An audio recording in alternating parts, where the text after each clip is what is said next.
discount. That discount is unknown.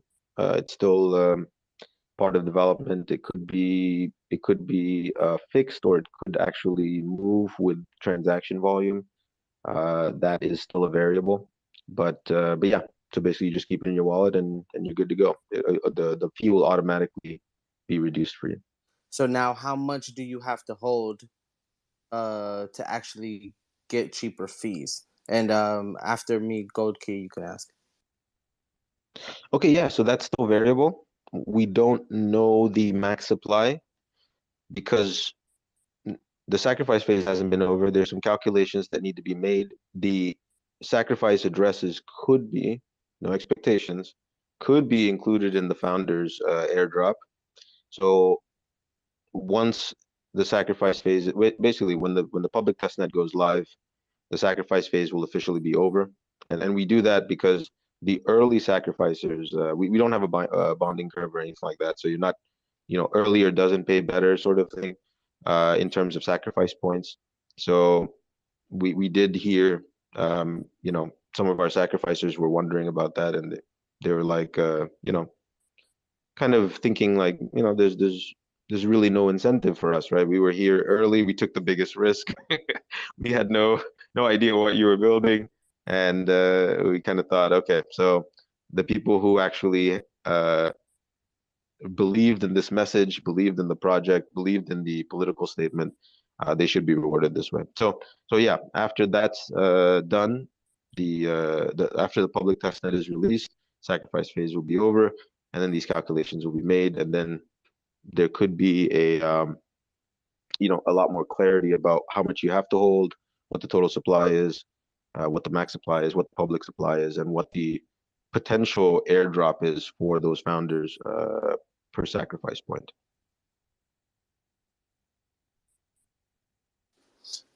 Hey, what's up, guys?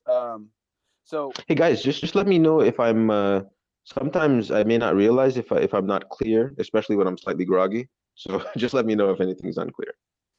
no, you're all good. So I just hopped over from another space, and I think a lot of people are hopping over from that one. So I would love to kind of find out. Well, I personally don't know what Pulse LN is. So Hey I Gold don't Key, know. I'm just going to interrupt you for 1 second. Okay. I'm just going to let you know that I can read your captions, but I can't hear you at all. So I'm going to try and follow this as closely as I can, but I can't hear you. I will try to repeat it if you can. Okay, great. Yeah, go for it. I was just basically just I feel like you with everyone joining, like feel free to just kind of share what we're talking about and kind of set the stage. Did you hear that, Hexco? So I don't think you captioned it this is well what he either. said. So It's okay. This is what he said. So there's more people coming in. Guys, also this is recorded on YouTube, so you guys can go back and listen to it. But just can you give like a quick short summary of what Pulse LN is as a DApp and what it is as a token? okay, just a quick recap. Yeah. So basically, yeah. I think the number one use case that we want to incentivize is pulse chain onboarding, quick, cheap, very low fee pulse chain onboarding in well, quick obviously covers it, but extremely fast, right? We're taking advantage of a fast layer one chain, fast layer two solution, and we're connecting these two things. So you can go from your bank. The ideal use case is you go from your bank through Pulse LN to PLS in less than 30 seconds, right? And uh, and I think that's an onboarding path that is very hard to replicate in any other area other than maybe a fiat on ramp. But even with a fiat on ramp, it might still be a bit slower, right? Fiat on ramps are probably good for large amounts of money, but this service will start out with small amounts of the swap will be limited, and it will gradually increase for many reasons. And for people that are onboarding from a lot of these countries, because I sat in the Telegram group in PulseX, I sat in the Telegram group for Pulsechain, and a lot of these people that were sacrificing, they were getting hit by a tremendous amount of fees. A lot of these people make maybe $100 a month, sometimes even $50 a month.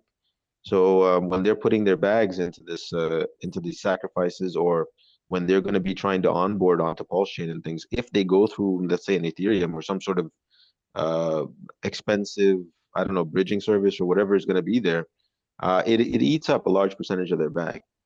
So we like the idea that you can take advantage of these two extremely fast and cheap chains using our kind of proprietary connection. And if you're moving $10 onto Pulse Chain, we don't know the exact amount, but it'd be nice to come out on the other end with 950, and you don't lose. If you did that with Ethereum, what you'd lose, you'd put $10 in and you'd come out with zero. So definitely not ideal, but this lets the smaller guys get in. And one more thing I just wanted to mention on the roadmap, we're starting out connecting the two fastest chains because this is the most compelling and interesting technology, or the two fastest networks, this sort of connection. But then we're going to add regular mainnet L1 BTC too. So that means in the future, if you have 30 minutes to wait for the blocks to clear, for two confirmations, you can onboard with the slower method, and also onboard to PLS. So there's kind of, I think, Okay. compared to the full fiat on-ramp, this is the next best thing in my opinion, in terms of ease of use and cheapness to onboard. So so you said that you're not building an on ramp, but like to me, it does sound like to go from straight to your bank to Pulse. That sounds like an on ramp to me. So I'm curious, how is what you're building not an on ramp, and like how does it differentiate itself and kind of bypass the regulations that like a typical on ramp would have to subscribe to?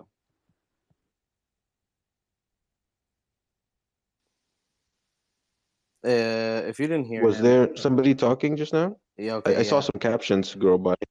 If you didn't hear him, he was saying you said it's an on ramp. So you said it's an on ramp, but how would you bypass the bylaws with on ramping and what else was that, Gold Key? Yeah, I mean, he was saying that it's not an on ramp, but like it sounded like one. So yeah, just Oh, how is it okay. different than an on ramp and not having to like do all do all the regulation You stuff? said it's not an on ramp, but it sounds like an on ramp. And how do you plan on getting past I guess the bylaws that he's talking about? Oh, you're talking about like money transmission regulations and things like that, I believe, right? I'm guessing. I'm sorry, I can't hear you. Maybe at some point I'll leave and come back. But yeah, something you mentioned, something about it's not an on-ramp. Yeah, it's not a fiat on-ramp, right? We're going from Bitcoin to PLS, right? We're not connecting in your bank in any way. You're gonna have to do that through a Lightning connected exchange or one of these services that like a Cash App or Strike, or you can go down the list of things. We do have a list in the Telegram group, t.me/pulselncom. You can get the full list there, maybe about 50 or 60 services that have LN connections. The key thing about the regulation avoidance is the jurisdiction, right? The jurisdiction around allows free money transmission, free exchange. It's not regulated. They allow you to freely. I mean, it's weird that we have to go to the Caribbean to get freedom, right? But this is where we are. So there are jurisdictions where they allow you to do, yeah, the things we sacrificed for in the other projects. And the thing is, I'm going to say this for the people who are noobs, if you haven't been in this for one cycle, you should be, in my opinion, focusing on the top three projects. Number one is Hex. Number two is Pulse. Number three is PulseX, in my opinion. You should not be too adventurous. You should not be going off the beaten path. Richard Hart laid a nice sidewalk. Ride your bike on it. There's no big gaps or gouges or things in it. You can ride your bike right to the magic carpet ride that awaits, right? Do not do things that are above kind of your ability, especially if you're less than one cycle, right? If you have been one, two, three cycles in, or you have a technical background where you can read code and understand these projects on a technical level, then and you also understand the landscape because a lot of things about crypto, I'm going to tell you, the people who were here early, nobody was writing these stories and kind of you're not going to find a documentary about the drama, right? If you weren't in those rooms, if you didn't interact with those projects, if you didn't know why they failed or why some succeeded and a vast majority failed, if you don't know that stuff, nobody's writing that on CNN or MSNBC and making it available to you. You have to have that somewhat insider knowledge, and if you don't have that, you're going to have to sit around and gain that knowledge through other people's failures and other people's successes. So if you're a noob and you don't know the landscape, I would steer clear of anything that's non-Richard Hart because he's put a nice safety net there for you. If you've been in for more cycles, I think you can, like Mello said, you're more capable of doing DYOR, doing your own research. You're more capable of assessing these projects, and you can also have a reference because on some level you've interacted with multiple chains perhaps, and you know what failed, what succeeded, and why, and that allows you to be a more competent investor or sacrificer depending on the project. But the thing is, the regulation thing, I hope I answered it. It's a jurisdictional thing, so you will uh, you will be free to swap because of the jurisdiction of this of this So service. there's no region limitations, and hex is the way you can go ahead next. There are regional limitations, and that is something the end user will have to think about when they use the service. There are many Western countries that do not allow their citizens and residents to use a service like this, and there will be a notice if you uh, connect to the service from one of these IPs, and that will be up to you to stay within the laws of your country. But the thing is, what I can't do is figure out if you're using a VPN or if you're using or maybe if you're traveling or maybe I don't know who you are. We don't do any KYC. We collect as little information as possible because we want our users to stay secure. And we also have that limitation in place because we don't want to incentivize some of the bad behavior of some people who may move like $1 million and do something untoward with it. So there's kind of two things. Eventually, when this service is scaled to its maximum, it may not allow much more than what the OFAC and some of these various financial regulatory bodies allow you to freely move without some sort of tax declaration, right? So I believe in the US, they recently moved it to about $600. You can't do a $600 transaction without it being cataloged. So on some level, maybe that's a good round point. Even though we're not under that jurisdiction, we do understand that we do have a social responsibility, and so there is kind of a case to be made that okay, let's keep it conservative. Let's not go too wild, and let's kind of but still let people have some freedom, right? Um, and that's kind of our approach to it. So we're kind of taking the best of both worlds. We've seen this done. There's some Lightning Network services like decentralized exchanges where there are no KYC. You can just log in and as soon as you log in with your Lightning wallet, you can leverage trade 100x, right? I would not recommend this. I'm not saying this because I'm recommending it. I think it's a terrible idea. I think you will get wrecked as most people would. But there is freedom there, and the way these people implemented that, we kind of respected because they implemented it in a way that you can keep your privacy, you don't have to ask any permission, but at the same time they kind of are respectful of the concerns of society, right? You don't want these bad actors to be able to move funds extremely quickly large amounts and maybe have a negative impact. So it's a balancing act, and we plan to participate in the balance, so we're socially responsible. Thanks for that. So Hexaco, I just have a few questions for you. Just want to make sure my mic's okay. And what is your relation to Pulse LN? Hey, I'm just gonna pop out really quickly because it's kind of weird that two or three people I can't hear. I'd love to interact with you and kind of hear the cadence of your voice and stuff. So I'll be back in a sec. I got you. Go ahead, do your thing. And just wanted to touch bases. Is the reason why I'm having these projects coming up on the last day is to teach people how to DYOR. There's a lot of new people, noobs in here, no coiners. You know, and I basically want to show them that you can DYOR yourself. You don't want to listen to others. You want to take your understanding of a project and see if you're willing to invest in that project for yourself.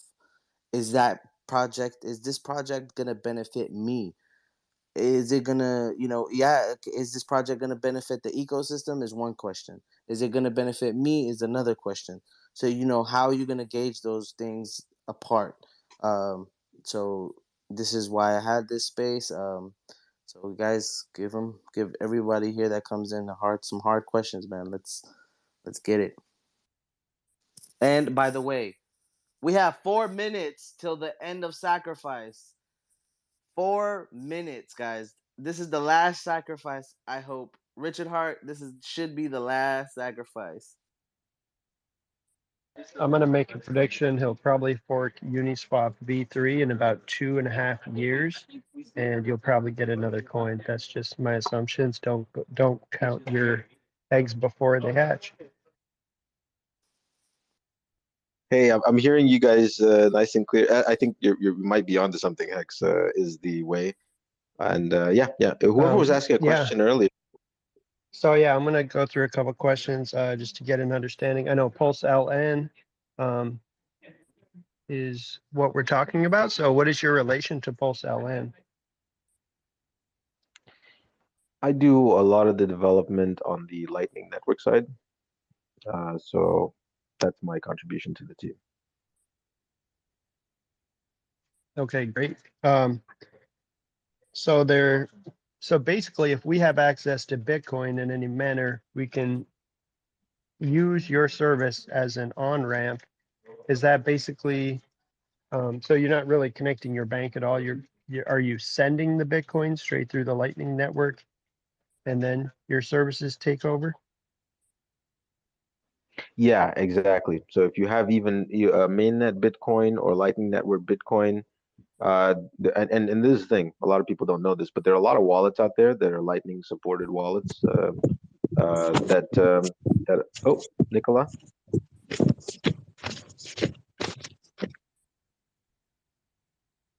Okay, yeah.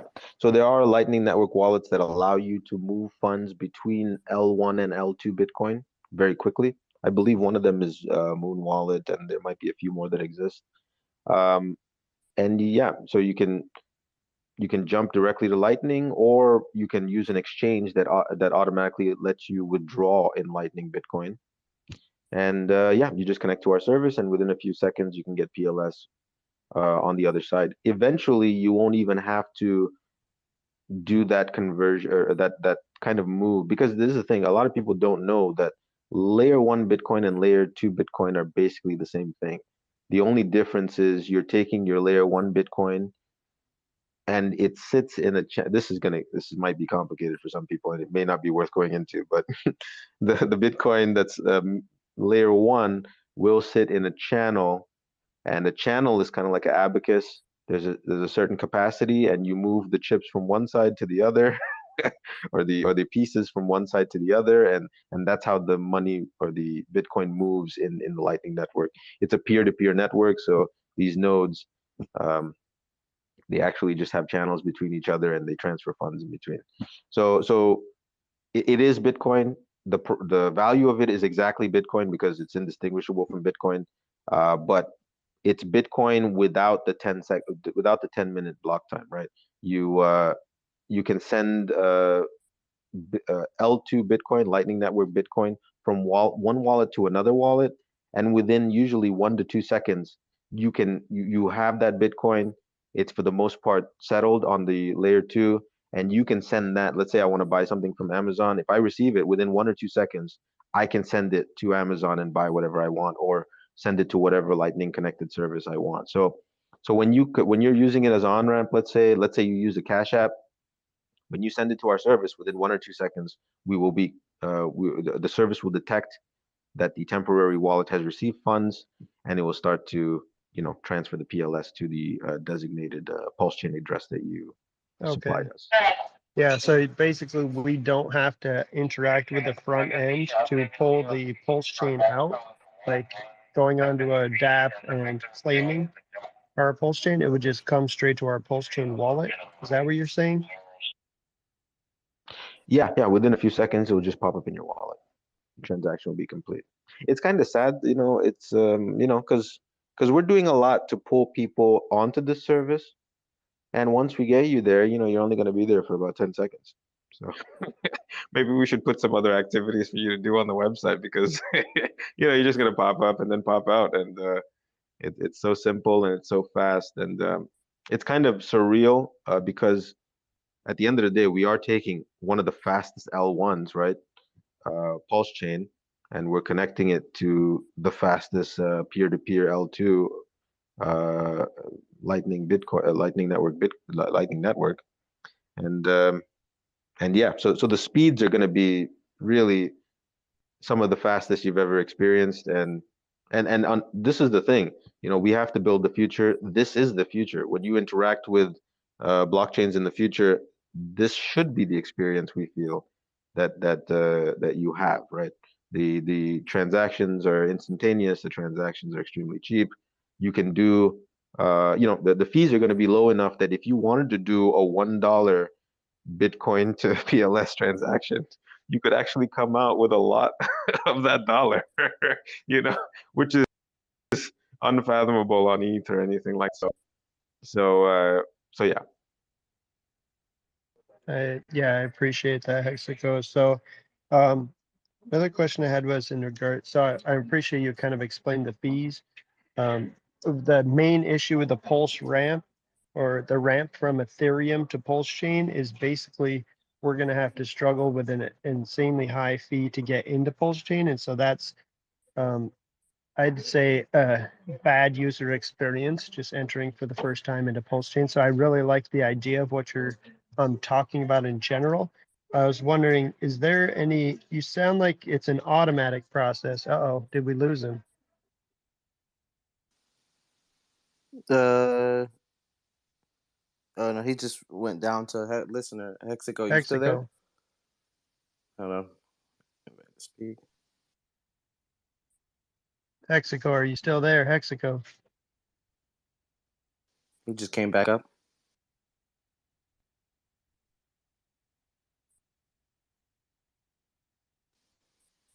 Hexico, can you hear us?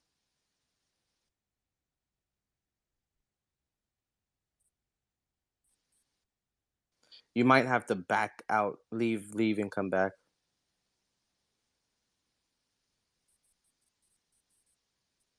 Yeah. Sometimes no matter what you do, you just got to exit everything. Sometimes you got to close the app. Sometimes you have to restart your phone. It's unbelievable, but this is the way Twitter Spaces works. And a lot of people have bought brand new phones and they're still struggling. So, Man, you remember when Telegram was getting populated with crypto? Oh my God, you couldn't even have a decent voice chat. Like 2018, 2019, you cannot have a decent voice chat. You just keep getting proxied out. Like it was just so annoying. Like I don't know why, but they fixed it though. So I think post chain. I mean, Twitter is going to advance soon. I hope. Hexico, can you hear us?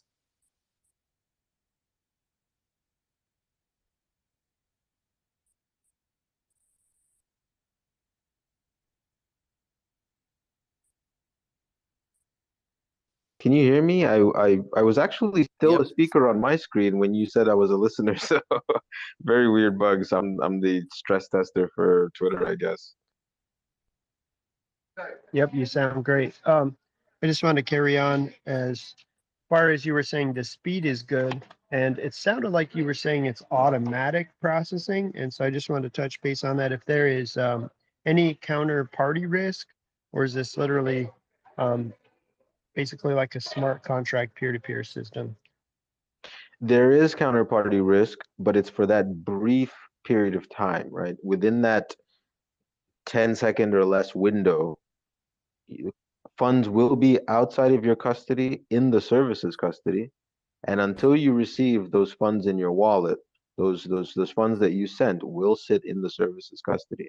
So we understand that, unfortunately, this is a technical limitation when you're connecting two chains this way.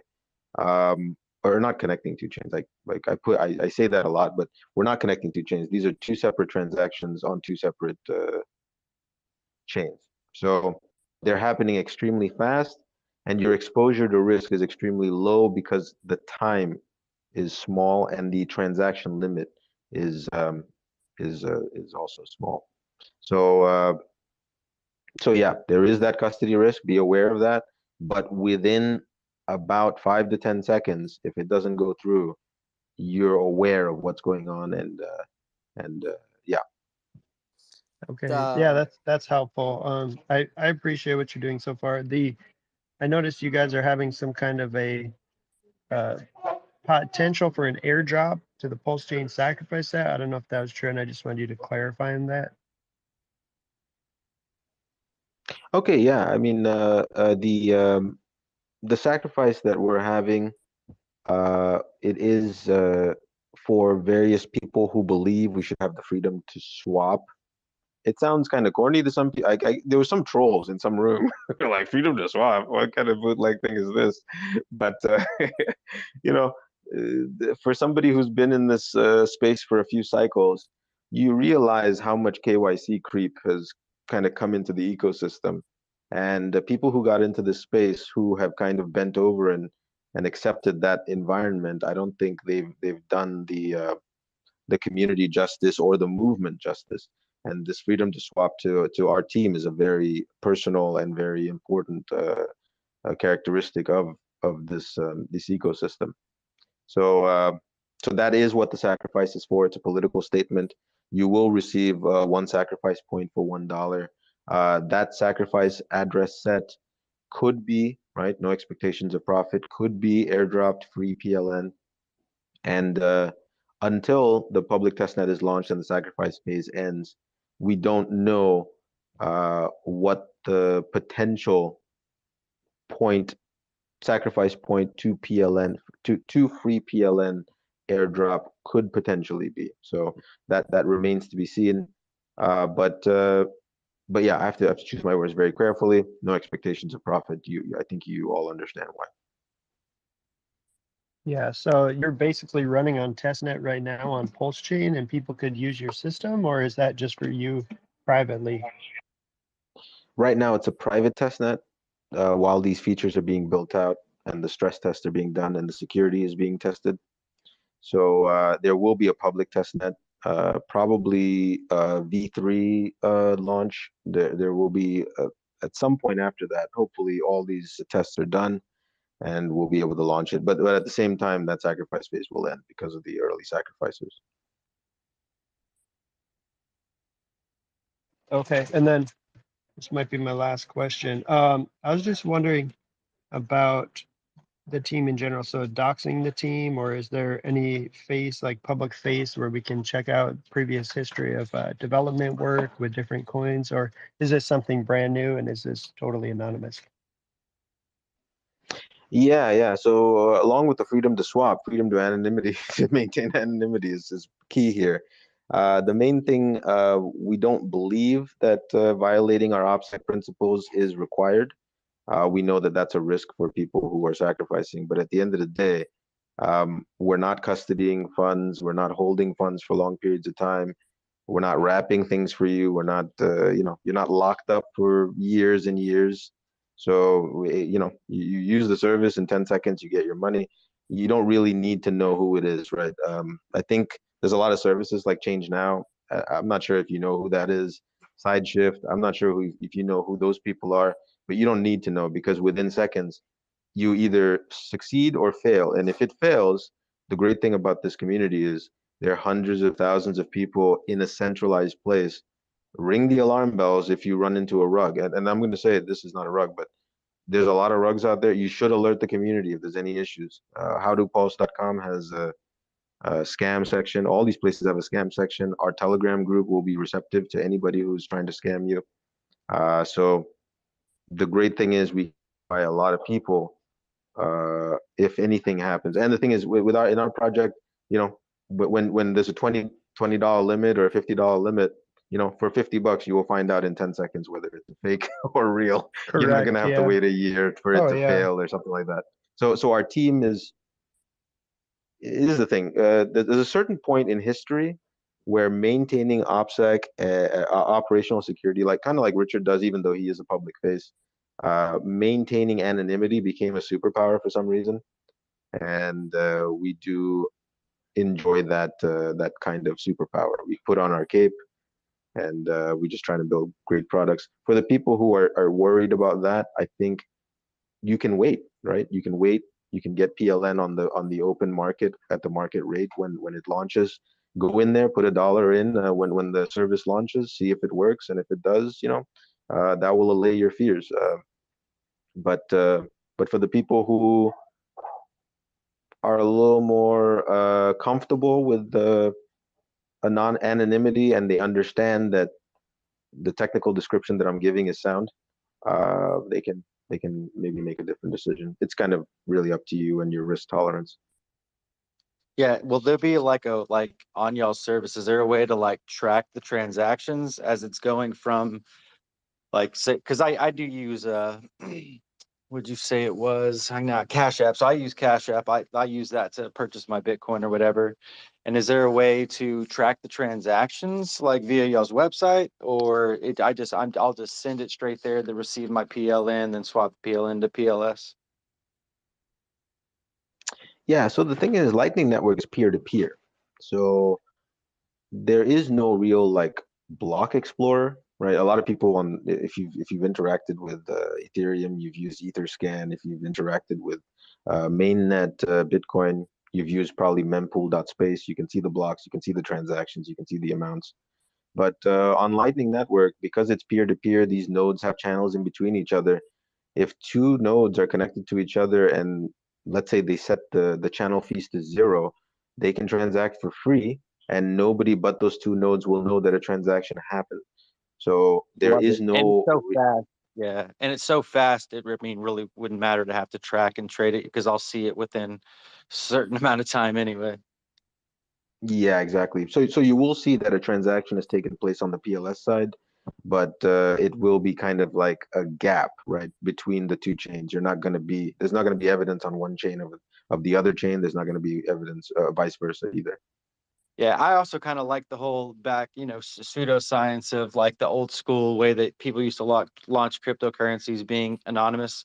I kind of dig that kind of feel to things. But yeah, I'll definitely be looking into this service because that's just kind of one of the ways that I transact is by using Cash App.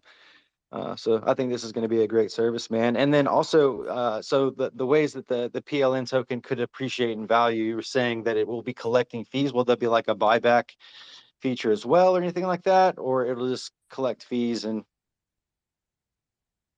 So yeah, no expectations, but my understanding of this is, and this is the thing, I deal with the Lightning side. I don't deal with the Solidity and contract development side, even though I am kind of listening to what's going on. I'm not an expert in that. But from what I understand, there will be a public, there will be a certain percentage of supply that will be public for the public or allocated for the public consumption that will sit on PulseX in a liquidity pool with in a liquidity pool that's a PLN PLS pair, and basically the ratio will be there. I think the ratio will be favorable to people who hold PLN. They will have a nice bit of exposure to PLS. upside and unfortunately downside. You can't get rid of the downside risk, but this fee accumulation, the fees that we collect through the service, will on a regular basis, it will be batched, but on a regular basis, it will buy PLN with the PLS fees that are collected, and the PLN that it buys, it will just destroy it, right? It will black hole that, and nobody will be able to access it. It's not going to go to a wallet where somebody has keys.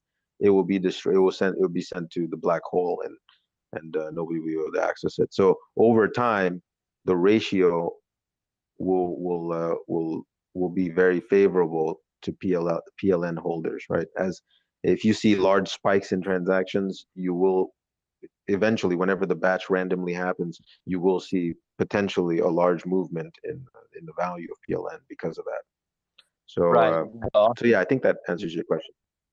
Yeah, absolutely, man. It's like clearly no expectations. I just think I mean, that's just actually a service that I've always used, and that's a way that I on-ramp a ton of people. I onboard a ton of people using Cash App, especially here in the States. It's just something that we're able to get a hold of quicker. And, clearly Bitcoin's just something people can just get a hold of quicker. That's just something that that's just one of the easiest things to get a hold of. So this seems like a very, very unique and beneficial thing for the entire PLS community. Or Pulse Chain community. So I think that's great that that's man, just the people within this community that are already going above and beyond before the launch even happens to make sure that we're able to transact and onboard new people. This is absolutely key for our chain to be adopted, and I think that's great.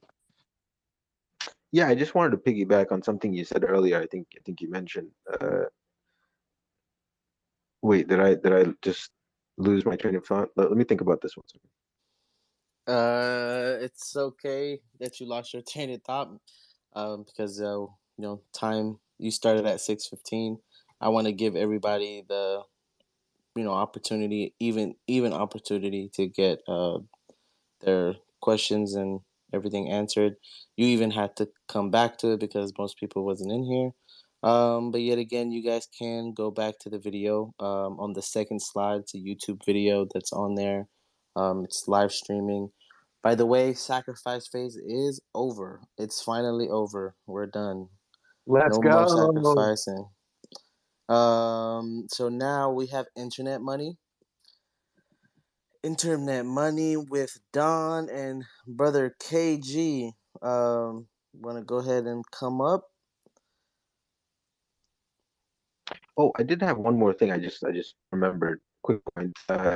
Yeah, in this space, one thing that you realize is that in the macro world, in the micro world, incentives should be aligned, right? Once you learn how the money works, you realize, the incentives are so misaligned. That's why things went wrong. And this sort of ecosystem and what's being built allows us to align incentives, and we understand the incentives in the community. We understand what the community would benefit from and what they would lose from, and we try to align incentives in our development and execution of the service. So we are very careful to keep those incentives aligned throughout the process. But hey, internet money. Hey, Hey, what's going on, guys and gals? How you and doing, hey, Don? Power City guys. How's it going? How's it going? So we're gonna do this. If the liquid loans guys don't make it in time for their slot, um, Power City's gonna go ahead after internet money. Then we'll just bring back liquid loans and Hedron again. And I have one more. We got one more good one for y'all, and good one. I think you guys can ask questions with. So what's up, Don? What's up with internet money? I know we be playing with it all day, every day, but what's up with your internet money? Yeah, first and foremost, Mello, I really, really appreciate what you're doing here, giving us all the opportunity to, springboard what we're doing. So thank you for that, and thank you everybody for joining us and listening. Usually KG is the main spokesperson. You know, he's the Axl Rose of the band, and I'm just Slash. But until he pops in here, which I don't think he's in here, is he? He just popped in, and I think he got I don't know. Yep. He just popped in, and then okay, there we go. He came in with the as I asked. Thank you. Oh yeah. So with that said, I'm gonna let KG take the mic and explain all about internet money, and more importantly, and more excitingly, internet money dividend. Hello, hello. Can y'all hear me? Loud and clear. What's up, Mello? How you doing today? Doing great. Doing great. Doing great, man. Glad to hear it. Can't complain. Yeah, thanks for having us on. I really appreciate that. This is KG for everyone listening. I see some familiar faces. I see Profex. I see Anders. What's up, my friends? Yeah, so where do you want me to begin? Do you want me to just start talking, or did you have specific questions?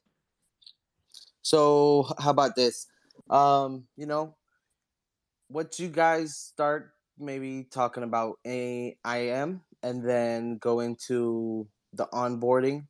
You know what you guys are about. You know who you guys are, and you know give out. By the way, I forgot to tell Pulsechain this too. Give you a short like where can they find you? You know where's the actual community at where they can actually come ask their questions into more detail. Yeah, just go ahead. You got the floor. Sure. So you can find all of our information on imcrypto.net, and that'll link you to our Telegram, our Reddit, our Twitter, all of our socials. And actually, from there, if you choose to, you can purchase IM or Internet Money on BSC. And if you purchase Internet Money on BSC, you'll get a one-to-one copy of that on Pulsechain. And we've actually already launched on Pulsechain testnet and have tested our airdrop code to the current holders, and the airdrop code is functioning. We're ready to rock and roll for Pulsechain mainnet. So the major function of internet money is to serve as a form of peer-to-peer digital cash. It has no taxes, no inflation. It's actually deflationary on the Pulsechain side. And there are no admin keys, so it is immutable. We are building a native Pulsechain wallet. Users that download our wallet are going to be airdropped free Pulse and free IM. And the target market that we're going after is the no coiners. And our whole mission with IM is to onboard new users into crypto through Pulsechain. So our wallet that's going to be natively connected to Pulsechain is going to be an easy, clean experience for the new user. We're going to have an Android app, an iOS app, and browser extensions. So your friends, family, download this app. They get 2 free cryptos, no KYC process. They're in, ready to roll. That's the overview of IM. And we have another token that we're coming out with, but I'll pass to questions before I go into the other token. So with IM money, right? It is a token that's already launched. So you're gonna give out what a 1-to-1 copy on the Pulsechain side. And what is the utility case for this specific token? The utility case for IM is to be used as a peer-to-peer digital cash, to be used as an incentive token in onboarding users to the ecosystem, and to serve as a method to keep the community engaged. We have a revolutionary vote to burn system, which can keep the community engaged on a quarterly basis, and we'll introduce them to game theory. You know, there's a lot of intense game theory out there. So internet money is the beginner's coin. Okay, cool. So you guys want to onboard with it now. This burn, you said the vote to burn. I also saw on the website it also had another burn mechanism, right? Yes. So the burn that we have going on currently is every one IM purchased on BSC, 2 IM will be burned on Pulsechain. So it's a 1 to 2 burn.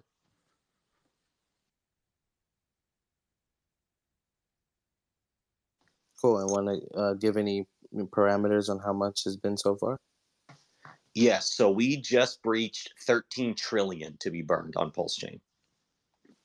And what was the supply current starting? 420 trillion.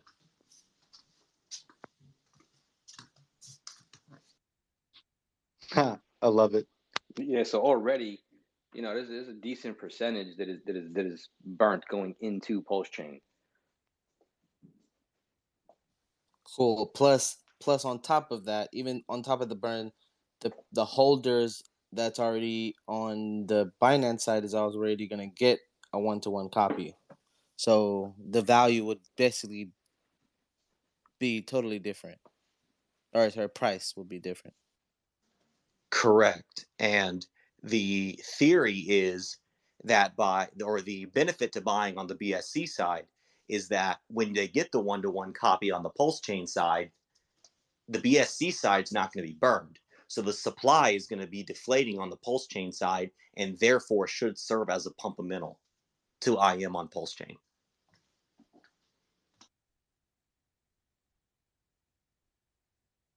Okay. And if anybody has any other questions, they can also request, before he continues on, explaining the other side. So basically, it's been running flawlessly on the Binance Smart Chain so far. Is that what I understand? And how long has it been running on there? We launched on BSC on November 29th of 2021. 100% uptime so far. And you can purchase that through like a pancake swap, or where are you at?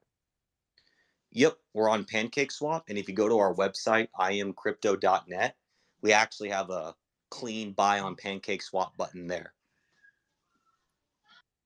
Have you guys looked into any type of let's see, like agreements or connections with Visa or MasterCard or somebody where people could put your money onto a card and you could use it in the, IRL?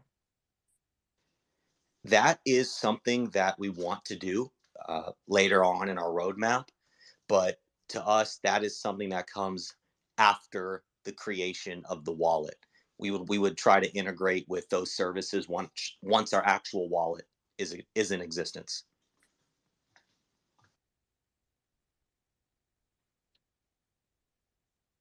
Yeah, let's dive further into that, KG. Let's start talking about some IMD, brother.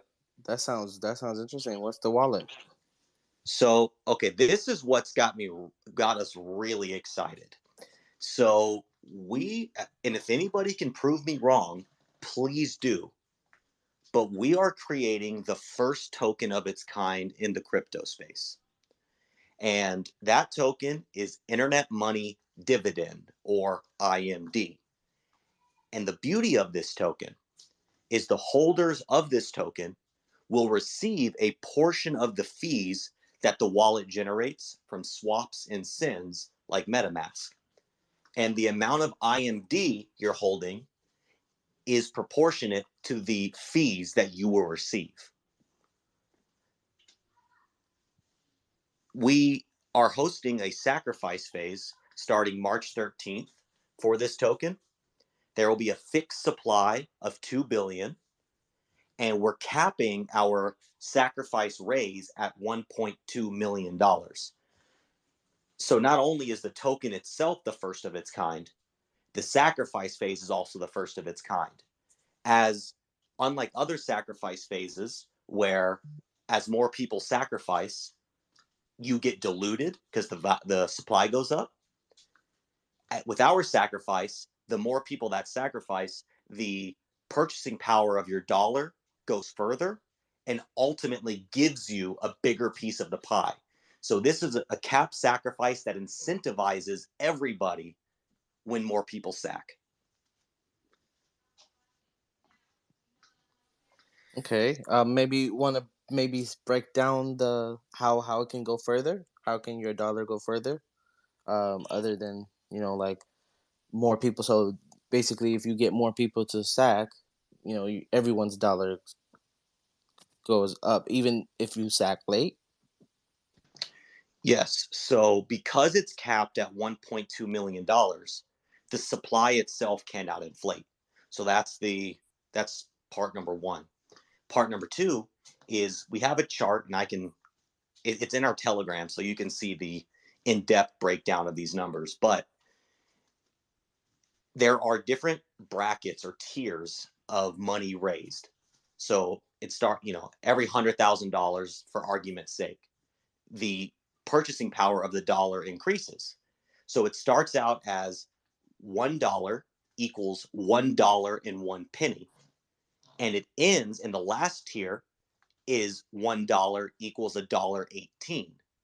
So whether you get in first or last doesn't matter, because if the entire 1.2 million is raised, everybody's dollar equals $1.18 of purchasing power. And so if the full 1.2 million is raised, we're giving the sacrifice set $1.4 million in value out of the full $2 million that we have valued the sacrifice set at. Might I say Yeah, real so quick, I'm really glad that you guys are starting the sacrifice phase after the Pulsechain sacrifice phase has been completed.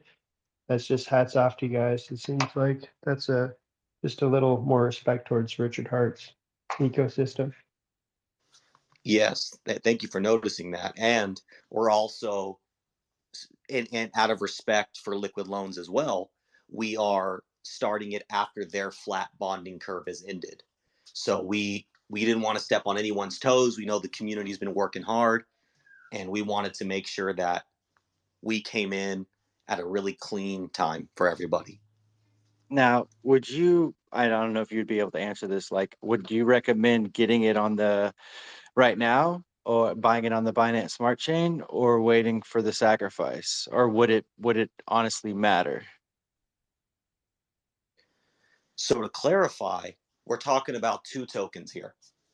The IM token, which is currently available on Binance Smart Chain, Correct? is not going to be the token you get from the sacrifice.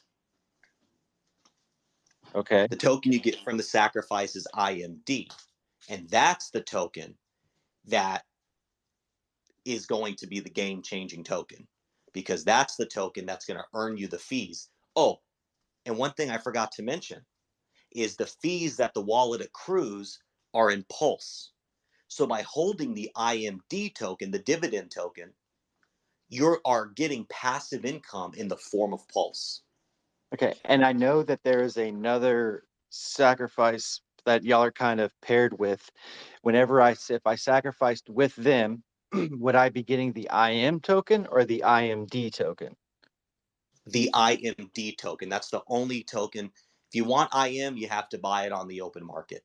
Cool, cool, cool. Well, I might as well do both. I watched a video yesterday, and I talked with a few other guys about their sacrifice, kind of, you know, handing out something that y'all are doing as well. So, okay, cool. That's all I wanted to clarify, buddy. Sure. And to appreciate you asking, and to clarify your point a little bit, so we are doing our sacrifice through the Magic Carpet Ride group. They're going to be the only way to get funds to us. We're going through them. Oh, So okay. if you use their pool to sacrifice for internet money, as well as PulseX or liquid loans, you get a 12.5% bonus towards the Power City sacrifice. Correct, correct. That's what I was talking about. Awesome. Cool deal. Hold on. So you're saying if we use Magic Carpet for either three of those sacrifices, the on the fourth sacrifice, which is going to be Power City sacrifice, is going to be 20. You said 12% more. 12.5% per project you sacrificed for.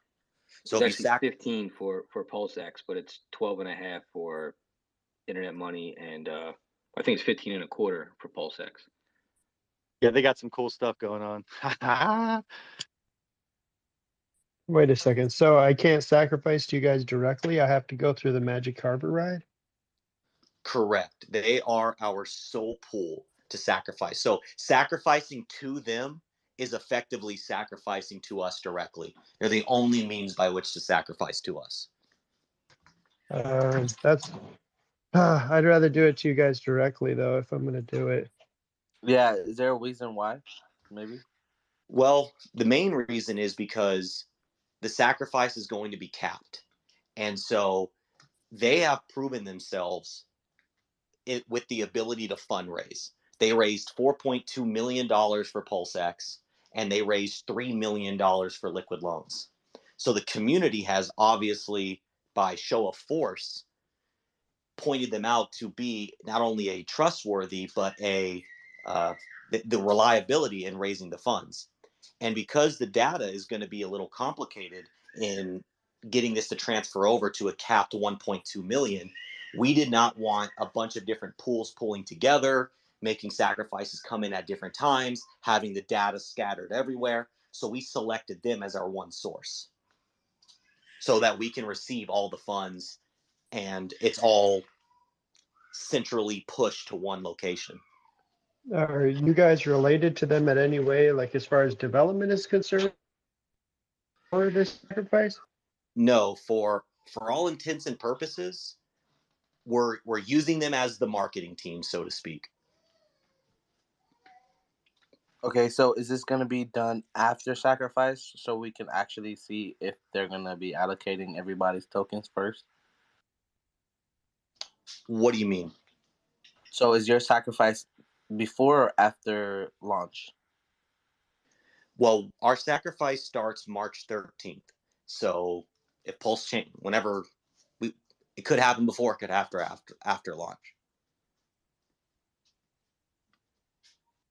So if I may kind of bring up a couple points, and also just real quick, curious, is there a reason why you guys don't prefer that way?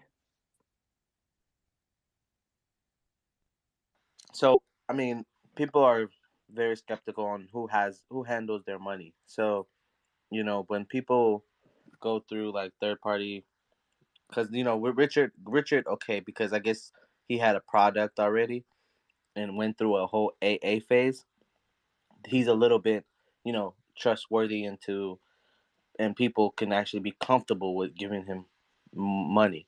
But I don't think there's a lot of people in the community that know of Magic Carpet. So when they, hear, oh, I got to sacrifice to a third party, it's like a trigger warning in their mind. So I can understand that, and it's funny you say that, Mello, because KG and I were on the opposite side, thinking that they were more of a name and more trustworthy. I mean, they do have a YouTube channel that over 3,000 plus subscribers.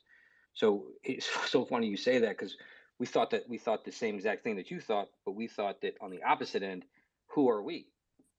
Having Magic Carpet Ride is a more established set of fund collectors because they did it for Pulse X. That they're like KG said, it was over 4 million. They're doing it for liquid loans, but they're over 3 million now. So we figured that, to your point, they would be more of a established, trusted entity.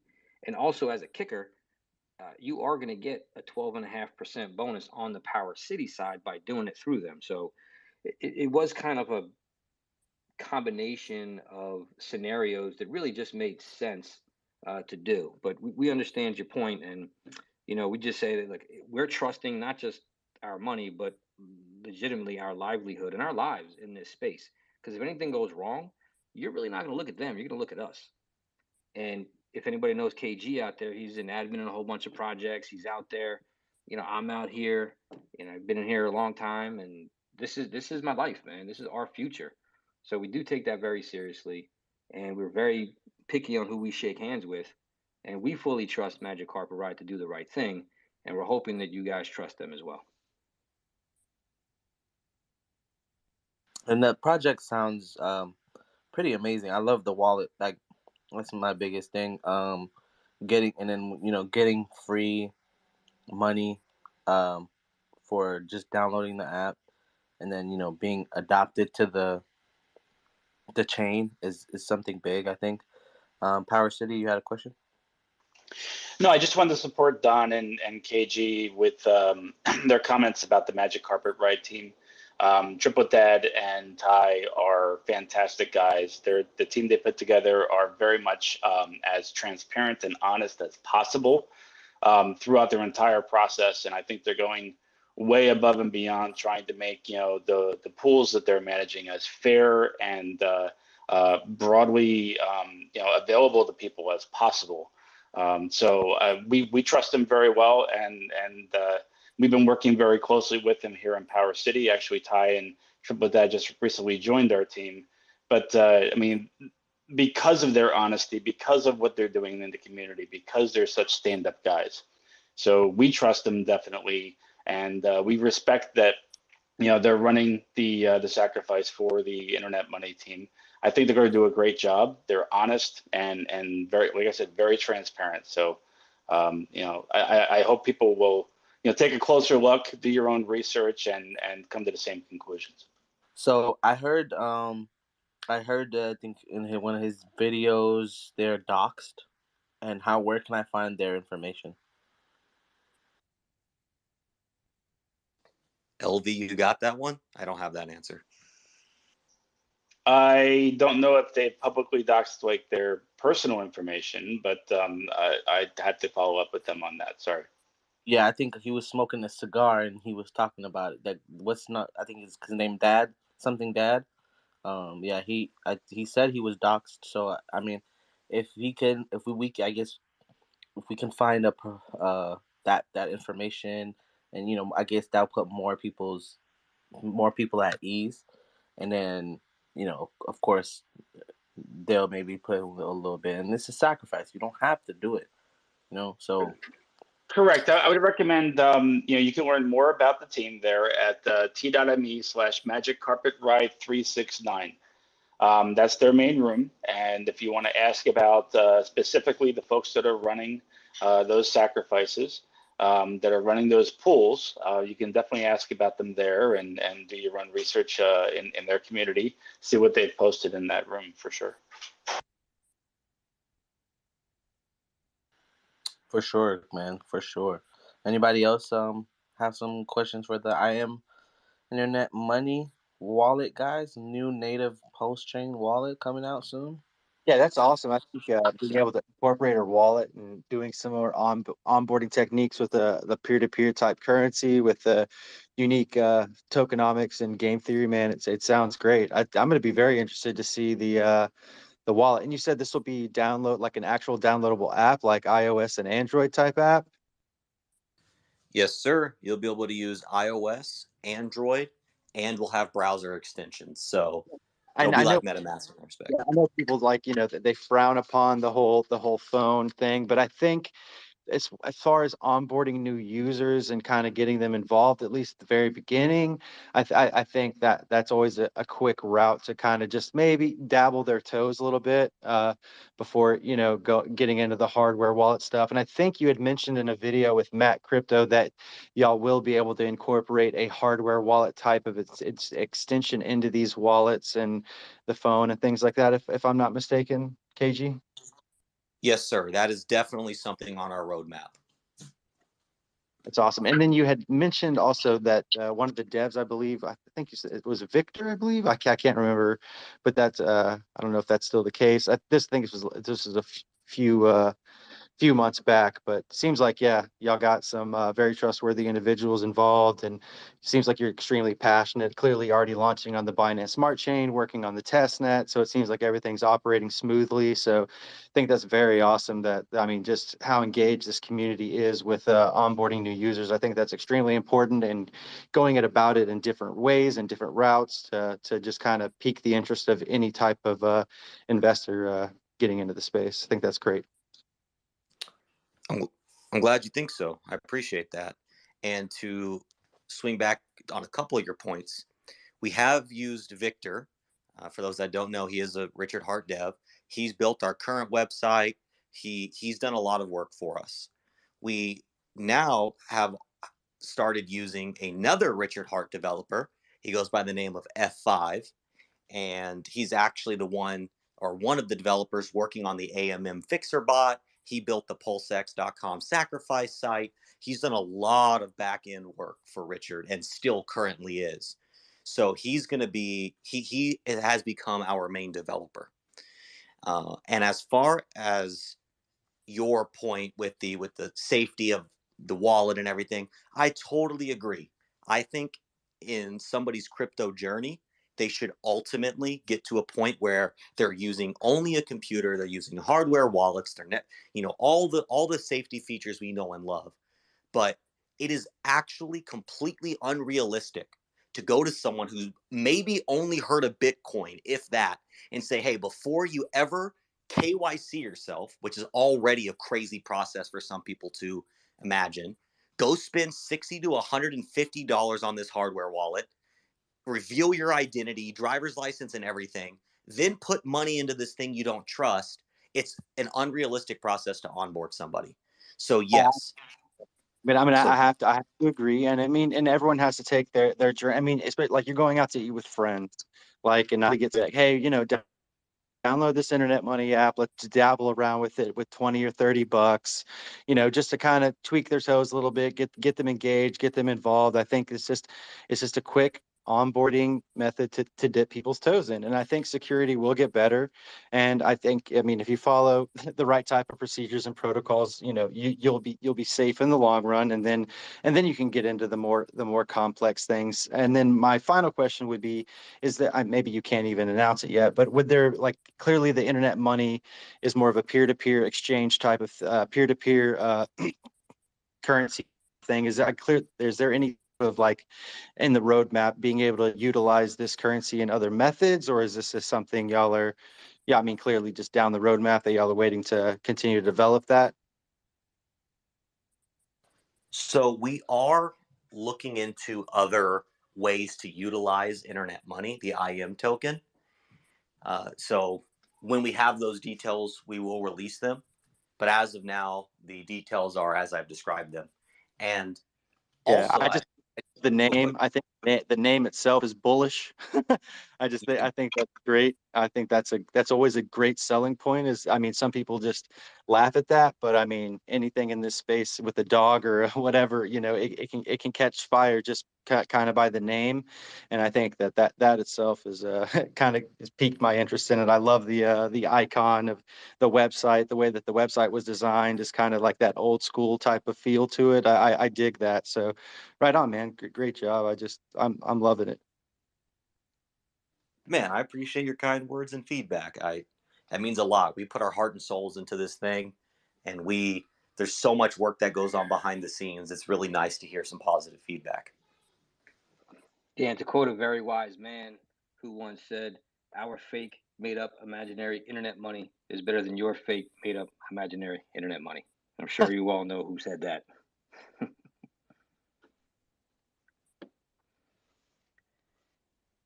Well, that's man. What's up, man? This is very bullish, man. I can see this going very, very far if it's done right. Um, now, with security, have y'all thought about which route to go on that for the wallet? By the way, In what respect? like just the developing side of the wallet. Like, what route are you guys possibly with the Gnosis or multi sig? How you guys? wanting to do it since it's on the phone. Sure. And to clarify, there will be a desktop extension as well. So like you're already used to using MetaMask, you'll be able to utilize our software the same way. As far as our ultimate security measures, there are some things from the development side of it that we're not going to talk about because then that would create a security hole.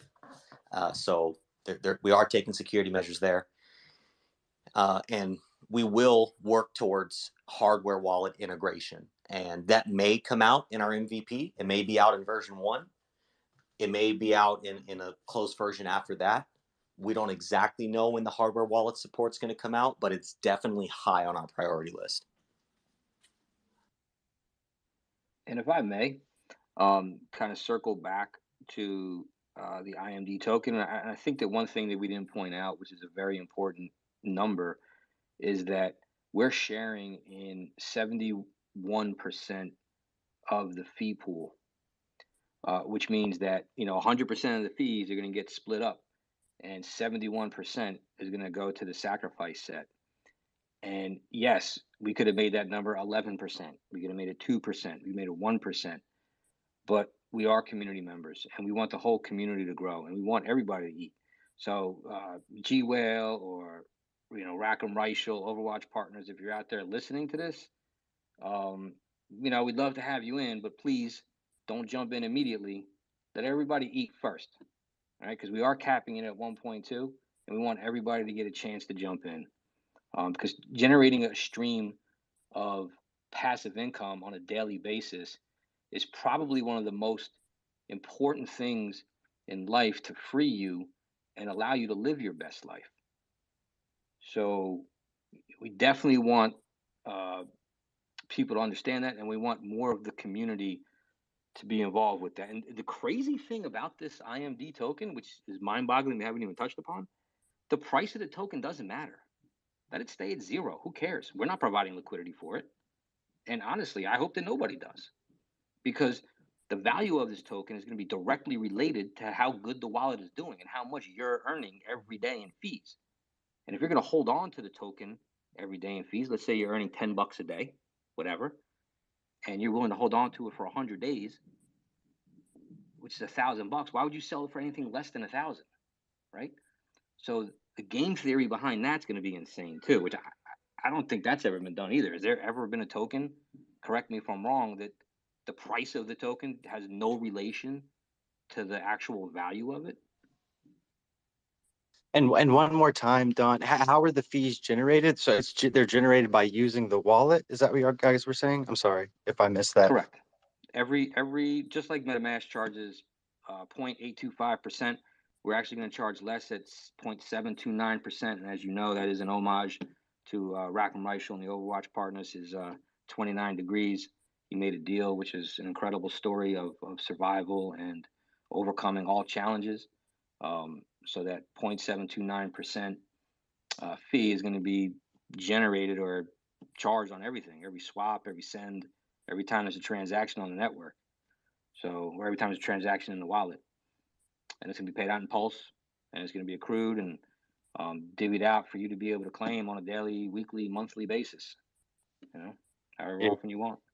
Awesome stuff.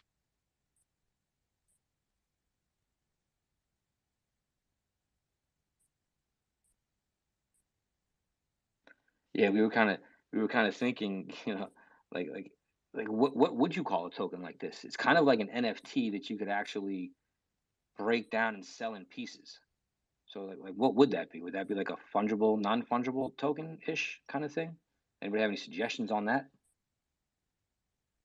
Yeah, it's totally a fungible token, but it's awesome. Wow. Oh, and also to mention, in order to receive the fees, you won't have to stake, you won't have to delegate, you won't have to lock up your tokens in any way, shape, or form. Simply by holding, the smart contract is going to know you are eligible to claim your portion of the pulse. Right, and it's all based off the allocation that you're holding within the total supply, correct? Correct. And that's why it's important if the price does stay at 0, and let's say You want to give some to your daughter on her wedding day. That transfer, because it's at a $0 value, is non-taxable, things of that nature. So again, we're not providing any liquidity for the token. I mean, obviously there's somebody out there that likely will, because who knows, people love to speculate and things like that. But the longer it stays at zero, the longer you'll be able to transfer the token to $0 value. Yeah, What if the Magic Carpet Ride team contributes quite a bit of sum, and then you're actually, whoever else sacrifices, it basically will cut your sacrifice down quite a bit, won't it? Because they might have a lot of money themselves. Yeah, So, go ahead. all right, sorry, KG, but so the sacrifice wallet is going to open at the same time, and we plan to, as of now, it's in the planning to have a timer on the website that everybody can follow. It will be a fair launch, and because everything's on the blockchain, you're going to be able to see what came in and when. So, everybody's going to know the information at the same time. There's going to be a counter on the website because we understand that. As soon as this thing opens, 1.2 could go pretty quick. Could take an hour, could take a week, who knows? But we at least want everybody to get the same fair opportunity. And you can track everything on the blockchain. And if anything, we talked about this behind the scenes. And if anything comes in early, we do have plans to return that and not count that towards the sacrifice. What's the significance of the 1.2? I mean, why not 2 million or 3 million? We did a pre-market valuation of the total pool at $2 million. Now, that was a number that we came up with a lot of different variables. We said, hey, listen, in theory, with what we have, with who we are, with the ideas, we can conceivably give this a pre-market valuation at $2 million.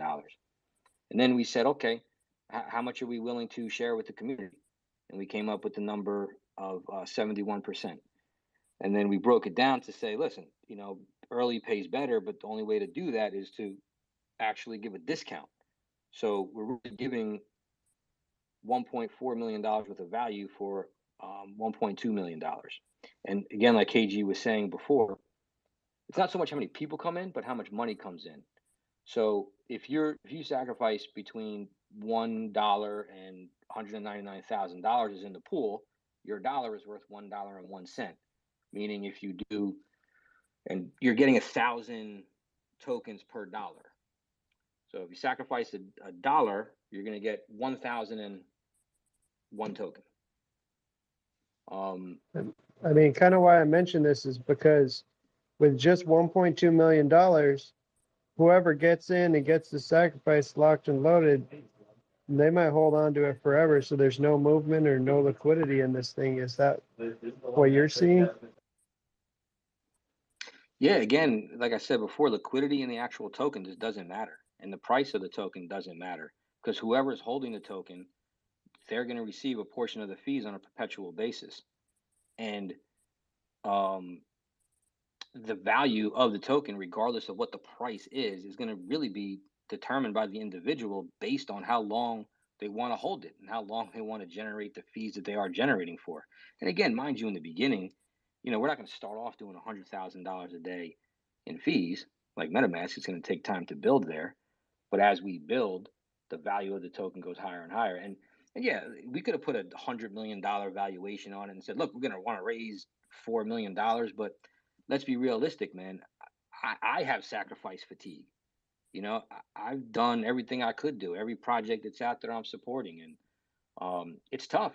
I'm a working man with a family, and my funds are not unlimited. Like I'm sure most of us here feel the same way.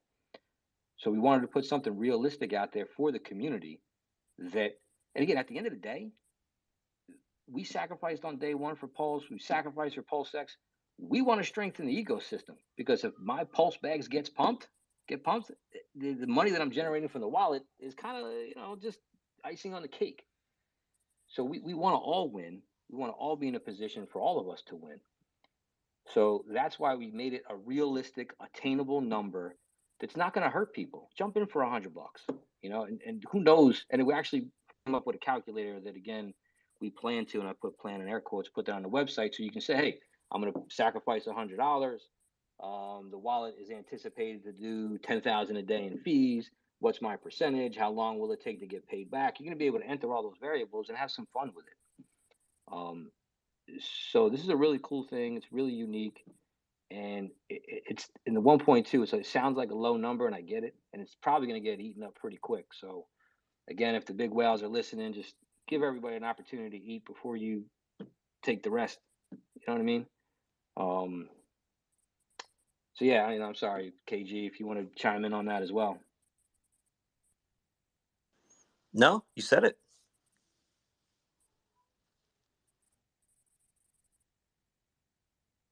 I see. Oh, go ahead, Noah.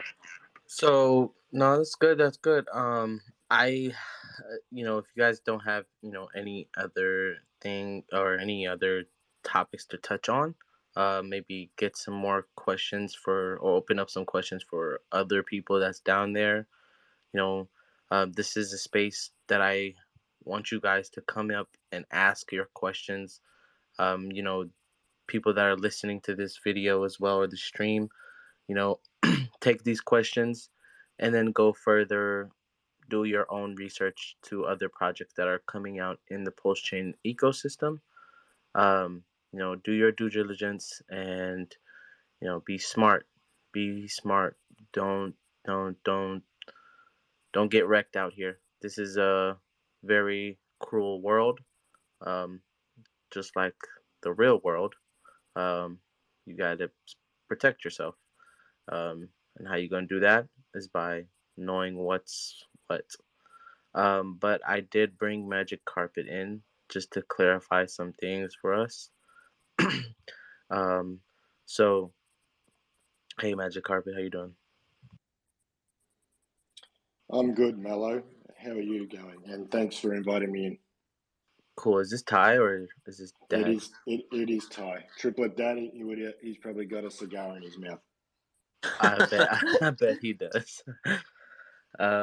So yeah, we heard you guys doing sacrifices for three different projects, or was it four? And I heard somewhere that you guys are doxxed, or Triplet Dad is doxxed, and we like.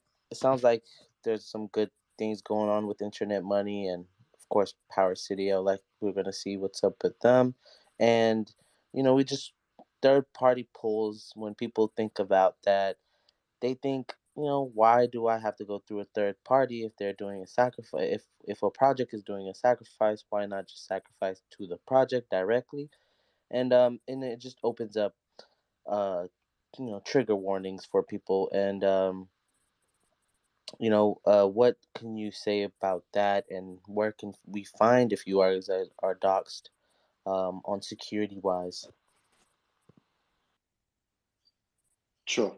Okay, so there is, in regarding to docs, it's not like a third-party KYC where people have like TD's full name, address, phone number, or my own, because we'd end up with crazies at our house and people probably trying to break in and steal the ledgers and that type of scenarios. But like third-party KYC, there's companies that have our information that have there's a legal route if something untoward was to happen. So what I mean by that for myself personally is I own the Magic Carpet Ride YouTube channel. It's a monetized channel. I have to fill in all the personal information forms for YouTube, provide my tax file number, my personal details, date of birth, address, all that sort of stuff, which YouTube have on file. So that's what I mean by like there's a place for recourse for myself. And Triplet has, I can't speak for him personally exactly who has information on him, but I know there's a number of people within the admin group that have his personal information, driver's license, that type of thing.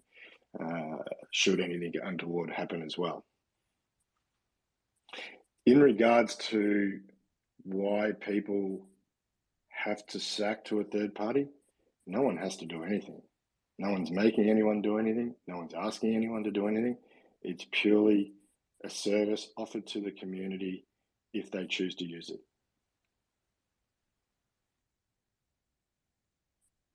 And it's a great service too, man. I mean, you guys putting a lot of work out there. It's so appreciated.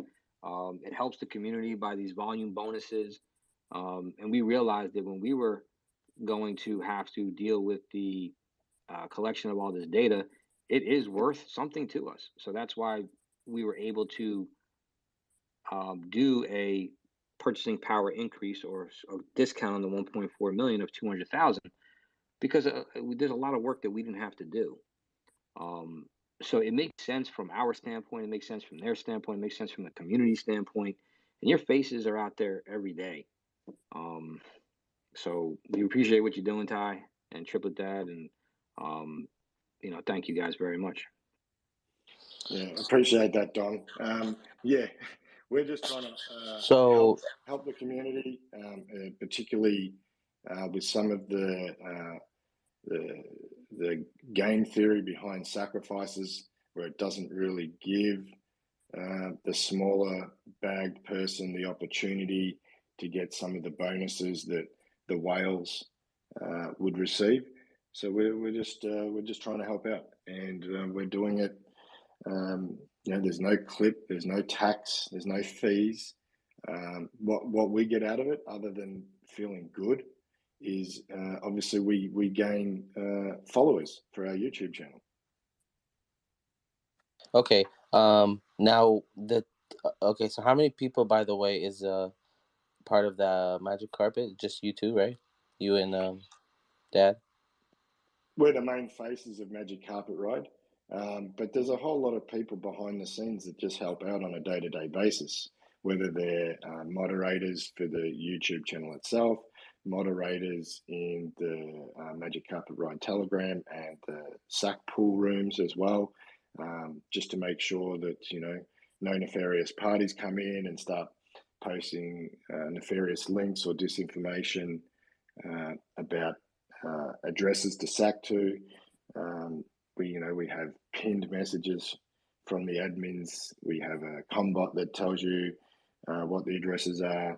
We have a FAQ PDF in the pinned messages, which outline all the details of the pool, including the addresses again.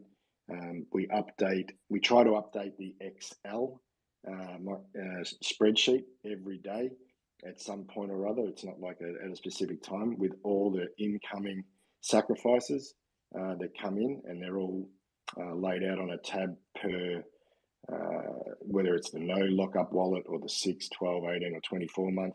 We export the blockchain and we put everyone's sacrifice on there, and we invite them to check that Excel every day to make sure that their sacrifice is recognized on our Excel. Okay, so now my next one is going to be, two. One is that those addresses that you guys receive the sacks from, are those all owned by the team? And if they are, is it a multi-sig? So the addresses that we receive from would be the participants. You mean the address? You mean the ad? Yeah. So they are in the control. That firstly and foremost, they are on a 24-week forward ledger or trezor. May or may not have a passphrase, and there is one particular person that is entrusted to hold that, who, as stated before, there's been protocols put in place to have their information via legal requirements. We've got that in the background. And then there is protocols in place, what we call, I guess for lack of a better term, a dead man switch, in case something was to happen to that person, whereby other trusted admins that have given up their details have a portion of the seed phrase, and there is also some anonymous parties that also have a portion that can be contacted in case something untoward happens to the individual, and can get together and reconstitute that seed phrase to gain control of the wallet. Have you gotten anybody from the community? Like, have you gotten anybody from the community to maybe hold some of those seed phrases? And the sec well, go ahead, answer that. There are people in the community that have a portion of the seed, but those same people are also in one of our Telegram groups and have been for some time. Okay, and last one is going to be, so if you're sacrificing, you're creating a pool for a sacrifice that's already, with rules already stated. I understand the bonuses and stuff. Now with a pool that you're just starting fresh and you're the only pool available to sack for this token, how do we get the bonuses? Like, are you guys paying out of pocket to pay us the bonuses? Because if the supply doesn't change, we give, so let's say the project itself had no sacrifice and you guys raised like $5 million for sacrifice, and you guys then take that 5 and then give it to the project, so then the project can release the allocations. Now, how is there a fee? Like, where is the bonuses coming from? Is basically what I'm trying to ask. Which sacrifice are you referring to, just to make sure we're on the same page? So Internet Money is doing sacrifice with you, right?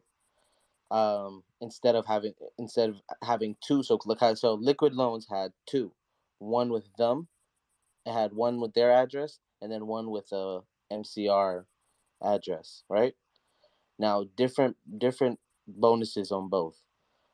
But then when it comes to one that has a project like Internet Money that has one pool, which is going to be MCR address, where are those bonuses coming from? Because I can understand, like I said, Liquid Loans, you're going to put in, and then you guys have that time lock situation. So, but with this specifically, how is the bonuses going to be played apart?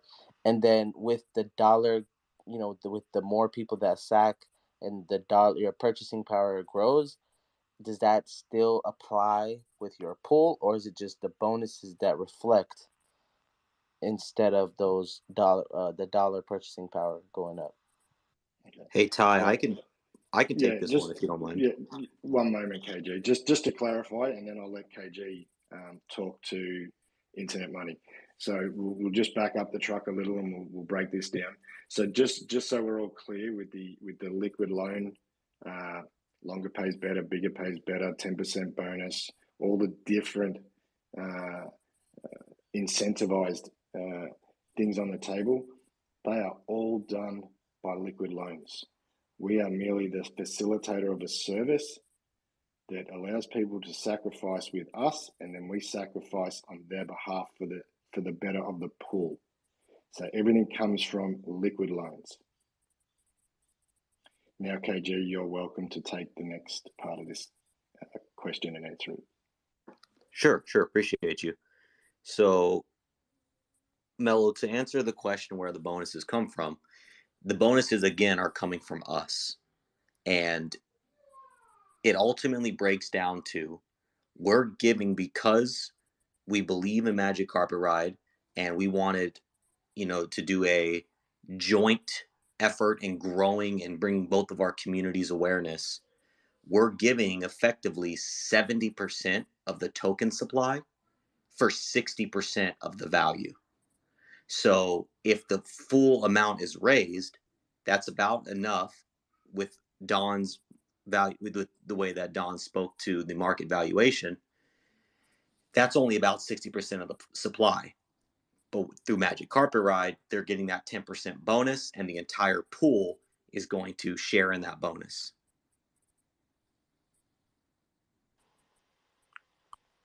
Okay. Okay. So the entire pool will share the bonus. Correct. All right, because earlier the way it sounded like going through them was like a special bonus, like another type of bonus. Well, it's in effect, it's the only way to sacrifice to us. So that's bonus one, is that's how you do it. And bonus two is because we appreciate them and we want to help each other grow, we're giving them, and by extension, the sacrificers, a special rate by going through them. Okay. Okay. I understand. Um, Anybody else that want to ask questions, feel free to come up. Um, and guys, appreciate it for even showing up. Thank you guys. Thank you, Magic Carpet. Ride. Y'all go. What you want to go ahead and give him the Telegram chat? Sure.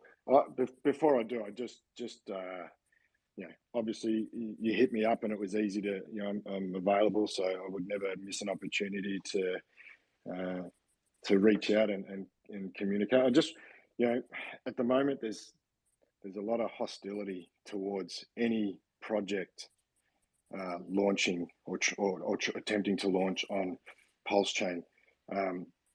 We don't want a ghost chain here, guys. I would disagree with that, sir. I think everybody appreciates people developing on Pulsechain. Yeah. Well, Okay, so let me try to see if I can clear some of this up. I'm in no what, you know, connected with no third party project, but people do believe that, you know, there is good with these third party projects.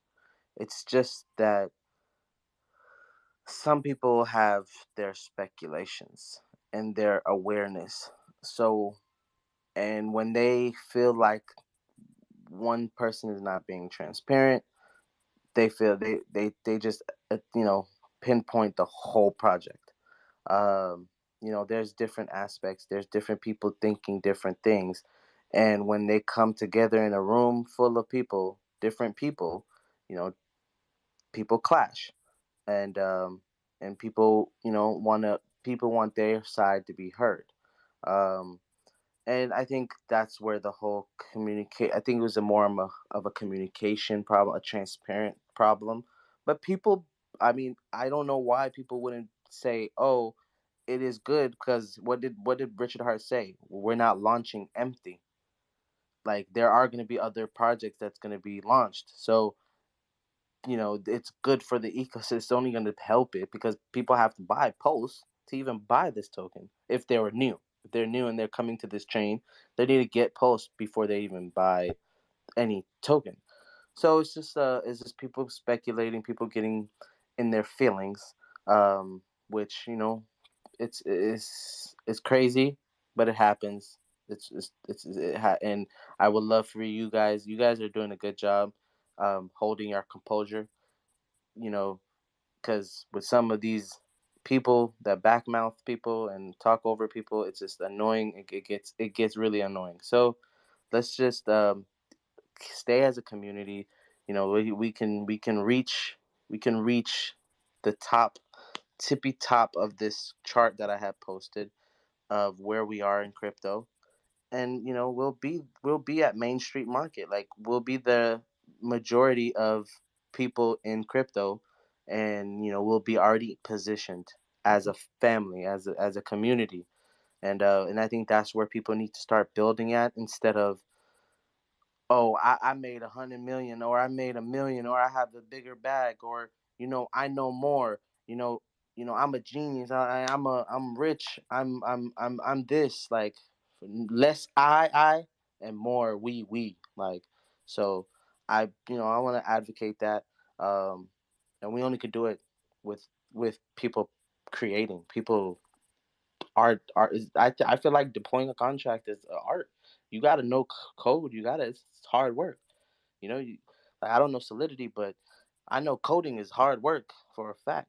And it's days in and days out, and it's just people want that trust factor. even though this is a trustless blockchain, people still want that trust factor. Um, but that's really why I called you up here. I wanted to get everything clarified because there are some people that think Magic Carpet Ride is like pointless because it's not just like I even in the beginning when Pulse X when I not Pulse X Pulse Chain somebody had a pool. I was like, a pool? What? I was like, why not just sack to the man himself, But like, and then I thought about it. Okay, but then that specific case, it was different, and that was uncalled for to charge a fee. But when it came to you guys, it was like, oh, no fee. Okay, boom. And I came in your chat and I talked to you guys, and I'll make sure like what's going on. And then I heard, I got the community's outlook on it, and I wanted to cover it today. So I'm glad you guys came. And I appreciate the opportunity, Mello, and everything you said. Yeah, I agree with. I just wanted to just go back to my first statement, and I don't want to be negative here, but I wasn't saying that the entire community. There just is a fair bit of hostility towards certain projects, and that's fine. People need to do their own research, whether it's for them or not. But we're here to try and do our best to have a positive impact with the community for Pulsechain and trying to bring people together to build a better chain than what's available anywhere in crypto right now. And that's not to say that there's not going to be scam projects on Pulsechain. There will for sure be, because every other chain's got them. And so obviously people need to do, take care, do their research, and make an informed decision. Exactly why I have this form, DYOR. So so if you guys internet money, you guys want to wrap it up. Oh, Magic, don't forget your Telegram, your handle, so people can Yep, find you guys. it is in our profile, TME. The one for Twitter is TME Magic Carpet. The YouTube is Magic Carpet Ride 369, and same with the Telegram Magic Carpet Ride 369. Thanks. No problem, man. Internet money, KG, Don, you want to wrap it up? Yes. Or? So I want to, Ty, I appreciate you jumping on. We're honored to be working with you. I want to just bring home one final point about our project. We, as far as I can tell, are the only platform that is offering passive income in the way that we're offering it. No admin keys, no staking, no delegation. Hold the token, get passive income in the form of Pulse. It truly is revolutionary for crypto. You can get all of our socials on our website. Oh, it looks like Hex has a question. What's up? Oh, real quick. Yeah, I was just wondering about your development of your should be a browser extension. Did you guys fork the MetaMask one, or how did you develop that? It is still currently under development. And at this moment, MetaMask has not been forked, but no, not but. That's it.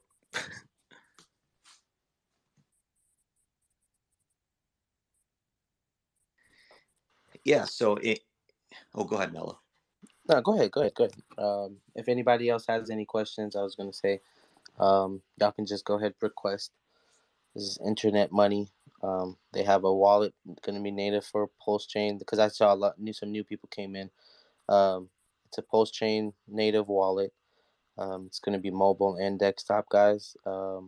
It's a dividends token that you can receive rewards in, right? And you get once you download the wallet, you get some free Pulse and IM token, and this is a good chance to adopt your friends, your peoples, to the Pulsechain and make this ecosystem grow. And hope we can get some questions up if you guys have any. Oh, I have some requesters. Hold on.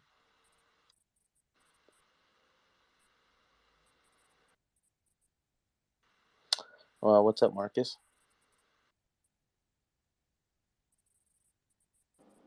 Hello. Hey, I was wondering if this is going to be available right at launch, and also, will this wallet work with a tether? Well, what do you mean by a tether? A hardware wallet? Yeah, I'm sorry. Yes, correct. The hardware wallet. So we will not be available right at launch, but we aim to be available. Well, I guess depending on when Pulsechain launches, I can't really answer that question, but we aim to launch on Pulsechain as soon as possible. And for the hardware wallet, that is definitely a priority. The only thing that's up in the air is we don't know if it's going to be a part of version 1 of the wallet. Great. Thanks. Sounds like a great project. Looking forward to it. Appreciate you asking. We had one more. I think he proxied out. I was going to say one thing. I kind of like the idea of not using Hex or Pulse as money. I don't think it is money personally. I think they serve as different purposes. And some people are interested in that concept of where is the money in crypto, because it seems like nobody created the money yet. We created value, stores of value, gas, various staking, but we haven't created actual currency. So that seems like it might be an interesting thing. And that's why I mentioned earlier about using a card, like a debit card. And I know using your wallet would be nice as well. And of course, if you used it like a card, you'd probably have, or a Visa card, you'd have fees involved with that too. But do you have a fee narrowed down for your personal wallet that you're creating? So we aim to be one of the, if not the lowest fees on the wallet market. And it seems like the MetaMask is a good example of what a fee is. And MetaMask's fee is 0.825% per transaction in the form of the native currency. So whatever chain you're on, our fee is going to be 0.729% per transaction. So it's actually going to be less expensive than MetaMask to transact on our wallet.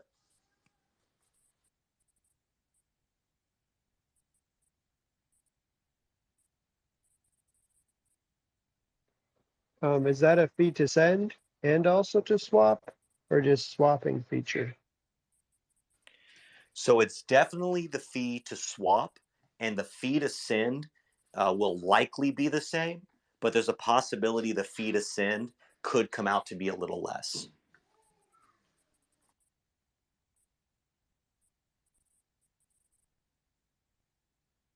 And I believe the way it's set up with MetaMask is it's 0.825% regardless.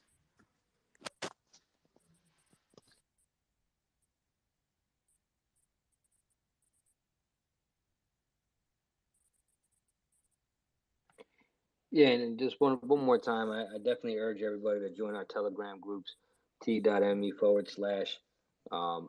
am crypto. And that's I am, not like I am, just the letters I am, crypto net. And then also the Telegram Magic Wallet Ride. And you can find cool charts and cool breakdowns of numbers and all the updates that we're going to be doing for the sacrifice and for the website, because we're going to be doing a couple cool updates on our website here, calculators that you can play with. So join our groups, stay engaged, and I know this is my project and I'm close to it, or our project and I'm close to it, but this really is a once in a blue moon opportunity to actually, imagine when MetaMask came out, if you had an opportunity to own at least like 0.5% or 0.1%, and now they're doing $100,000 a day in fees. I mean, it's hard to, obviously I'm on the inside of it, but especially because we're capping the sacrifice. Take a good look at us, do your own research, see where we're at in the community, follow Magic Carpet Ride, watch their YouTube, see the kind of men that they are, and how they linked everything together with the Power City project, and the fact that you're going to get a sick bonus of 12.5% on the Power City SAC if you engage with I Am Crypto. like Richard Hart says it, man. People just giving away free money. So that's all I got, man. Thank you all for listening. Have fun. Unless you guys have anything else for us, wish you I a think we great got night. a hand raised. Marcus, you had one question? Yeah, I just wanted to say how sweet this is, knowing that when we stake our hex on your guys' wallet, when we go to the end stake, we're going to be saving, even though it might just be 0.1%. I mean, that's going to be huge for us guys who are staking for 10 to 15 years, you know? Well, let me clarify there and set realistic expectations. We may or may not support hex staking simply because Staker app already exists and they do it really well. Okay, fair enough. I joined in a little late in the AMA, so I'm glad you said that. Thanks. Yeah, no, I mean, trust me, part of me wanted to be like, oh yeah, I'll let him think about it now, but want to be transparent. But you could, right? You could end your stake through the wallet browser dApp, like, right? If you or no, actually, if you said you are going to be, if there is going to be a hardware connection through the desktop, then you could do it that way. Yeah, because if you're going through go.hex.com, and you could just basically replace MetaMask with us, same thing. So yes, eventually, or not eventually, but in a roundabout way, sure, because we essentially are aiming to replace MetaMask and have all kinds of cool features in the future as well. Stuff that you can't do on MetaMask, you're gonna be able to do on our wallet too.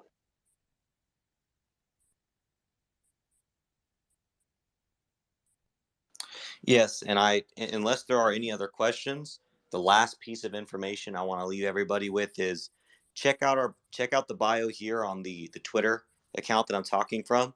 It'll lead you directly to our website, imcrypto.net, and that'll link you to the rest of our socials where you can ask us any questions anytime.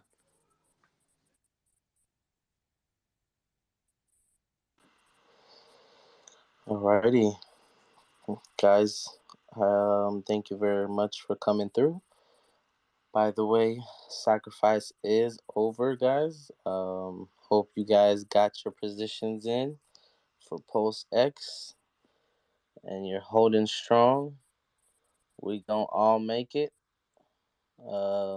Thank you guys though for coming through, Thank spreading the you, love. brother. Is it really over, Mello? I mean, Pulsechain is still going. Hey man, that's crazy. If someone was to sack 50K again, what was it like? He sacked it in November. That was I don't crazy. know if you've gone and looked at the Pulsechain sacrifice address recently, but due No. to the giving tree of the bonuses for the Power City sacrifice, you might go there now and see that there's a whole lot of $5 sacrifices, strangely enough. $5. Yeah, people trying to get what's it called, gas fees, and No, it's I guess cheaper. that's not what it's for. What? That's not what it's for. For that I Power mean, City bonus. if you want gas fees, you just go to Free Pulse.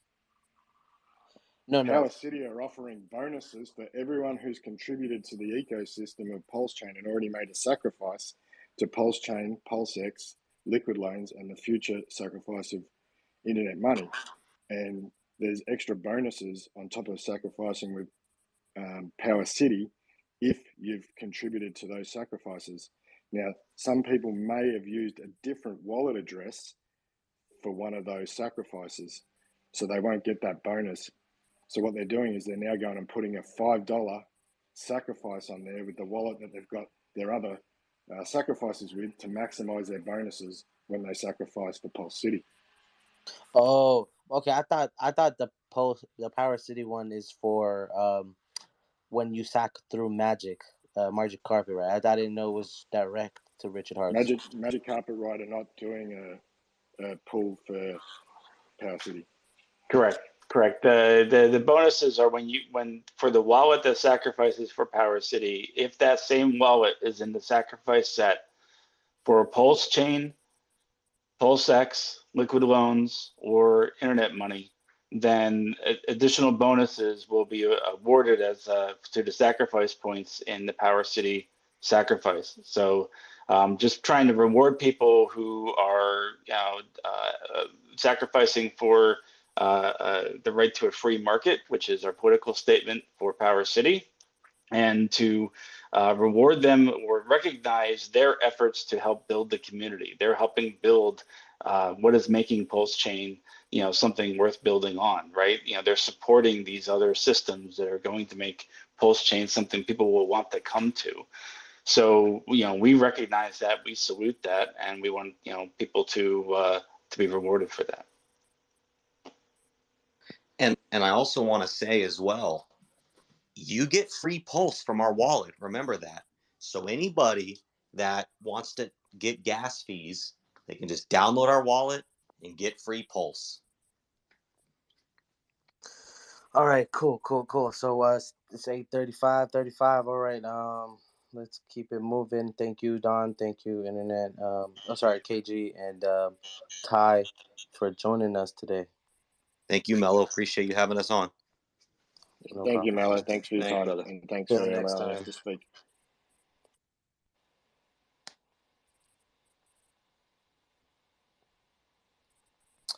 So, is Logan speak? Oh, Jesse. There you go. Okay. How you doing, Jesse? I'm doing. Let me clean this up a little bit. Yep, I'm doing well. Thank you. Guys, I'm gonna step you guys down. I'm just gonna clean it up a little bit, and Power City, I will bring you right back up. Okay.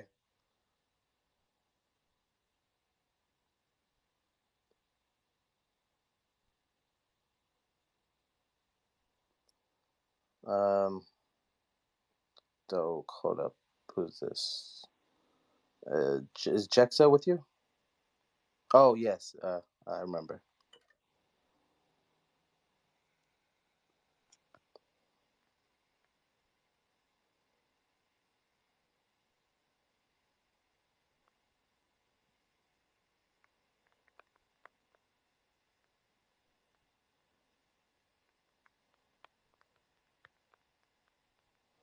How you guys doing, Jesse? What's up?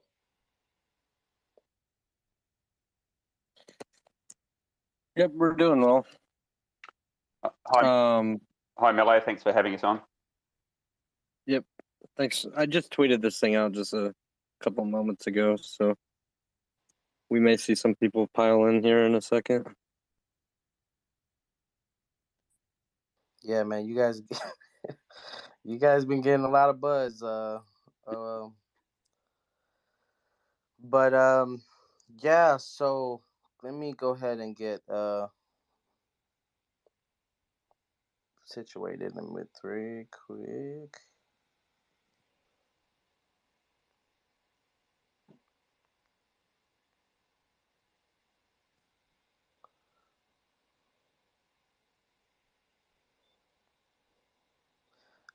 Is Muggsy with you too?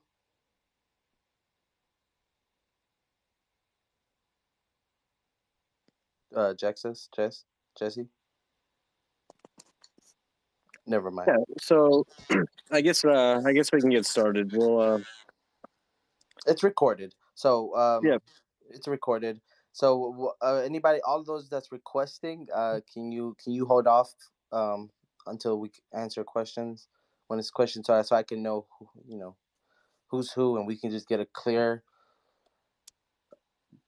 description of what Liquid Loans is and what it's bringing to this ecosystem, and then we can continue from there. So hey Jesse, how you doing? Jexa, never met you. I think I saw you in the chats the other day, but there's Liquid Loans sacrifice going on right now. You guys raised about what, 5 million, 4 million, something like that, 10 million, something like that, and 18. No, 15. it's almost 19 mil. Oh, 19 million. Cool. I haven't checked it. So guys, want to go ahead, maybe tag team it or explain it to the best of their ability, and then we'll open it up for questions. Yeah, for sure. So firstly, like I said, thanks for having us on, and I think this is a great forum for everyone to come to a space and hear about everything that's happening on Pulsechain or about to happen on Pulsechain. It's an opportunity for us to build a community out on a new chain. It's very exciting, and it means that we're going to be along on a journey for a number of years together. So it's really good to see people taking up the challenge and starting to bring things to the chain. No good having a chain if it's empty. So big shout out to everyone that's building on Pulsechain. So what is Liquid Loans? I guess the elevator pitch is it's a decentralized lending platform and a stablecoin factory. So we can mint stablecoin as part of the lending process. That's the two major use cases. Now, the way I see Liquid Loans is it's not whilst it is a standalone protocol, I think it's the way it plugs into the ecosystem that is the real value in all of this. I've done a couple of videos on feedback loops, but I think it just supercharges PulseX. We've now got this a secondary token on the PulseX DEX as well, so we'll have to see how that fits into the whole mix. Hex. So you bring all these components together and you create an ecosystem from a financial tools perspective, where you have a savings account, that being Hex. You have a way to lend and a way to extract value from your cryptos, the equity that you're building into your crypto in a tax efficient manner using Liquid Loans.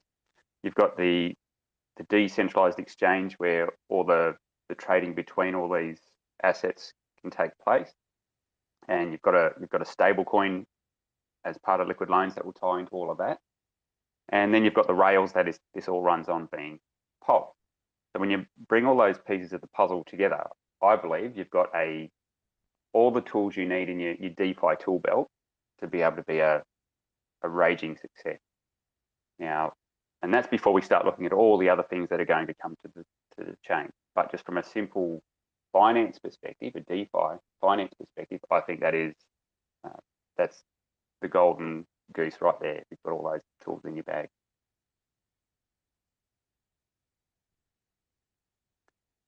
Jesse, did you want to have a little word? Yeah. So there's a lot of protocols that are centralized. They have admin keys, or money gets siphoned out of the ecosystem. And what's unique about Pulsechain in general is the vast majority, I'd say 95%, 96% of all the Pulsechain sacrifice set, and then the PulseX sacrifice set is, Richard's original followers from the Hex community. There's no competition as far as lending and DeFi protocols with Liquid Loans. So what you're going to end up seeing is a community that's driving a stablecoin, earning the fees, and pumping those fees back into the very things that this community likes. Those are things such as PulseX, Pulse, Hex, the secondary token. And this is like a rare opportunity for this community to literally own the chain and fix DeFi and make it the way it's supposed to be. This is what we've always wanted. This is what we've always heard. This is what we've always strived for. And we're going to help make that happen.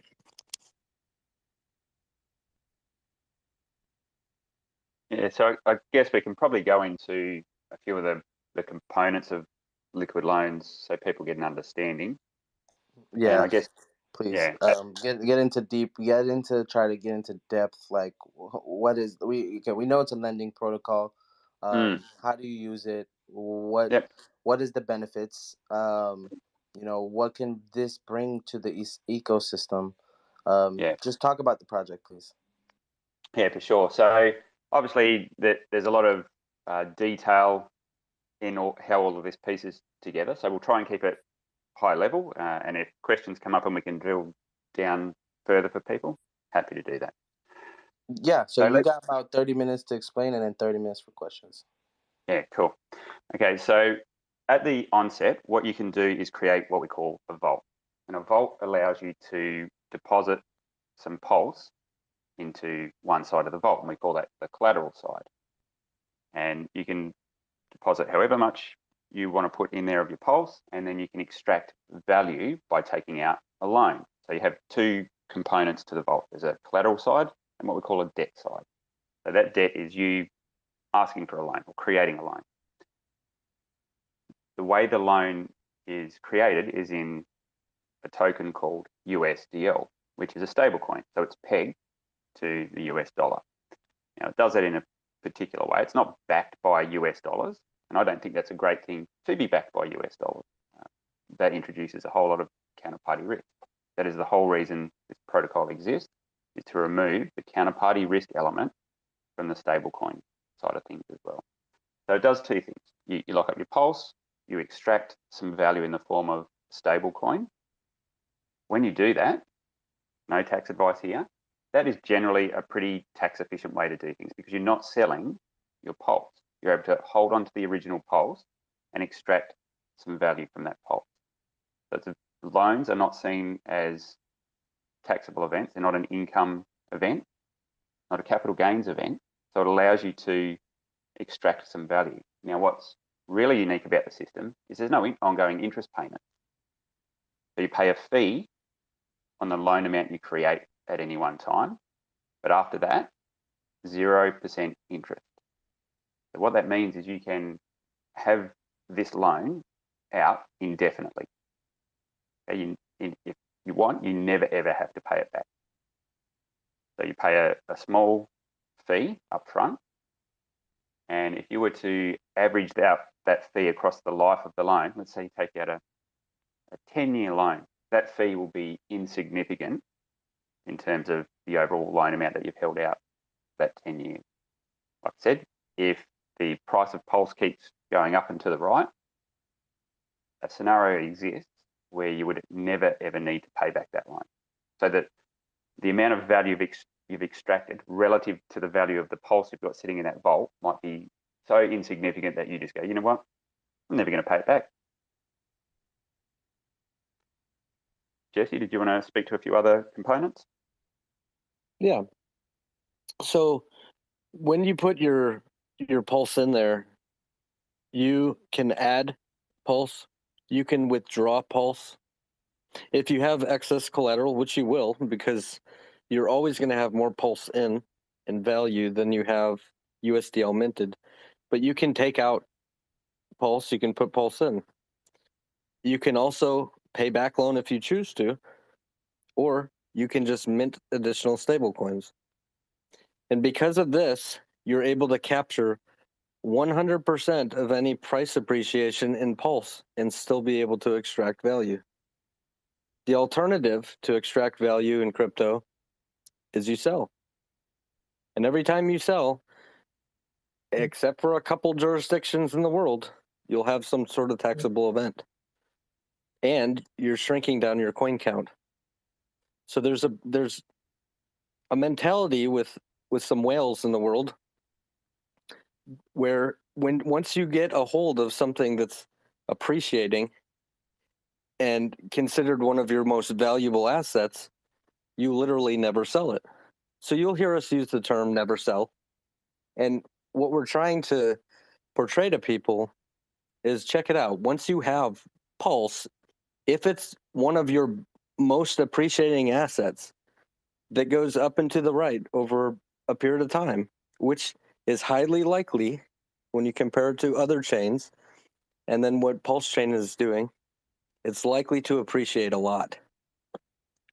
Why would you ever sell the Golden Goose? So that explains the borrowing side. There's two other major mechanisms inside of liquid loans. So you heard that there's a fee. There's a one-time borrowing fee. There's no interest, so you don't have a monthly requirement. There's no additional charges being racked up, but there is a one-time borrowing fee. It's relatively small, and it's it's close to what the fee would be on a DEX. If you were to have gone to a DEX and sold, had some slippage, it's nearly the same. Okay, it's a 0.5 or a 0.5% borrowing fee in most circumstances. That fee does ratchet up to all the way up to 5%.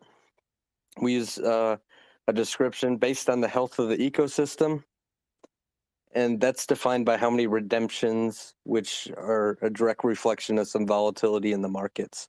So depending on what's happening in the markets, that fee could ratchet up a bit, but in most cases, it should be around a 0.5% borrowing fee.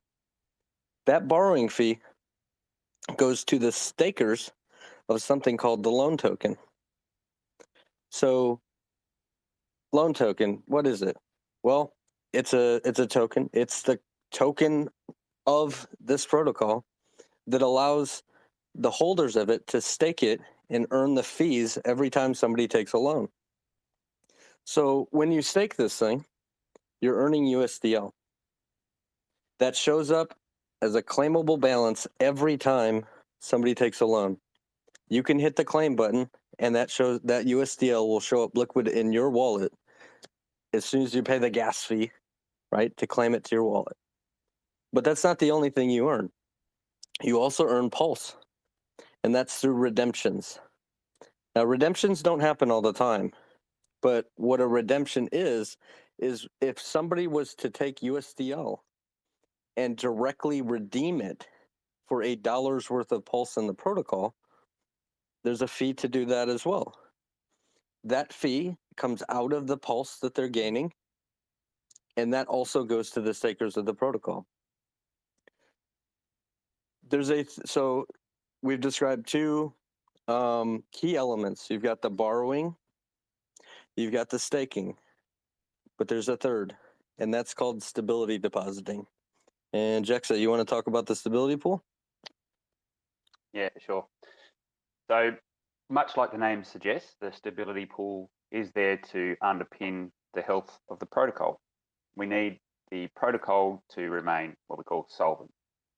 And by that we mean you can always redeem your USDL for $1 worth of Pulse. The system acts in such a way to protect that solvency and make sure you can always redeem that 1 USDL for your Pulse.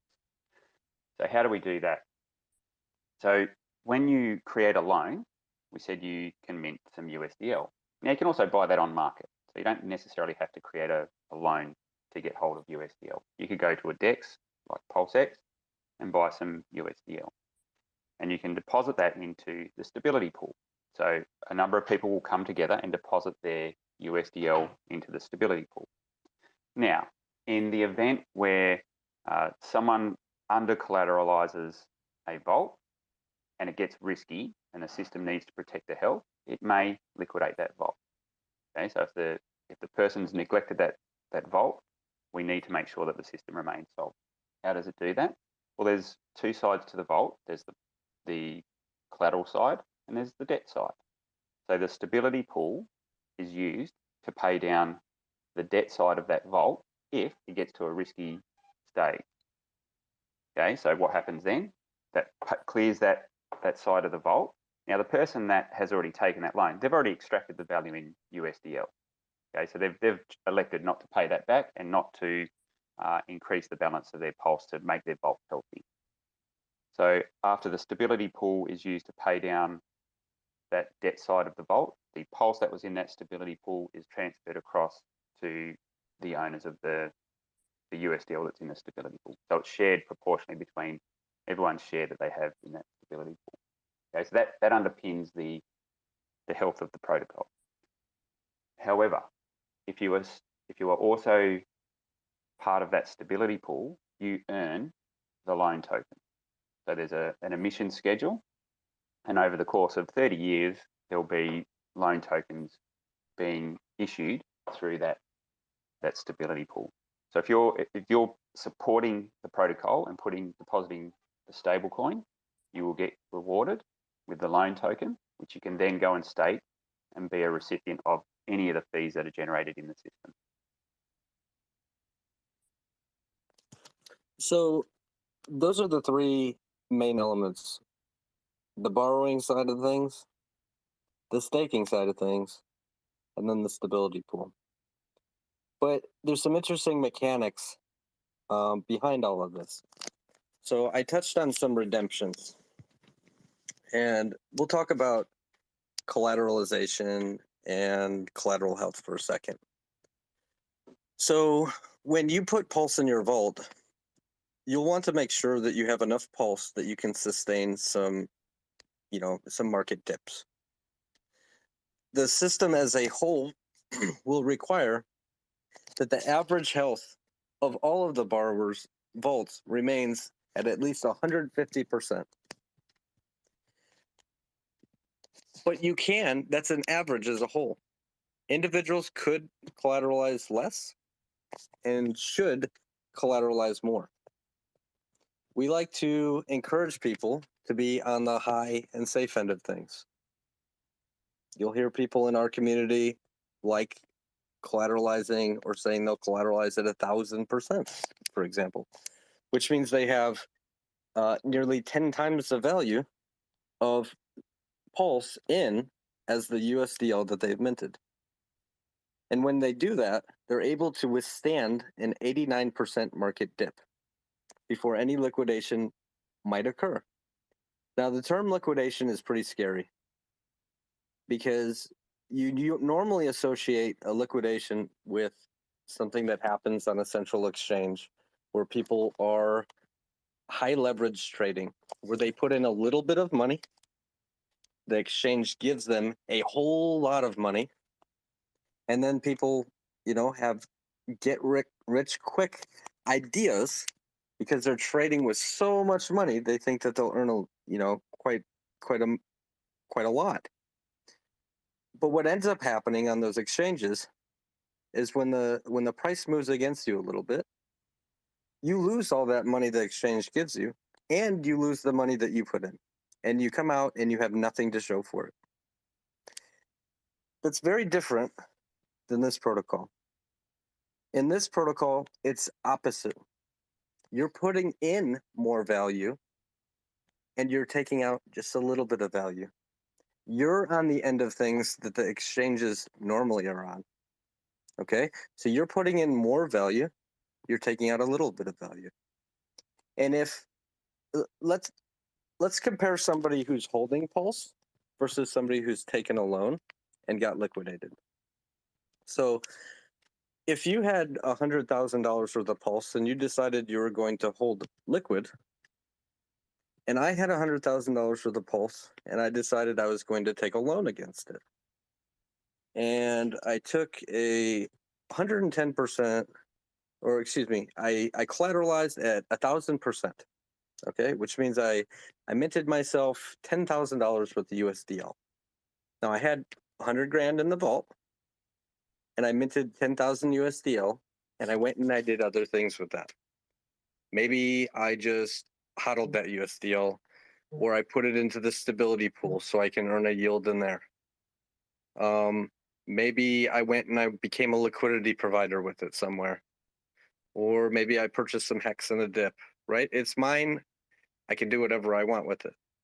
Okay? I've extracted that 10,000. Now, the markets are going to move, and Pulse will either go up in value or down in value. And they're going to do the same for you as they do for me. We both have $100,000. Now, if Pulse was to go down in value, it was to go down, say, to 80,000, right? So the 100 grand that we both had is now worth $80,000. Now I may be in a position where I look at my vault and I say, you know what? I think I'm still safe, and I might want to even mint myself some more USDL, right? I can do that. But I choose not to do anything at all. I let it be. Let's say the markets just continue to go down, and over a series of months, the markets go down and down and down, and I take no action. And the 100 grand worth of Pulse that you had decreases in value so much that it's now worth $10,000. Now, the same thing happened to me in my vault. But when it gets down that low, when it gets down to $1,100, it activates the ability for my vault to be liquidated. Okay, and somebody is going to hit that button, and it's going to liquidate my pulse, and I will lose my pulse because I took no action. I could have had my liquidation point higher. I could have minted additional USDL, for example, and had $20,000 worth of USDL and been liquidated earlier. Or I could have paid back my loan. I could have put in additional pulse to over collateralize more, or I could have withdrawn pulse to move my collateralization health lower. But remember, I took no action, and my vault ended up being liquidated. But I already had the USDL, and I'm already doing something else with it. And maybe the markets even go down even further. Maybe the $100,000 worth of pulse that you have turns into only $5,000 for the pulse. But I've already extracted the value. So if you look at it like a stop loss, you can see, because I already have the money out front and I've already put it to work, maybe that $10,000 worth of pulse, I had made a good decision, such as purchase hex or put it in the stability pool. And I've turned that into some more value. And now I'm in a position where if I want to, I can actually take that USDL and I can go and I can buy Pulse and have more coins than I originally started with. You're in a position where you just sat there and hodled and you have the same count that you started with. Or you were tempted somewhere along the way and you end up selling some of yours. Okay. Now, ideally, we don't want to see markets dip 89% to get to any sort of liquidation point. So it could have done the exact opposite as well. Maybe Pulse went up in value, and my vault that had 1,000% collateral, if Pulse did a 10x, maybe now I have 10,000% collateral. So my 100 grand is worth $1 million, and I still only have a $10,000 loan. And this kind of describes to you, like, what happens in a liquidation. Well, like some of the math behind a liquidation. Now, what happens if a vault is, if I took no action, if I lost my pulse, what would happen? My pulse would leave my vault and it would go and it would get spread across all of those stability depositors, and my debt would be wiped clean. It doesn't get sold it doesn't go to Uniswap through a smart contract and get dumped on the market.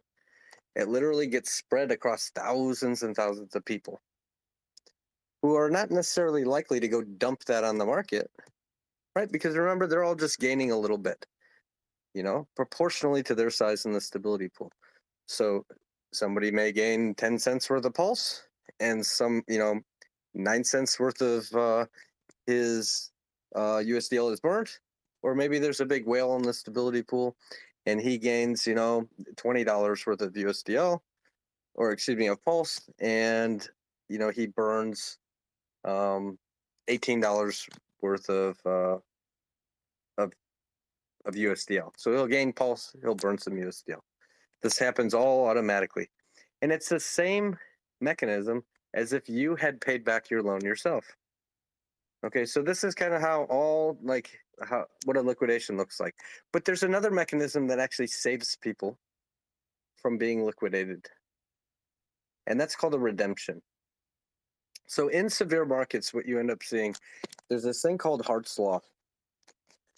And think of a liquidity pool as a token on each side, and each side of the pool have the same value. So if you have USDL over in PulseX and it's paired to Pulse, and there's $1 million worth of Pulse in the pool, there's also $1 million worth of USDL on the other side of the pool. Like they're equal value. But if Pulse went through a big market dip,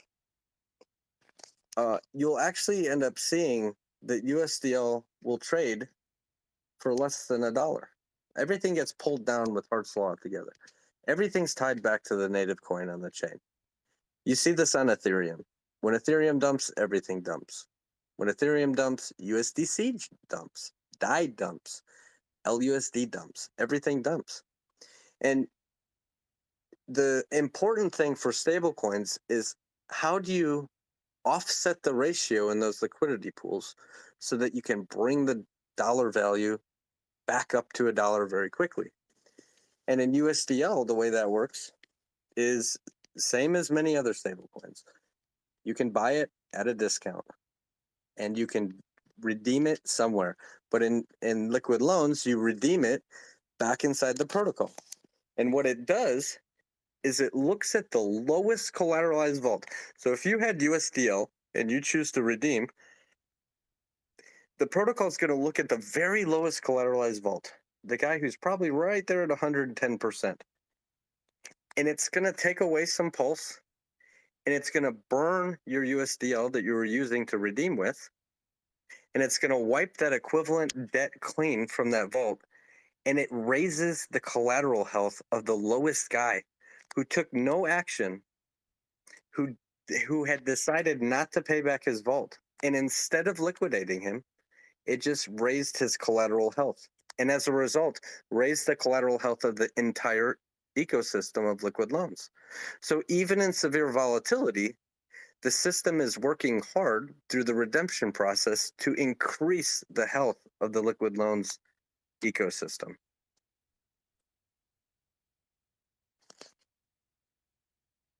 That was really good explanation, Jesse. And I can understand if you're sitting here listening to that, he's covered a lot of components there. If you want to understand what he's talking about more, there is some videos on my channel, Jexa Hexafe on YouTube, and I break down exactly everything that Jesse's just spoken there in little bite-sized chunks.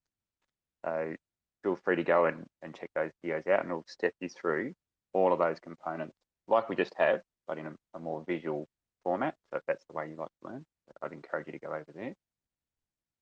I'm just thinking, is there anything we've missed there, Jesse? I think we've covered pretty much most things. I guess the summary is, and I'll relate this back to, I said, having all these tools in your tool belt for the DeFi world.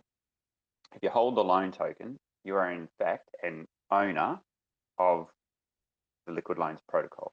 You share in any fees generated in the system, much like you do if you hold Pulse, and especially if you're delegating that, or if you hold Pulse X, you're effectively capturing the value generated in those systems.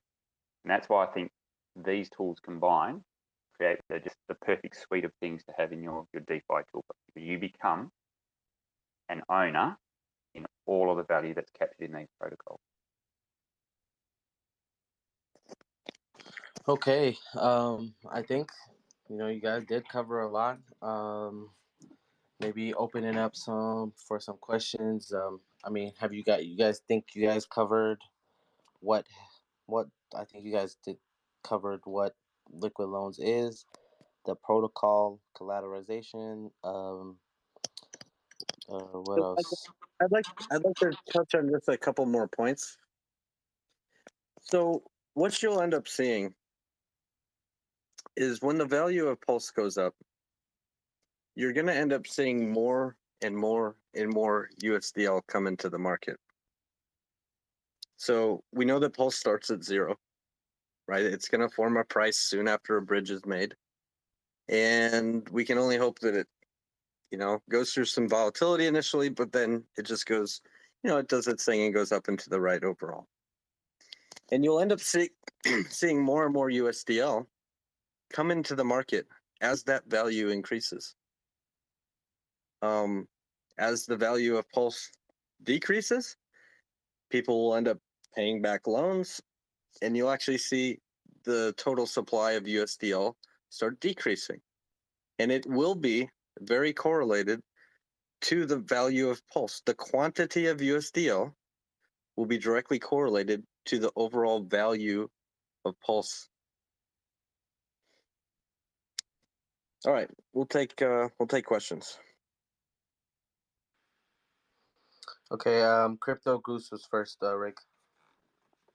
Yeah, hi guys. Can you talk a little bit about if the system goes into a state where the average is less than 150%, what happens and how the system regulates itself to get back into that positive mode? Yeah. Yeah.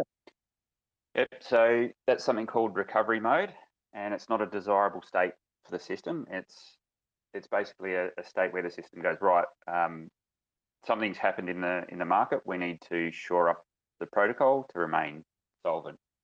So if let's just say there's a lot of redemptions or something like that, it will adjust the fees, and that's what Jesse mentioned too, with the fee for lending and for redemption can range from 0.5%, so 0.5%, up to 5%.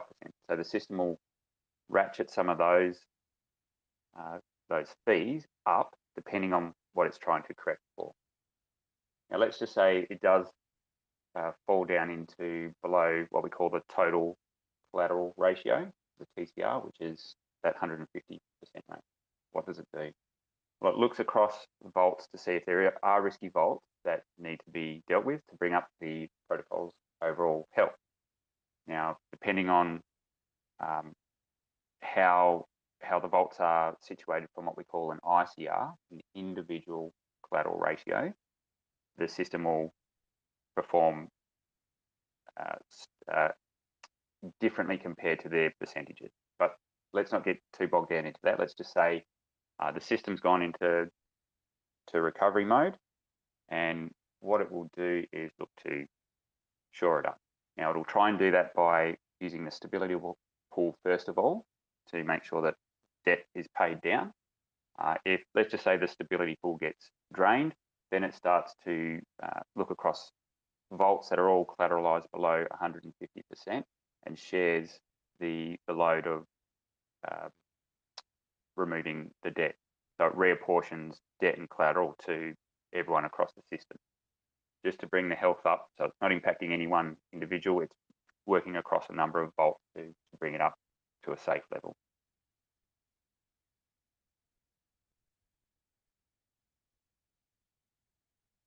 There we go. Did that cover that question?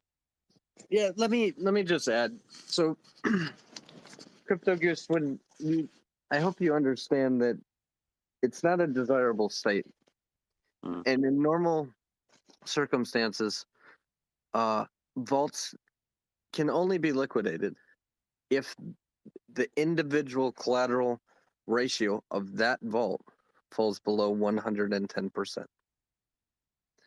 In recovery mode, vaults that are over 110% collateralized can become liquidated. But it's really important for everyone to understand that only 110% of what they've already minted and extracted and spent on what they want can ever be taken away from their vault. All of the additional appreciated or all the additional value worth of Pulse, the borrower keeps. They don't lose their entire stack. Yeah, that's a good point. Thanks, Jesse.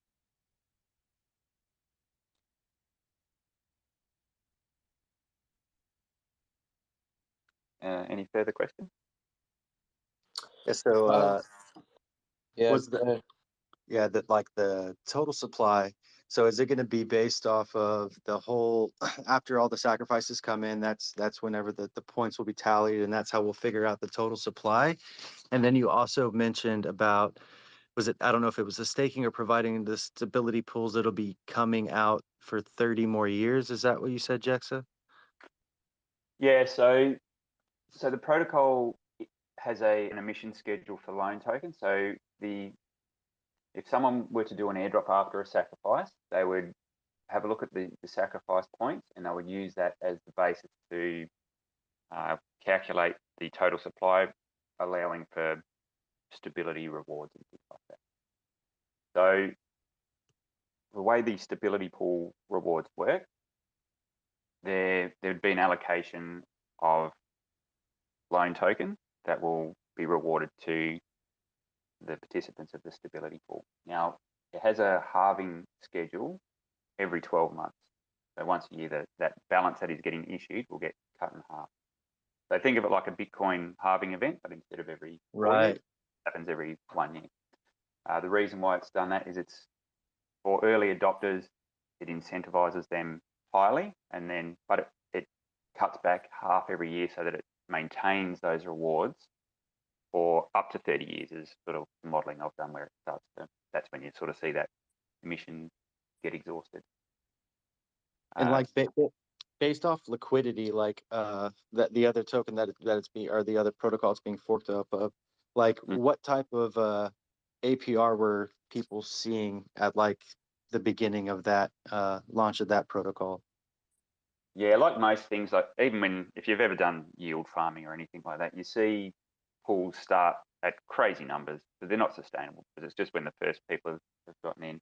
You might see things like 1,000%, 3,000%, but then they quickly stabilize to get down to something more reasonable. And if you look across at the liquidity protocol, it's not uncommon to see 20 to 30% APR or APY on the stability provider side. Yeah, for sure. And I think Jesse has touched on this before. Say if there was someone trying to be malicious and attempting to tank the protocol, I think he made a really good, I can't remember exactly what he said, but he had a really good explanation on a video one time about how malicious behavior just wouldn't work. If you can just touch on that, Jesse, that'd be great. Yeah. So because we're using the native coin of the chain, you have to imagine this native coin is paired to thousands and thousands and thousands of other tokens. It's not, the collateral isn't like a weird PRC20 where there's just a single DEX for it that a whale can go dump the price very, very easily for. Instead, it's a native coin of the chain, which is the most liquid asset. And you have to think how hard is it for a whale to dump like Pulse for everything on the chain? First off, he'd have to come in with millions and millions of dollars, and he'd go to a single DEX, and he'd do a big market sell, and he'd be losing all his coins when he does that, and he'll be losing them and obtaining some random PRC20.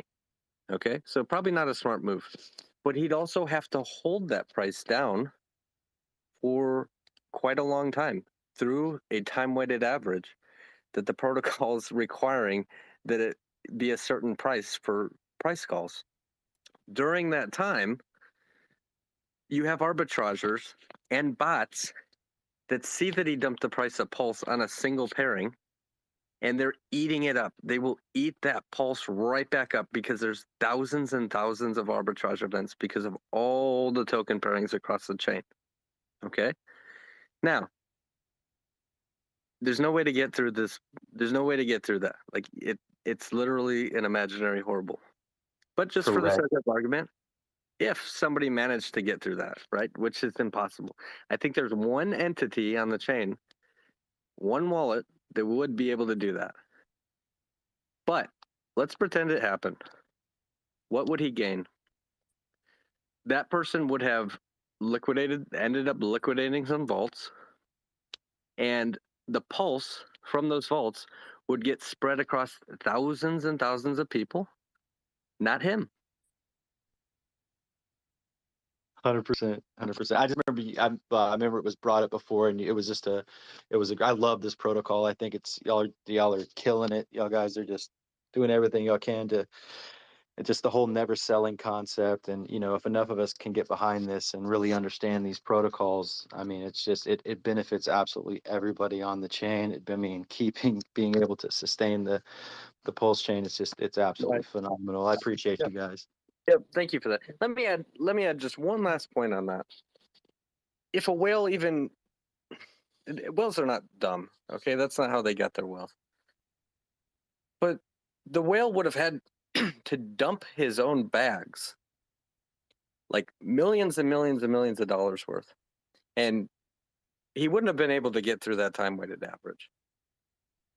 But even if he was a stability depositor, like to do what? To dump millions upon millions upon millions of dollars to acquire a couple $1,000s worth of Pulse?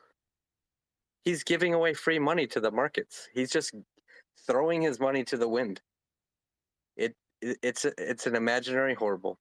Absolutely. That's kind of why I just brought it up, because it's like, otherwise, if I mean, you get enough people running this protocol after, and then all these strategies that some of the other hexagons have came up with, and I think it's extremely, extremely intriguing, and you know, being able to educate the community on these protocols like y'all are doing, so people are able to follow these guidelines, making sure that they're over collateralized, or using it like if you're advanced as a stop loss. If you become advanced, it's just, as long as you're obeying the rules and watching the dips within the market, and people are actually paying attention to what they're doing, I see it as a win-win scenario. And like I think y'all had mentioned earlier, like if the price of Pulse continues going up and to the right, there's no reason that the loan token would not be doing that same thing. Why wouldn't it follow the price, in a sense, to what's going on here? So I think it's absolutely phenomenal.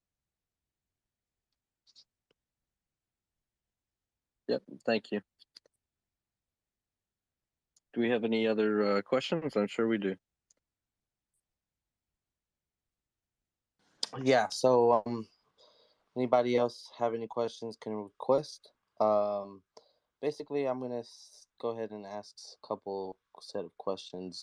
Well, the first one's gonna be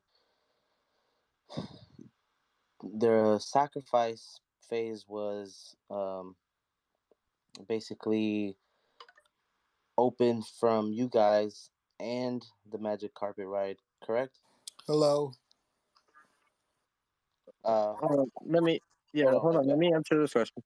So we have an official sacrifice address and instruction, so on and so forth.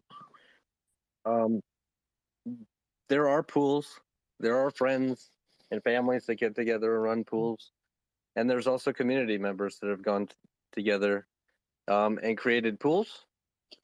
Of course, there's additional risk, which may or may not be mitigated with those pools.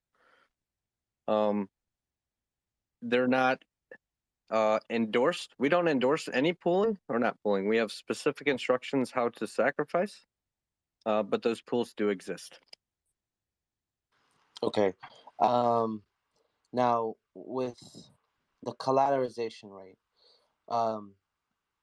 normally with loans and credit cards, you have to pay a monthly. You're stuck to paying a monthly. Excuse me, a monthly payment on your debt, right? So Yeah. in this case, you basically, as long as you don't go past your collateralization rate on your own, you or your collateralization health, you won't be liquidated, right? That's correct. Unless your collateral health falls below 110%, or if the system is in recovery mode, in which case it's possible, if you're one of the lower collateralized vaults, that you could lose the value of what you've already extracted plus 10%. And let me touch on something that you just mentioned about credit cards and such. First, it's important to note that there's billions of people around the world that are unable to use financial products that have some form of interest. Having said that, if you borrow money from a bank, they're basically capitalizing off of you. They have money that they could have invested elsewhere. They could have put it into stocks or bonds or the markets here or there. But instead, you were the opportunity. And they said, yes, we will gladly give you some money because we can charge you 18% or 25% or whatever it is, 12%. Okay. And they're making money off of you. You're giving your money to them in the form of interest. This protocol doesn't do that. There's no counterparty. And because there's no institution that's giving you money an institution could have made money elsewhere, it's simply you and a smart contract that you enter into. You already have your own value. There's There's no need for interest because it's your money to begin with. You enter into a smart contract and you mint yourself your own loan. And that's why this protocol does not need to charge interest. Okay. I'm gonna go ahead and go to K-Rect, and I'll come back to me. Go ahead, K-Rect. Hello, I'm very late. I just got in like 5 minutes ago, but I just got a question because I asked the other day when we was in the other space about the distribution for the team, and then there's a second part I want to add about a vesting period. So, is there a percentage that is going to be distributed to the team based on the allocation after the sacrifice, and then what is the percentage of that allocation? And is there a vesting period for that team before they can sell? Okay, I'll touch on this. We did talk about this in the other channel. People are going into a sacrifice. So first and foremost, have no expectations of the profit of the work of others. What I have said is if you are interested in what a distribution schedule or a distribution may look like, go across and have a look at the liquidity protocol. Now, they were in a position where they could publish their numbers because they launched in a different way. We're not in that same position. So we can't do anything like that. So what I'd suggest is if you've got an interest like that, go across to liquidity and have a look how, I think they've got a section called tokenomics or something in their doc section. Go have a look at that. You could imagine that an entity might do something similar. Understand that liquidity had VC money brought in. Okay, so I did that because that's what I got yesterday, right? So the team and the investors had a total of 56% of the initial allocation. So if you're going to do something like that, then I'm assuming that your team is going to get the total 56 because it was 23 for the team and 33 for the VCs. But there are no VCs because of the sacrifice. So if you're going to do something like that, if I do my math with the research I'm doing, y'all would get 56% of the total allocation. Your math. What I'll say, your math is. While we don't have VCs, what we do have is community. Yeah. Okay. So okay. So right here, I'm looking at it. You said go to it, so I'm looking at it right now. 23% to the team, 33 to the investors. Your investors are the sacrifice. So if you're not going to share that 33, and you're only going to keep the 23%, so you're telling me to go look at it, and I'm looking at it, and I just want to know: are you going to do 23%, or are you going to do 56% for the team? That's all I'm asking. I'm going to say it again. No expectations of the profit of the work of others. We've said there are no VCs, or we said liquidity took VC money. We don't have. What we have instead is a community of people. Okay. So I'm gonna make an assumption, and I'm done. Nope. I'm just gonna make the assumption because I'm looking at the documents that you sent me to, because you have your documents and literally. So I'm assuming that the team is. I just wanted to make sure. Sorry, mate. That's all. You cut out there, man. We didn't hear anything you said. Oh no, I just went to the documentation you said look at, because that documentation is not in the documentation provided by Liquid Loans. So I'm just using the numbers that y'all said go to, and I'm just using the information that I have available to me. So I'm fine. I just want to ask the question, and that's what I got. No expectations, but I do have an expectation because you sent me somewhere to go look at some information. So that's all. I'm fine. Everything is great. We said that we like. So I think let me clarify something. What Rect is trying to say, right? Okay, when you come out with a token, you come out with the tokenomics before you even launch. You come out with the white paper. You come out with all of that. You come out with the breakdowns of the fee schedule and all of that.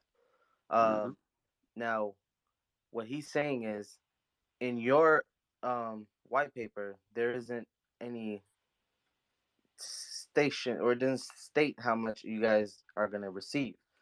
And when you tell somebody to go look at another white paper or another thing that you guys are kind of copying, it's kind of in it kind of in sorry, it's kind of like you're saying, yes, we are gonna get it, but no, we can't. We can't work, because expecting from work of others has nothing to do with tokenomics.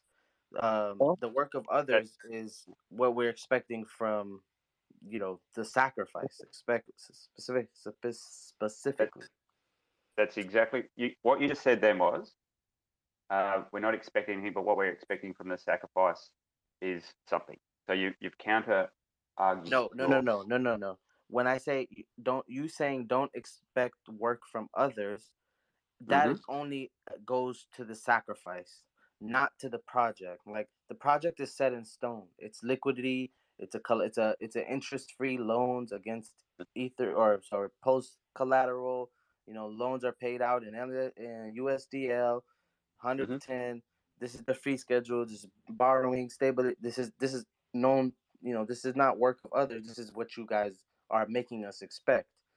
You know what I'm saying? But that part, since you guys didn't have the audit and everything, and you guys told us to go back and look at liquidity, we did. Everybody went back and looked at Yep. liquidity, and now we're saying, hey, okay, liquidity has team tokens, so that means you guys are gonna have team tokens. And then if you guys are, what's those percentages? That's all I think we're trying to figure out. so Yeah. No. if, Sorry, you go, Jeff. yep. So if you look on our website and you go into the knowledge section, you'll actually see a tab in there, and I think it says um, maybe distro, and it mentions, yes, there will be a team allocation. It describes how those are actually locked, but what it does not tell you is how many. Also, what's not told is how much of the supply goes to the sacrifice set, goes to the reward release pool, goes to the liquidity provider reward release pool, what gets set aside for any bridges or fiat off ramps. None of that is disclosed. You're absolutely right. You also did not know any of the percentages in previous sacrifices either. And it's for a very specific reason, because it would set an expectation that you would be giving up money in exchange for a very specific amount of something, and that expectation would have been given because we showed you the distribution. There are very legal reasons. Listen, this is a sacrifice in the hopes that a better system will emerge onto the pulse chain. Nothing more, nothing less. I get that. I get that.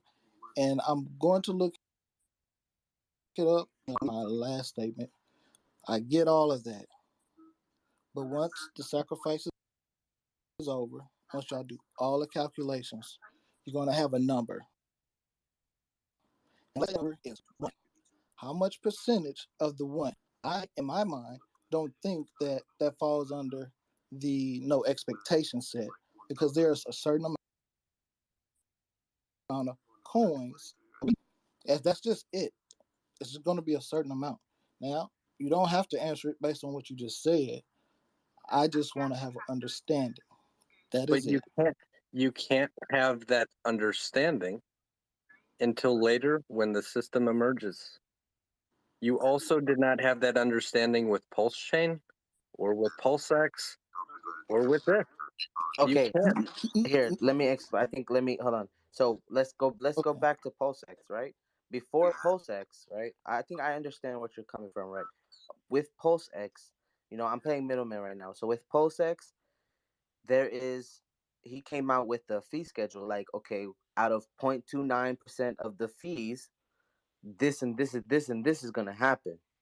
Right, we've done the That's same. not expectation. That's not expecting work from others. That is just what Pulsex is gonna do. Now, Exactly. And we've said the same things, what we will do. what this protocol will do. I Yep. understand, but then that the breakdown that he's asking is included with what you guys are gonna do. Not so now the work of others, right? Expect not expecting proof of don't expect from the work of others. That specifically is supposed to be for the tokens that you're gonna receive through a sacrifice. Like You're not that's just receiving for a the token. sacrifice. You're not receiving a token through the sacrifice. No, you don't expect it. Of course, it's a sacrifice. I understand that. That's you're not expecting the tokens. That's where you don't expect proof of.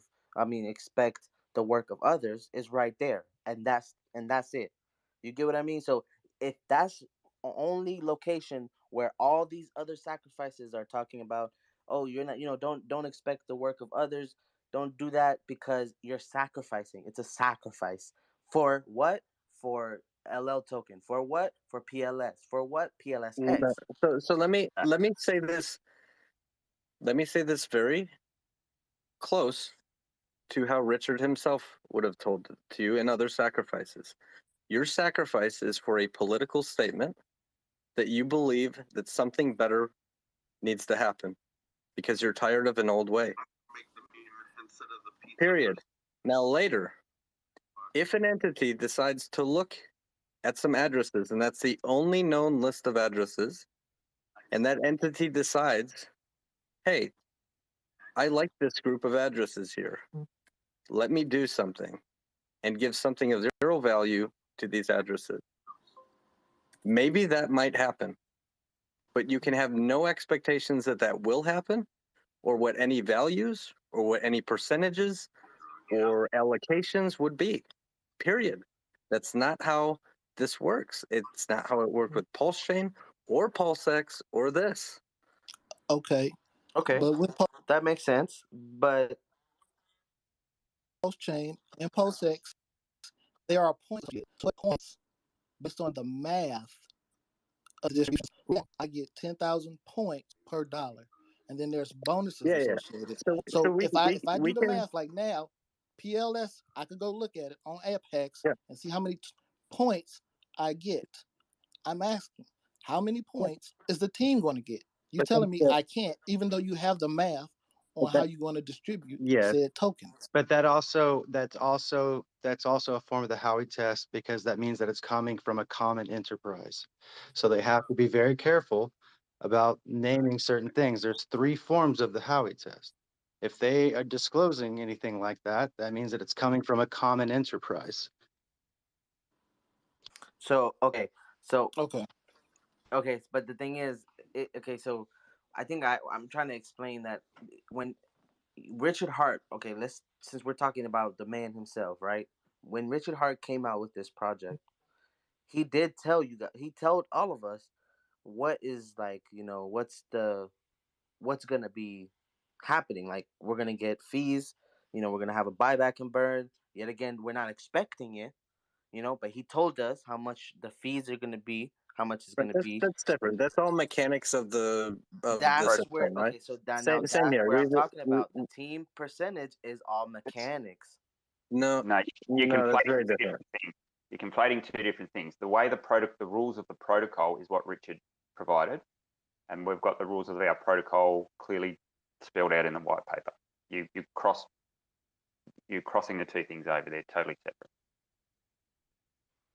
I know, but so if they're totally different, then um, if they're totally different, then why wouldn't you be able to come out with the how much the percentages? Because if you're expecting work of others for something different, and then this is the Listen, mechanics is something different. I'm just asking, by the way. Yeah, yeah, Well, but you didn't know the percentages. What you did know is, hey, if you sacrifice, there are points that represent your sacrifice. All right. We also have points that represent sacrifice for liquid loans.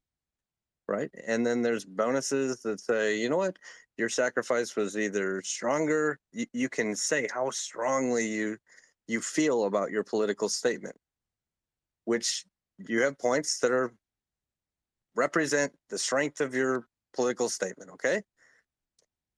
This is the same way it worked with all of the other sacrifices. What you did not know is what the total supply would look like in its entirety. Now, you may have learned that at the very end, but it was never told to you. At the beginning, you understood the mechanics of the protocol. Nobody had any idea what the total supply would be. You saw what happened on the last days on both sacrifices. The supply, yeah, of course. Like, no one knew the supply, but I Right. don't think what he was asking was the supply you guys were going to get. He was asking the percentage. I mean, it's That's just the percentage. that's exactly what he's asking. Did you know what percentage the OA was going to get in Pulsex or Pulse? The answer is no. No. Okay, yeah, I guess it's just mechanics versus, sacking for points. Because I mean, the way he was asking it was more on mechanics of the token. So Yeah, and that's exactly what I'm saying. He's confusing the two. Total supply and everything is not related to the mechanics of how a protocol works. So the protocol in PulseX, for example, is the buy and burn and the amounts of the buy and burn. The protocol in liquid loans is what's the fee when you take out a loan, things like that.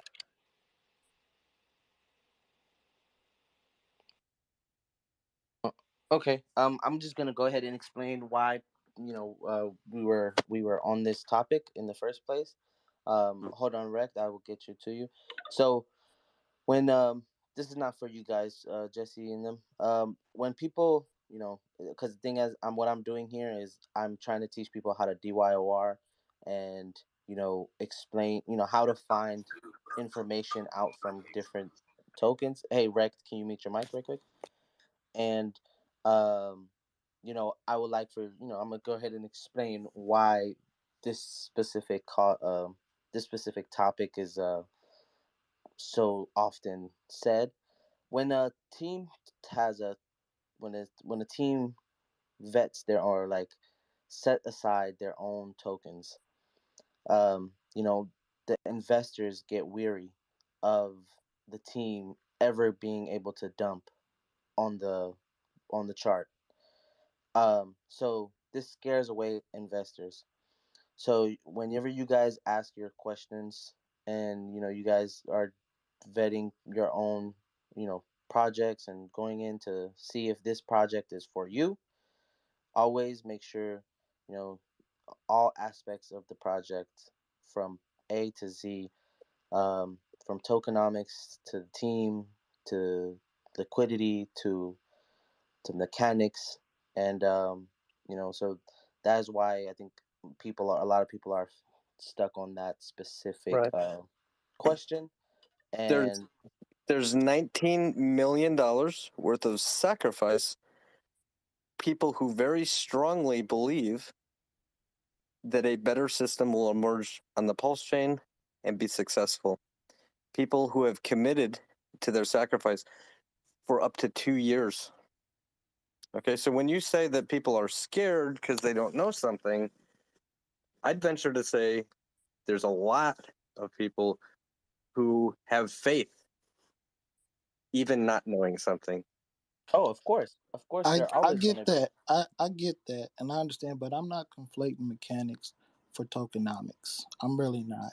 I'm just talking about simple numbers, and it's a percentage. And if you can't share it, I'm okay with that. But when you say points, you say you have $1, you have 10,000 points. So if I gave $1, the expectation I should have 10,000 points, and I shouldn't have expectation that I ever get them. Just know that I spent $1 to get 10,000 points. I'm good with that. I went through your documentation because I've been looking at it online. That's why I dropped off, and I couldn't find it. So it's okay. I was just asking a question. You don't have to share the percentage. If you don't have the percentage, that means you can't share the cliff or the vesting period either, which is okay. However, every time the times I have asked a question, you say go to liquidity, and I'm reading that documentation and I'm finding the information. But then when I come back and repeat the information, you says no, we can't do that. So that's it. It's just, and what you hear is just frustration, right? Because I'm trying to Yeah, of course. understand. Okay. And Can I like the 19 can the I 19 say million. something? Can I say Yes, I'm something? gonna be This done. is Christian. Yeah. the 19 Hey, million. hold on. I Hold get on that right quick, people Christian. are going to that people believe, right? I sacrifice for PLS and PLSX. I understand that, right? I'm just trying to get understanding. And then also the thing about the kickback fee for the front end operators. It's not in your documentation, but it's in the liquidities. So I'm looking, I'm doing my due diligence, So, and I'm so just trying to listen, get an listen, answer. listen. You brought that up the other day. Anybody can run a front end. Anybody. Thousands of people in the world. You can spool up a front end and charge whatever kickback rate that you want. Now, if you charge too high, nobody's going to use your front end, of course. But the whole idea of this protocol But it's not is anybody. It's in your complete. It's documentation. because we don't set that kickback rate. You set that kickback rate. If you decide to build, let me say it like this: if Staker app decides to run a front end on Staker, they're allowed to set whatever kickback rate they want. They can shave whatever amount they want, and they have to disclose that. We can't put that on our website because we are not the ones that set that rate. It's open. Okay. It's an open protocol for anybody in the world to use and build a front end for. Okay. So basically, so there's fees, of course, to use I'm not talking the about the front rate. end. I'm talking Not about our not our front end. how to run a front Oh, end. Yeah, when the SDK package is available and a developer decides to download that, all the information will be there. We're not releasing the SDK package yet for people to start building their own front ends yet. But for now, you know that there will be a front end that is completely free to use. hey, Later on, other people will choose to build front ends, and they can charge a fee off their front end if they choose to. hey, Rec, you got kicked out. You're gonna have to come back, go out and come back in. Uh, but okay, so let me ask this question. So sacrifice 19 million, boom. When is the sacrifice over? And will since after sacrifice, you guys know the supply, will there be more information given before launch? Yeah, so I believe there's maybe 24 days left to sacrifice. Maybe another 4 of those are in the flat rate period, and then it starts decreasing after that. Information after launch. I'm sure when testnet v3 comes out, we'll be able to do some. We'll be able to get our code launched up on v3, where we are on v2 now. Jexa has a video where he's interacting with the contracts on testnet v2. So we're anxious to see what comes of v3. We'll provide updates with that. We'll be on streams just like we are every single day. We'll continue to be on streams. There will be tallying of points that occur. We'll release that information. There is a ranking site that will appear. There's already one ranking site. There's others that will start appearing from the community. Yes, it will be a constant flow of information, but not just for like right after sacrifice, for years to come. This is a protocol. You heard Jexa say there's a 30-year emission rate on the token. We will be educating people in this space for years and years and years to come. Okay, cool. As long as we get some information before launch, then more people can do their own due diligence. Then, and if people haven't sacrificed, they don't have to. Sacrificing is sacrificing. Please learn your words. Don't have to sacrifice. Somebody, if a project ever says sacrifice from here forward, you do not have to sacrifice, guys. But Dragon, did you have a question for them? Yeah, well, not so much a question. I just wanted to just give a comment to Jex. Are you there? Can you hear me?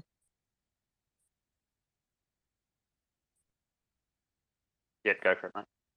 Hey, Jex. I messaged you I would say a few months ago, just about security in general. So I just want to thank you. Your videos got me through setting up. This has nothing to do with Liquidos. I just wanted to thank you, setting up my security with the hardware wallet. So I appreciate that. Thank you so much. And security's on point now. And yeah, just wanted to give you a shout out. Thanks. Thanks, mate. It's nice to hear that. I put those videos up a couple of years ago now, so it's good to see that people are still getting use out of those. I'd like to think we've saved a lot of Texans from losing funds by educating them the right way to do their security. No, yeah, for sure. And then also, yeah, just wanted to cheer you guys on. I sacked through, just being honest, I sacked through a pool, but yeah, just hoping for great outcomes. I look forward to doing more research. I honestly have done probably like 30% of the research I should have done. Same for you guys, same for the other project, the Hedron guys, and honestly, like probably 70%, like Pulsechain and Pulsex. I should probably be more due diligent on that, but I'm trusting in RH, and I'm trusting that you guys are. I mean, maybe I shouldn't trust, but just in general, I just want to say, let's hope for a good outcome, and I look forward to using your guys' products and the other guys' products as well. So yeah, just mainly cheers and thanks for the security tips.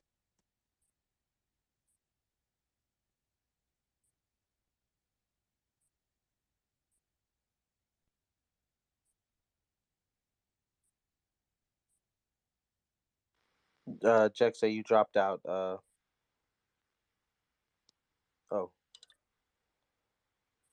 you there, mate?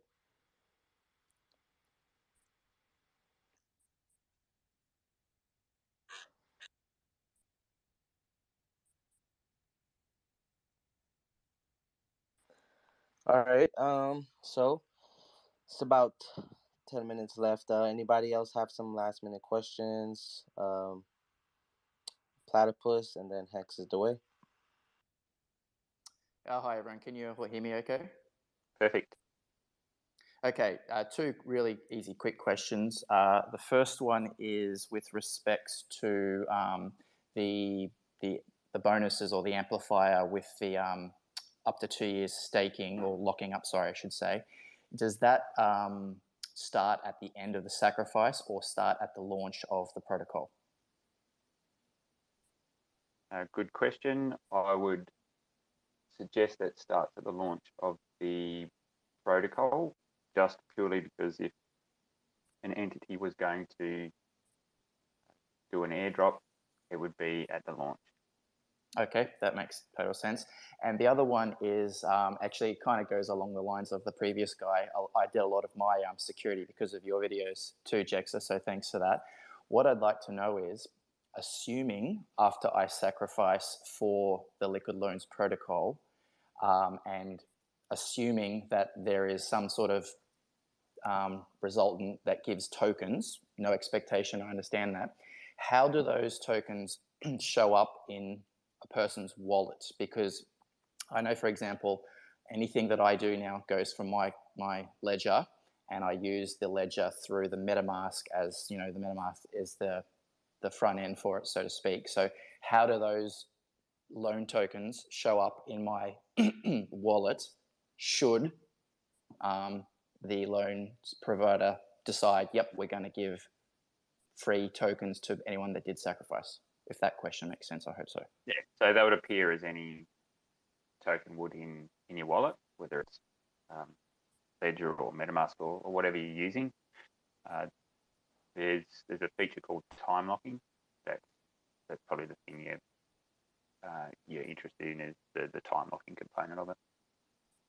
Right, but so like, for example, I will send, for example, some USDC from an exchange to my ledger, and then from my ledger, I will send it through to the sacrifice address.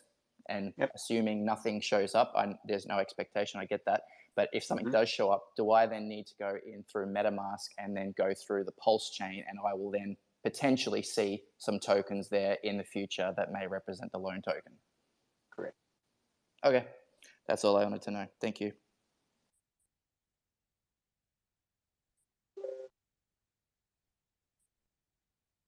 Yeah, so a little bit earlier, gentlemen Yeah, sorry. A little bit earlier, a gentleman said he did about 30% of the research and that he sacrificed for a pool to liquid loans, which means a third party. And that to me is really, really concerning and scary in this community. So, of course, liquid loans may or may not be able to control that, but I wanted to ask them what relationship do they have with the Magic Carpet Ride? No members of the Magic Carpet Ride are members of Liquid Loans. They're not admins. It's a completely separate entity. Okay, thanks for that. And how do you feel about them gaming the sacrifice and ruining it for everybody else? Because it's not fair that you have to join a third party system to get the advantage when you guys are offering your sacrifice. So basically, they're ruining your liquid loan sacrifice right now. Fortunately or unfortunately, I mean, the community is free to act in whichever way they see fit. It's happened on Pulse Chain, Pulse X. You can't control that sort of thing. I agree. You're giving up control of your keys or your coins to a third party, but ultimately, people are free to do what they want to do with their money. I agree with you, Jexa. Exactly. They gave up their coins to a third party, and that, since you're so big on security and on your channel you talked a lot about security, it's really disconcerting that it almost seems like an insidious element in our entire hex community is growing, and it's not just the Magic Carpet Ride, but it's the ideals of what crypto and do your own research and what Richard Hart has been pushing. It's strange that we've come to the point where we can just willy-nilly throw our coins into pools of various people we've never met before, and hopefully we can cross our fingers that one, liquid loans won't do anything wrong, but two, this other party won't do anything wrong. So if I was running my own coin or even my own sacrifice, I personally would ban any pools from participating, and I wouldn't accept it. I would invalidate it. So that's my personal stance. And yeah, I understand where you're coming from. You can't invalidate it. How do you stop someone from? How do you block a pool? Like it's you not can possible. send their funds back. Have you asked Richard? Have you asked Richard to do the same thing? There's probably 10 to 15 pools in the top SAC addresses in the Pulse Chain sacrifice.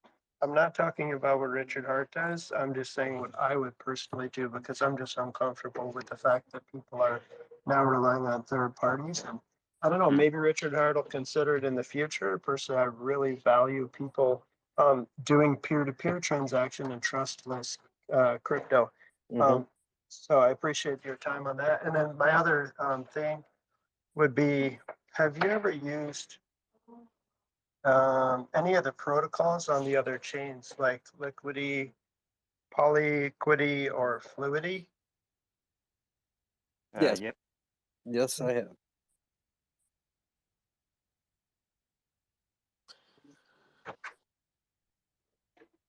Okay, great. Is that something you would recommend for other people to use? Well, there's a very healthy rate of return over on Liquidity. Gas fees can ruin it for you if you don't go in with a big bag. So unless you've got significant holdings, I wouldn't recommend it. Over on Ethereum chain, unless you have tens and tens of thousands to put into the stability pool or the staking pool. No, because every time you click the claim button, you'll pay $60 to $120 in gas fees for those to end up in your wallet. And it doesn't make any sense. Yeah, unfortunately, a lot of things are broken on Ethereum, as we know. That's why Pulse Chain's getting launched. If you want a lower cost way of experimenting and using the protocols, you can do that on something like Avalanche. But understand the adoption over there is pretty small. The protocol is still stable, and you can get a feel for how it works, so that's fine.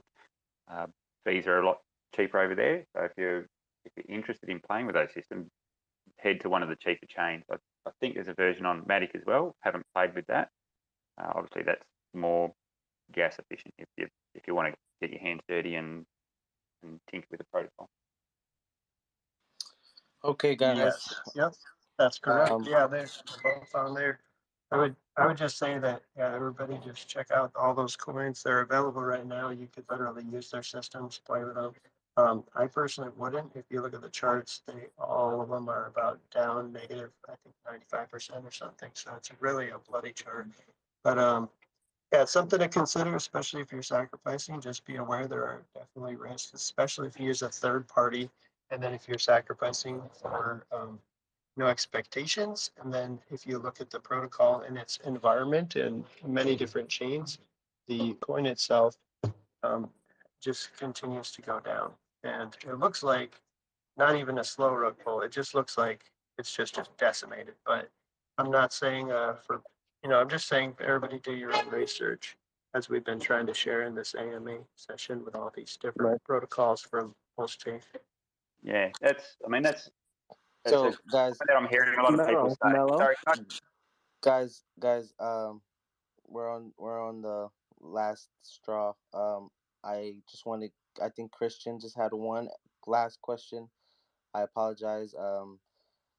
Could we just get that out the way? And yes, just do your due diligence with other Mello? tokens. Yes, Mello? go ahead, Christian. We were invited here, and Jex is going to reply to that comment. You said what? Hold on, what? What happened? Thank you. Yeah, so there was a comment made about looking across at other protocols of a similar nature in their performance. The response I would have to that is don't tarnish everything on different chains with the same brush. How many different dexes have been launched that are based off the same underlying protocol as Uniswap or PancakeSwap? Do they perform the same as PancakeSwap? No, it's exactly the same code and everything, but they're not performing the same way.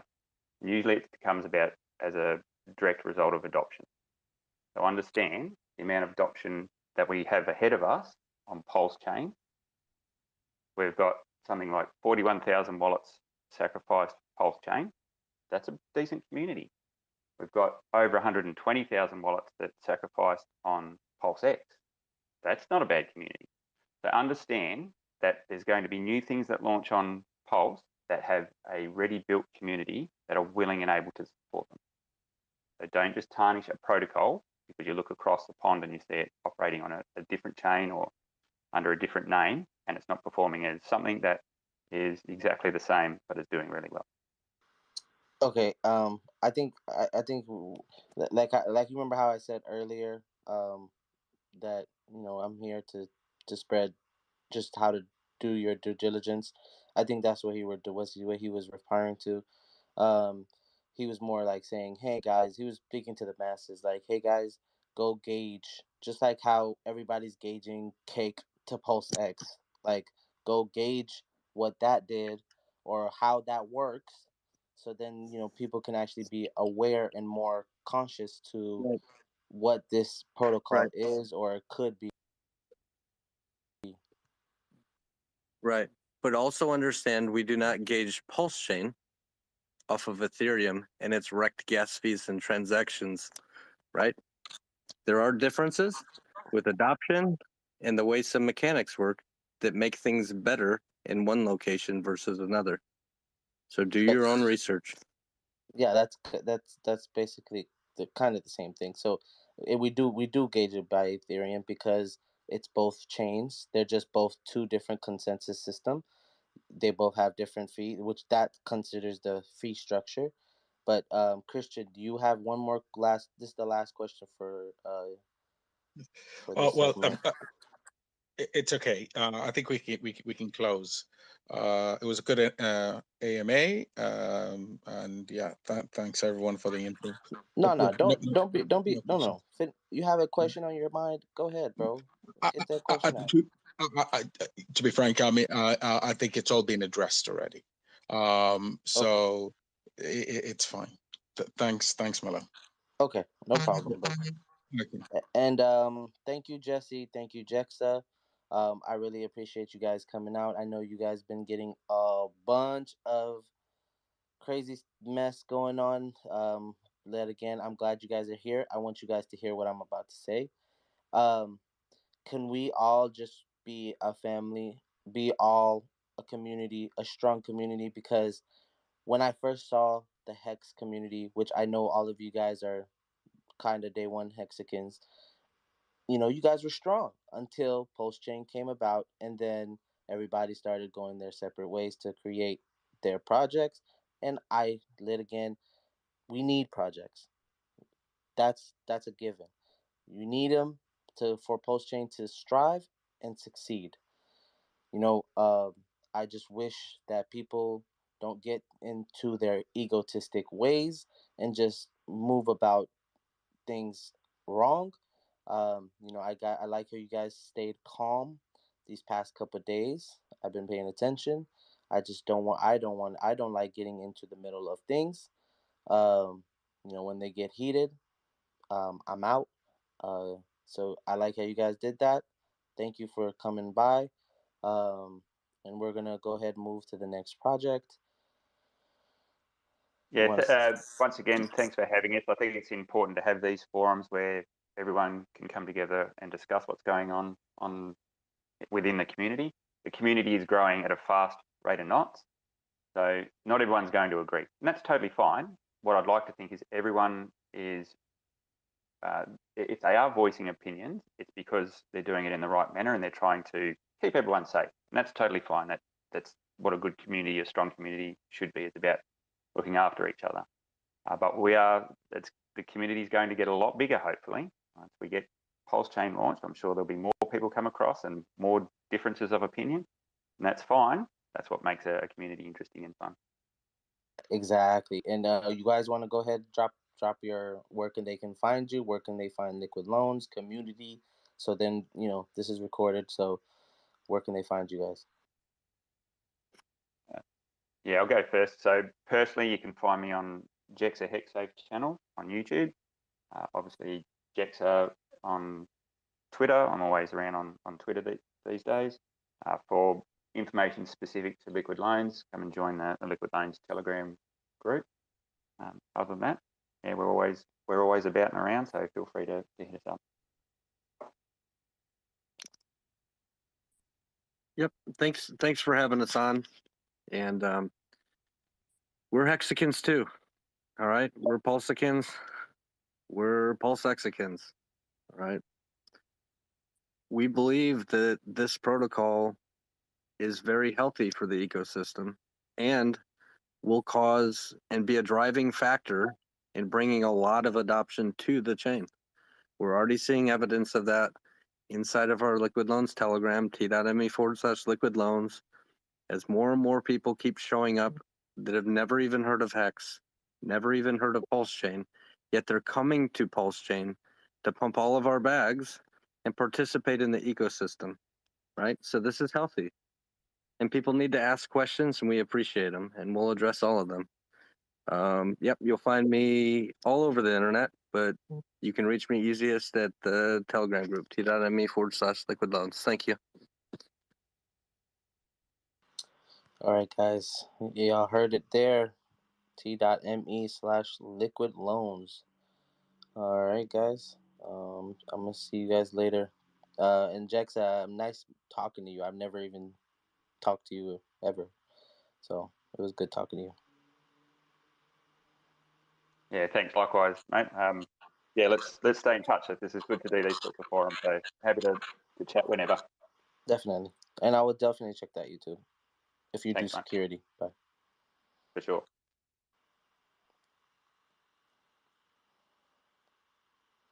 I'm gonna drop you down, Kristen. All right.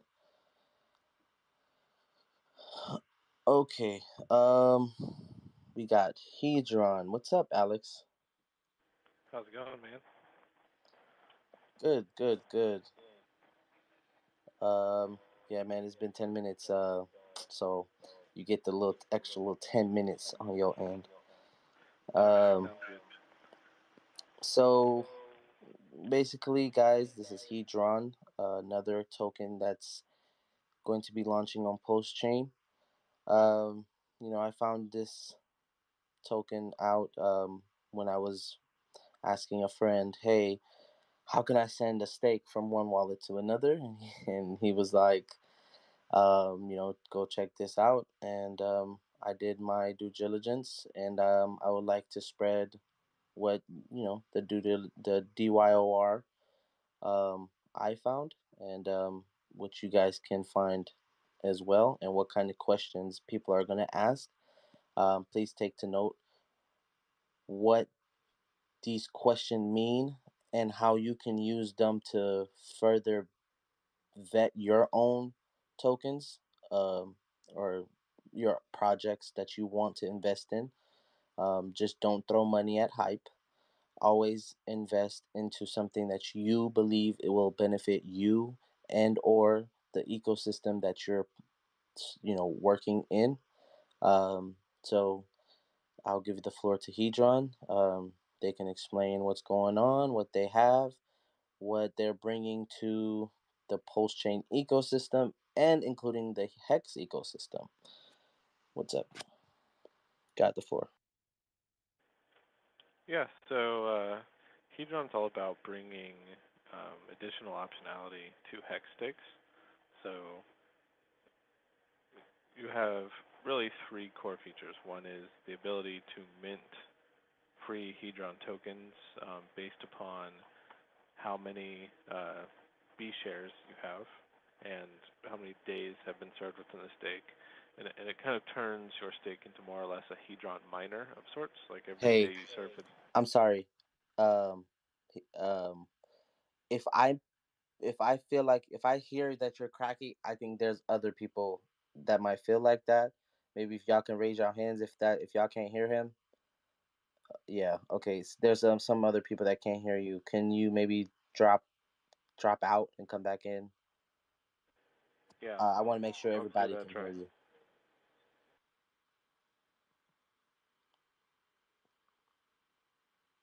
Like you might have to. Okay, yeah.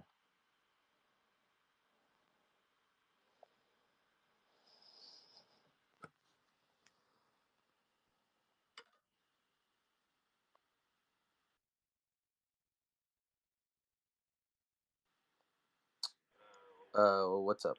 Can you hear me? Yeah, is that any better? Yes, a little bit better, I think. Okay, cool. I'll see if I can plug this in also, if that helps. Twitter's kind of weird. Let me see if you're lagging in the video. Give me 1 second.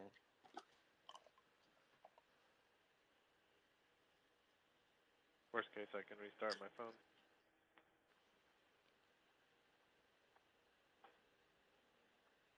Oh, nope.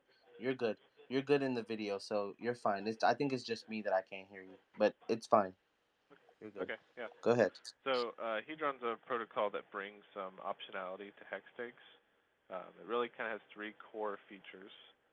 The first one is being able to mint Hedron tokens against your stakes at with no contingency. You just earn them; they're free tokens.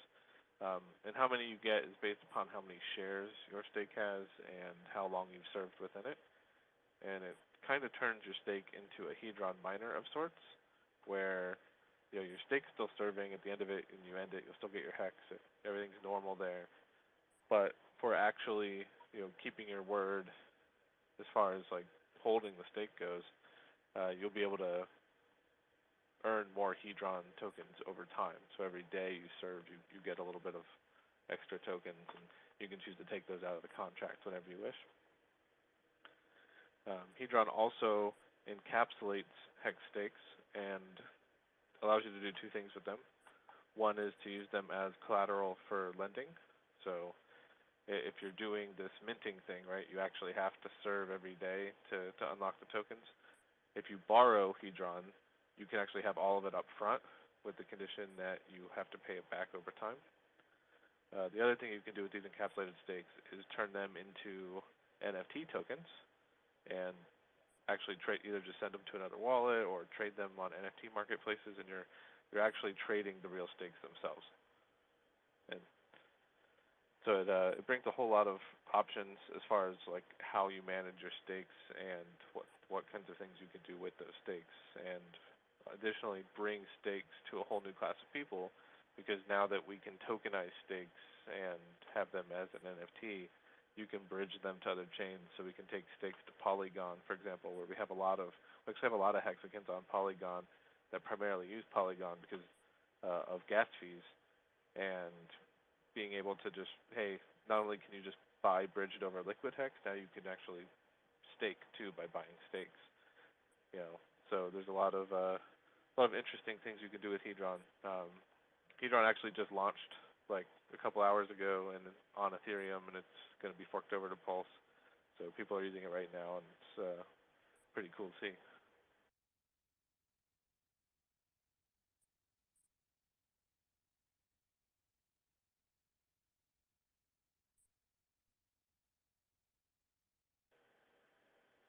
Did I get rugged?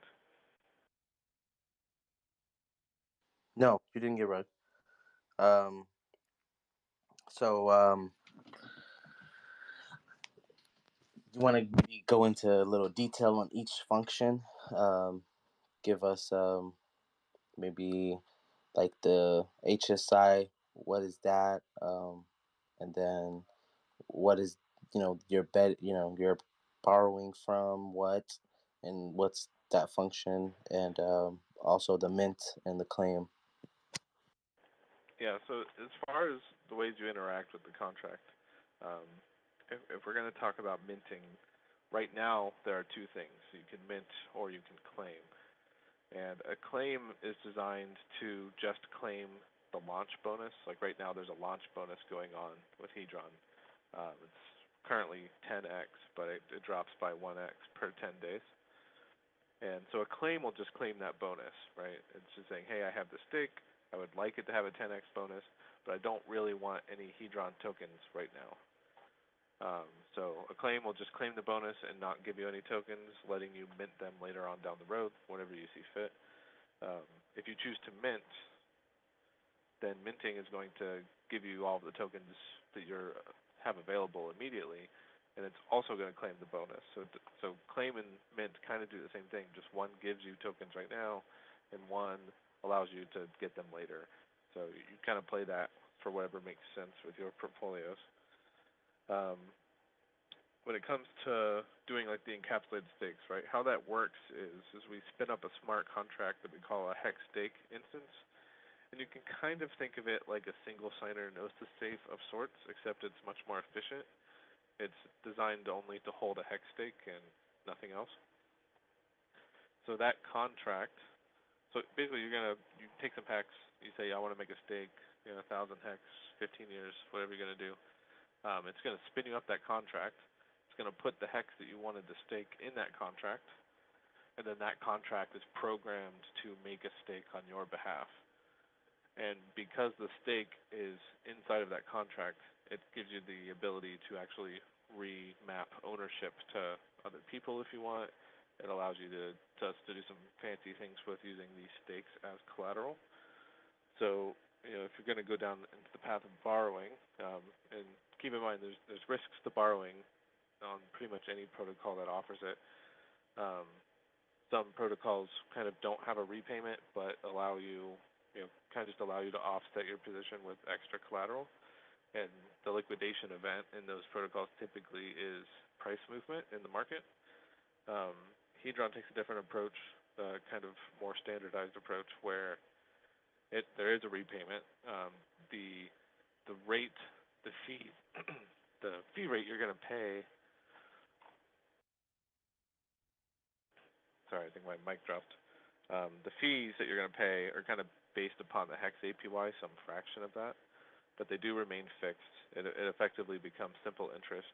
Right now that rate is about 1.5%, but as the hex APY goes down, that rate will also go down or up, depending on what the hex APY does. But it structures these out into like 30-day payments, and you make these payments, and that allows you to keep your the amount of Hedron you borrowed active. If you were to go 90 days beyond, or more or less 90 days without making a payment, the contract will allow you to be liquidated. And liquidations suck. I don't really want to see people get liquidated, but this is the risk of borrowing. So if liquidations scare you, I would advise not using the borrowing feature. It's not something you have to use. It's purely optional. But it presents you to basically all the rest of the Hedron users as a stake that can be liquidated. And if a Hedron user chooses to do that, it will remove the stake from your control and throw it into an auction where everyone can bid, and highest bidder wins. So the net positive to the entire network of the borrowing side is that anything you repay the contract for these loans is burnt. No one's actually profiting off of you. No one benefits. You really just benefit every single person using Hedron because you end up pumping the price. And the same thing goes for the winning bids of liquidations. Those are also burnt. So it ends up being just a big liquidity sink over time as these kind of events occur. And as far as like the tokenized tradable stakes, those are actually quite simple. So if you already have this HSI contract, it can already be used as a collateralized system. It turns out it's really easy to just map that contract to an NFT token. And when you do that, you can send this NFT token wherever you want, and then whoever receives it can run the detokenize function on it, which will remap the contract to their address. So it's just a way of facilitating a transfer of stake, whether you're going to transfer it to another person or maybe to another wallet you have in the future. There's a whole lot of options and ways to play that. So, Hedron offers quite a lot in this regard. Like I've gone on for quite a bit, but it's really about thinking about what you want, right? Like there's people who are only interested in minting the free tokens, and that's all they really care about. There's people who want to sell stakes, and there's people who want to borrow, and then some people want to combine those things. And those features all integrate together in interesting ways, in particularly minting and the NFT tradable stakes. Like if you're someone who is interested in maybe trading stakes on NFT marketplaces, one thing that works in your favor is that the unminted Hedron tokens move with the sale of the stake.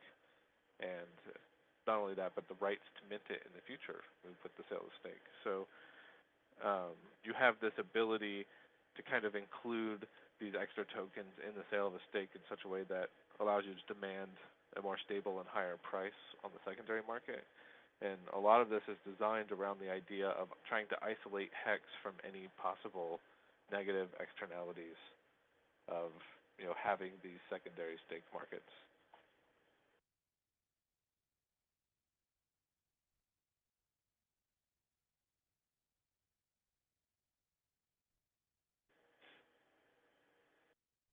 So Hedron actually, so like I said earlier, it just launched a couple of hours ago on Ethereum, and we're currently, I'm trying to look at the liquidity. So there's not a ton, it's about 30 grand of liquidity.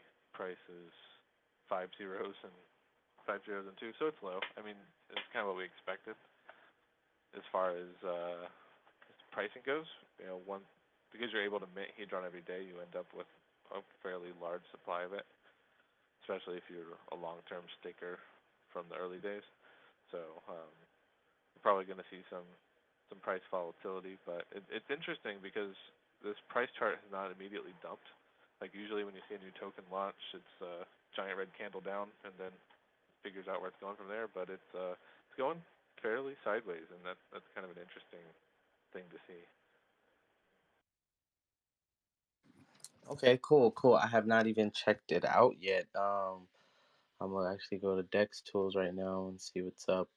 But well, that is a great explanation. I think you've touched on the HSI, you've touched on the premium,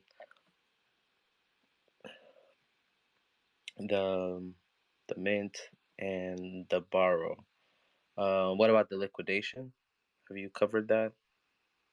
Yeah, I talked a little bit about how if you don't repay within that 90-day period, um, you will end up potentially losing your stake.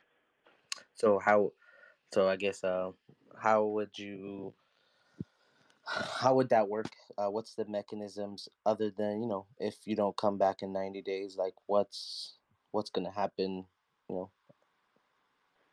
Yeah, so if you don't make a payment within 90 days, and it's not a fixed 90 days either. Like let's say you borrow and then you immediately make two payments, right?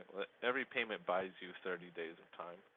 So if you borrow and you have 90 days until liquidation from that point, and then you immediately make two payments, well, now you're like 150 days until liquidation. So you can make every payment you want in advance and push liquidation as far into the future as you would like, whatever feels good to you. But if you are to be liquidated, your stake essentially shows up in a list of liquidatable stakes. At that point, you can actually make a payment and be removed from the list, right? Because you haven't been liquidated yet. You're just in a list being presented to someone saying, hey, these are the things that can be liquidated. So, but if someone actually liquidates you, in the process of that means they're going to start an auction, and the minimum bid is going to be whatever remaining balance you owed on that stake. But once that happens, and they've actually started the auction process, that's when you lose the stake. The stake goes into into the burn address and just sits there and chills for a little while everyone's bidding on it, and then whoever ultimately wins that stake by having the highest bid will have the stake transferred to their ownership. Okay. Um, do you feel like you've explained your project enough? Yeah, I think so. I mean, I was I was doing AMA, and probably most of these people were in the AMA earlier today.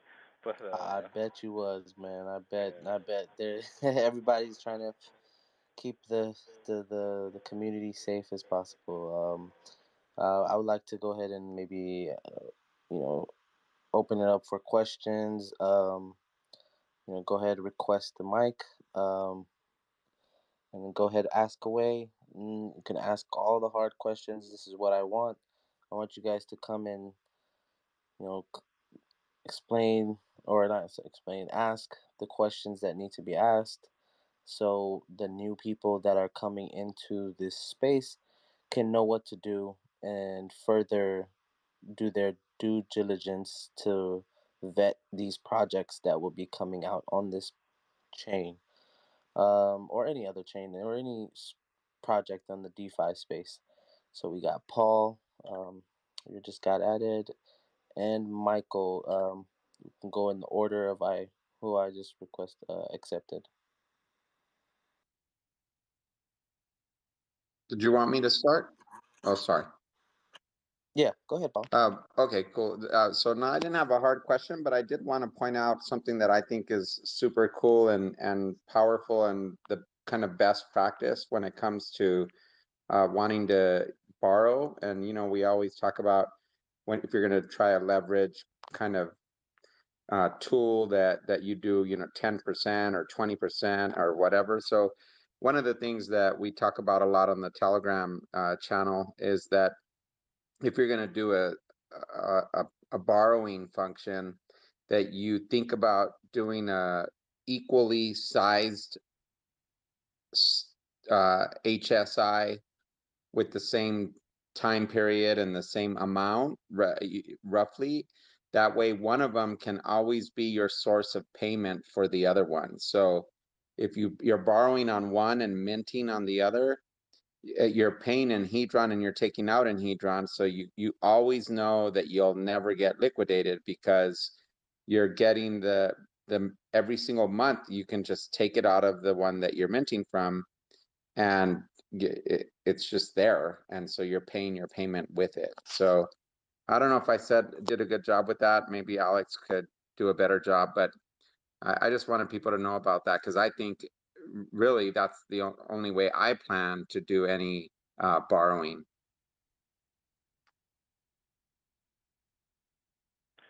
Yeah, I mean, borrowing is a thing I think everyone's going to have to look at the terms of how, you know, it's like one of these things, right? I think borrowing is cool. I have uses myself personally for borrowing, but I think a lot of people either shouldn't borrow or will be turned away from it, and that's perfectly fine. Like there's going to be liquidation risk there, and it's really important to understand how that works before you click that borrow button at all.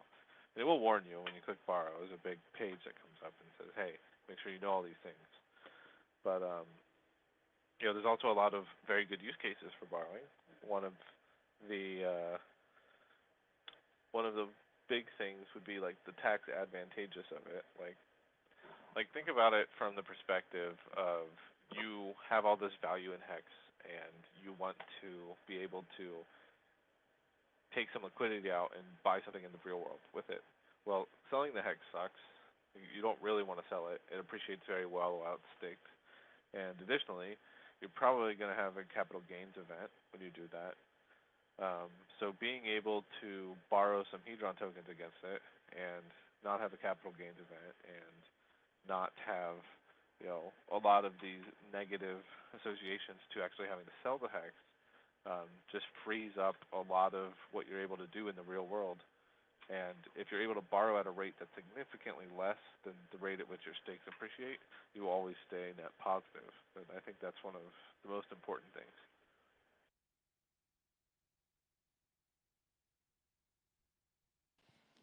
Okay.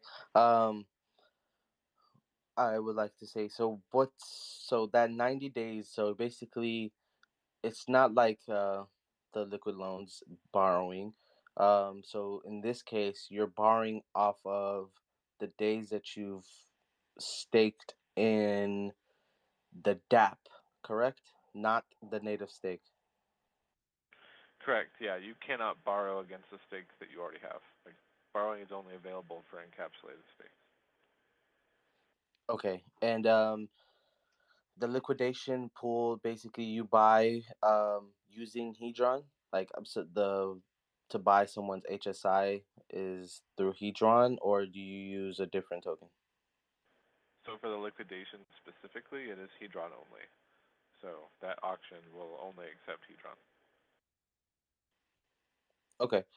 Beeve, you had a question, BV?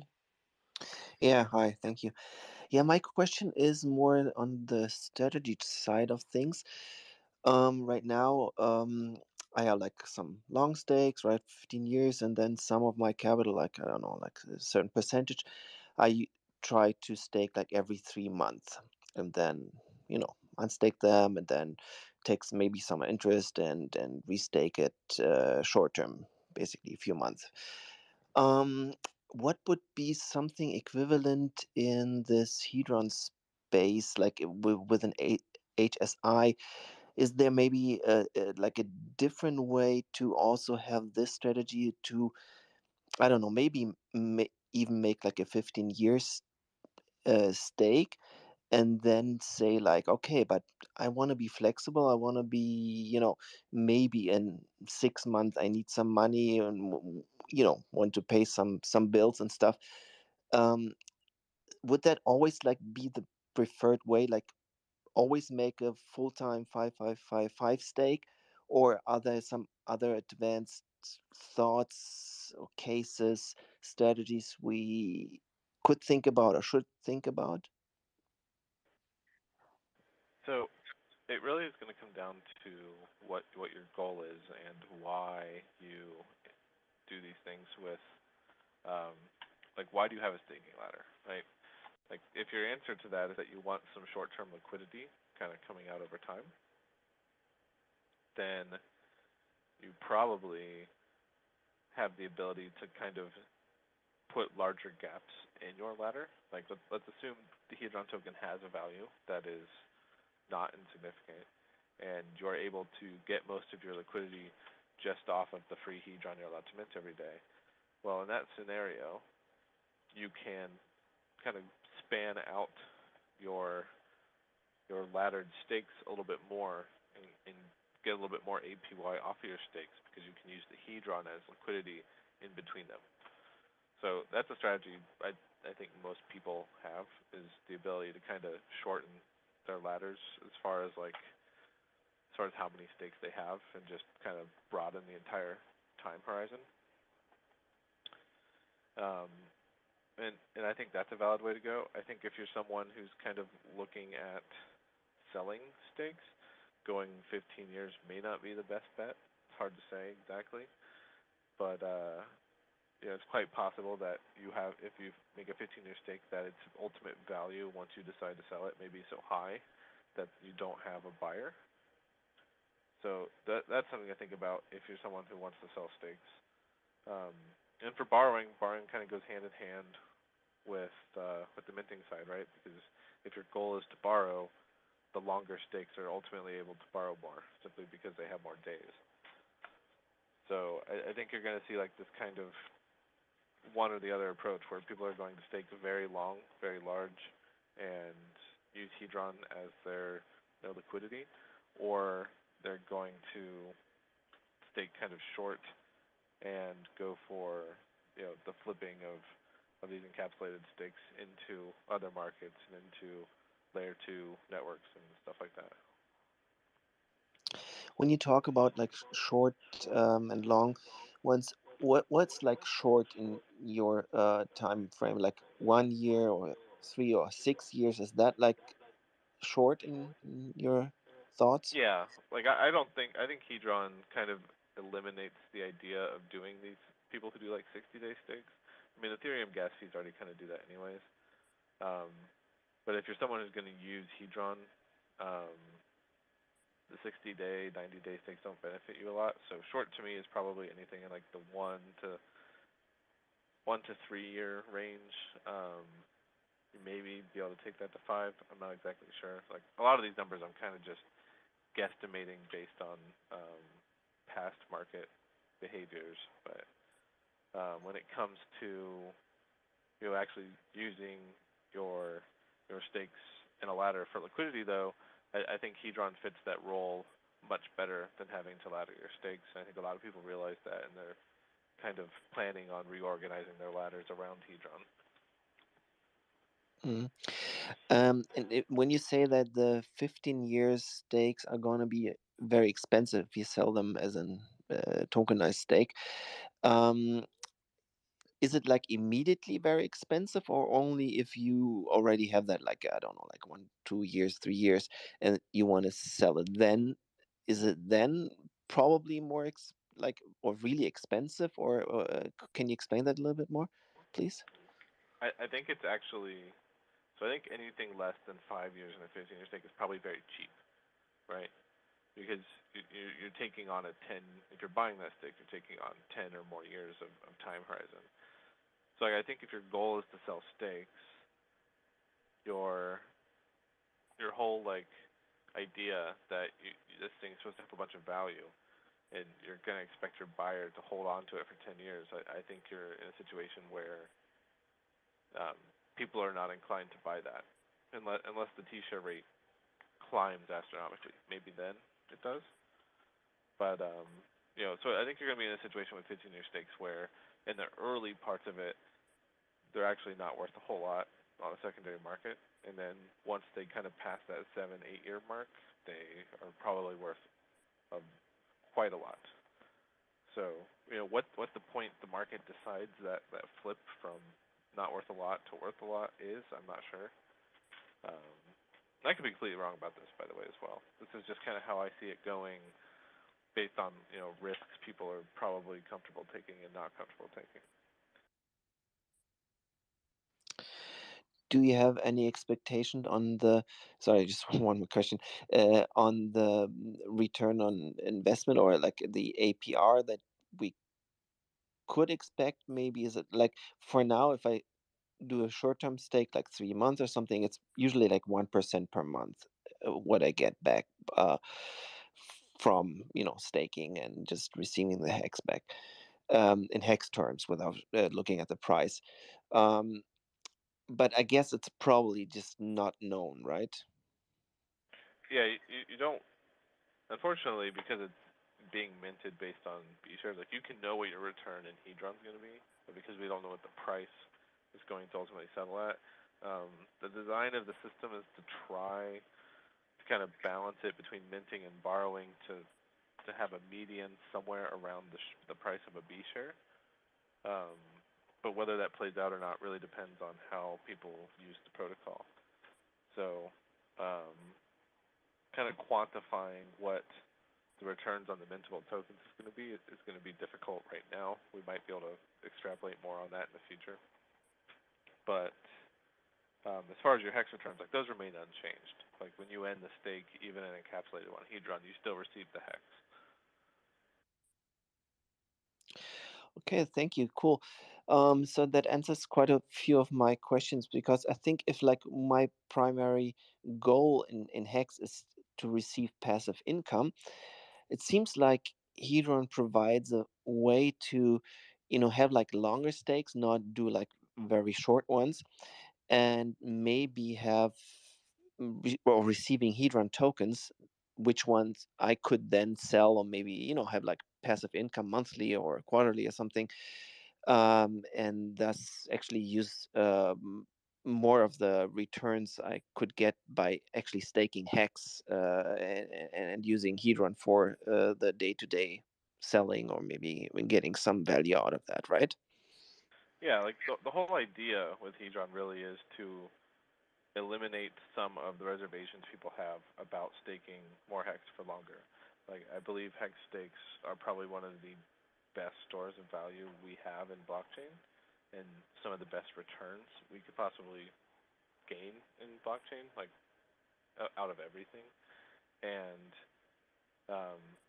everyone's goal, I feel, should be to get as much value out of that as possible. Stake as much as you comfortably can for as long as you comfortably can. And if we can remove some of these barriers, like, I don't want to stake that long because I can't not have the liquidity for that long, well, Hedron can give you something that maybe helps you out. And maybe the borrowing helps you out in emergency situations. And, being able to get out of it, yes, you're technically avoiding an emergency end stake, but you're also not having to dump a large amount of Hex on the market after an emergency end stake. So, all these things are kind of centered around the idea that we can help ensure and basically isolate a lot of negative externalities Hex has from people using it for not necessarily the greatest intentions, and isolate all of that into Hedron so that the Hex price can just go up. And that's really the entire goal. Cool. Sounds great. Thanks a lot. Yeah, no problem.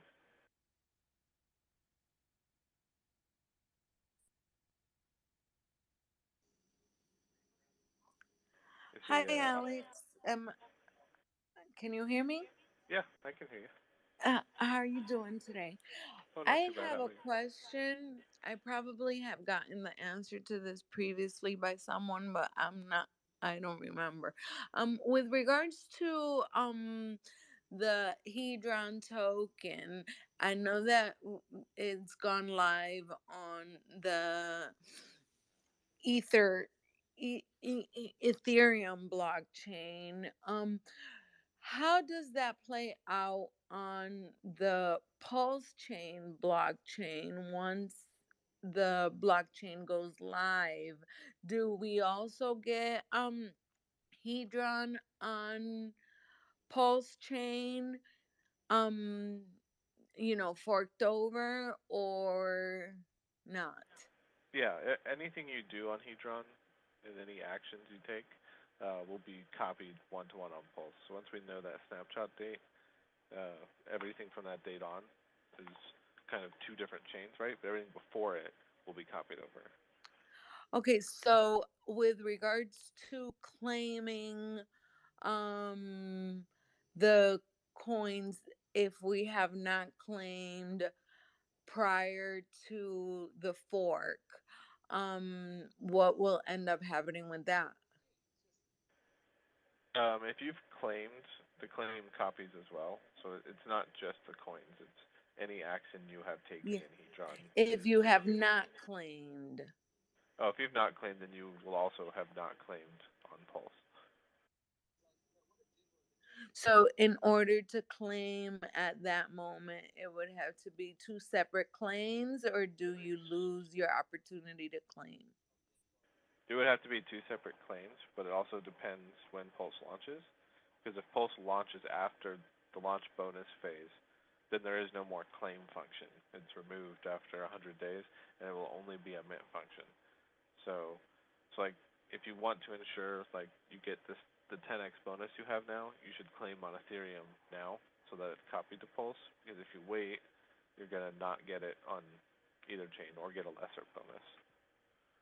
Okay, and as far as um being able to buy Hedron in the open market, is that already gone live, or is that in the making? Yeah, it's already on Uniswap and already has liquidity. There's a hex pair and a USDT pair right now. Cool. Thank you. Yeah, no problem. Hey there, Alex. I had a question right quick. Simple question. How does the repayment is determined? Like the if you borrow, how is that determined? So everything in Hedron works by days. Like days are the fundamental unit. So if you think about it, it's like you have so many B shares on a stake, and if we talk about minting, right, you can mint that amount of B shares. Like if you have 100 B shares, well, you can mint 100 Hedron per day served. Borrowing uses that same math, except it doesn't have the day served requirement. It's all days staked. So let's say if you have 100 B shares and you have let's say it's a stake that's 10 days long. Well, you can borrow 1,000 Hedron up front without having to serve the 10 days. You can get them on day zero. What will happen is whatever that number of days is, like let's say you do a Quattro Cinco, so 5,555 days. It's going to divide that amount of days by 30, and that's how many payments you have. So in that case, you would have like 186 effective payments. The last payment would be smaller because there's like a 5-day remainder, right? Because you have 5,550 days equally divided by 30, but then that last 5 days would be its own separate thing. That's a lesser payment. So what you're really doing is you're taking the amount of B shares you have times 30, and that is the principal of the payment. And then whatever the premium charged on top of that depends on what happened, what it was, like that rate would be at the time when you borrowed, because it's based on the hex APY, but it does become a fixed rate once you borrow. But right now it's about 1.5%. So you'd have that, let's say, that 30 days worth of principal payment, and 1.5% of that would become the premium payment, and then you pay that every 30 days until they're all paid off. These are all like so far they're all 10,000 and 25,000. Got it, got it. Thank you very much. That's my question. Thank you. You're welcome. Island Girl, can you mute your mic? So where did you go to find out how much the I am sorry. awful lot of them? It's all good. If anyone else has any questions, like please feel free to come up here. We actually have hex stakes on OpenSea right now, which is pretty cool to see.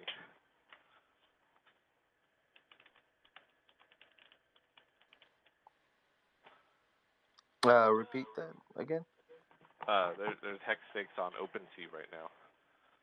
Right now? Yeah, like people have turned them into NFTs, and no one's actually set a price yet, but there are, how many are in here? So, is it the same contract? It's not. It wouldn't be the same contract that it would be the same name, though, right? Yeah, I can share the collection with you.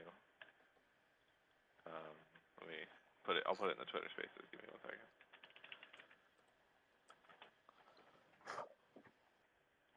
But yeah, this is kind of cool to see.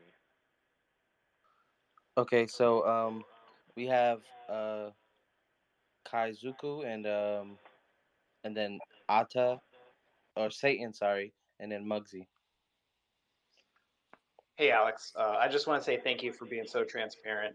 Out of all the side projects, I mean, I can see why a lot of us are trusting you the most. But I wondered if you could speak a little bit about the, I guess, game theory of the good accounting.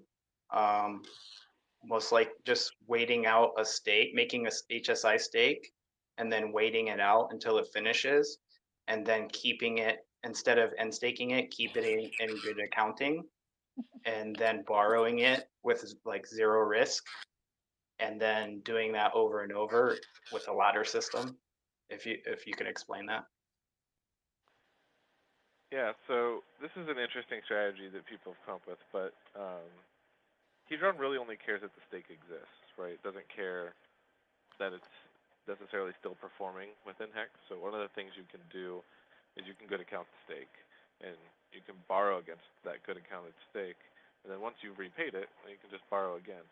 The only thing that eats into the amount you're able to borrow is doing a mint. Because once you've minted a day within a stake, that can never be borrowed again. So you're kind of picking which way you go. But so the idea with that one is that you can structure like there's a point of diminishing returns here. Keep in mind. But the idea is that you can kind of pay off a borrow, good accounting, and then reborrow again. And then as long as you're making new stakes as well that you can mint against, you can just keep essentially borrowing and recycling your minted stake Hedron into the borrow. And this just allows you to like spread the tax obligation over like a 15-year period of time constantly. The downside is that eventually you will have paid enough in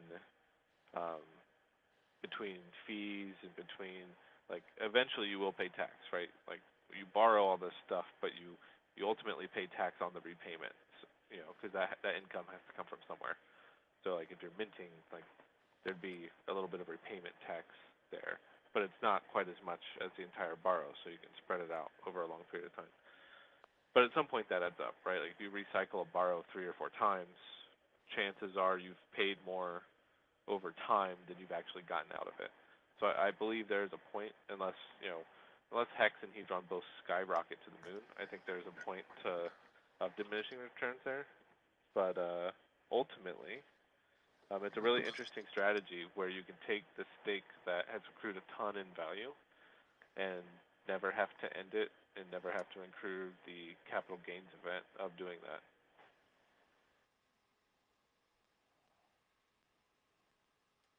While still be able to getting some coins out of it, of course.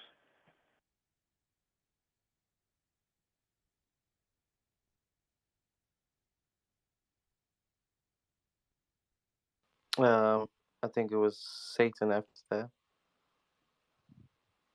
Yeah, I've been. How you doing, Alex? I've been trying to get to buy Hedron, and I can't seem to buy it anywhere. It seems to be like the liquidity pools are empty. That's one. Two, if I did a stake today with Hex, and I do a stake through Hedron with Hex, what's the differences in? I mean, I'll still get the multiplier, right? And then, I mean, what would be the benefit of me going through that? Is that just being able to wrap it up into an NFT? So first question, if you want to buy it, go to someone has broke. Some people broke the Uniswap front end on the Hedron site. I have to go fix that. So it works on V3, but it's not working on V2 right now. So if you want to do it, go to app.uniswap.org and just paste the contract address in there, and you'll be able to buy some there. There's about 25 grand of liquidity on V2 right now, which isn't a ton, but it is there. To the other side of the question, if your only interest is in minting, there is absolutely zero reason to make an encapsulated stake. If the encapsulated stake basically gets you the ability to borrow against it and gets you the ability to be able to tokenize it as an NFT, whether you want to sell it or not. Maybe you just want to send it to another address at some point. 15 years is a long time. Maybe you get a new wallet or new seeds or whatever, but It's borrowing and the NFT part are the main reasons you would do the HSI encapsulated stake.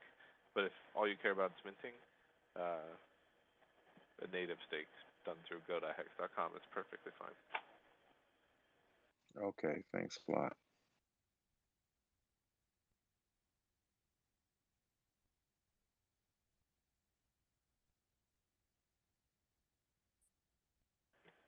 Yeah, I think I posted that. Did you get that, Mello? Yeah, I see it. Muggsy, you had a question? Yeah. Hey, Mello, nice job in holding these spaces. It's really cool of you.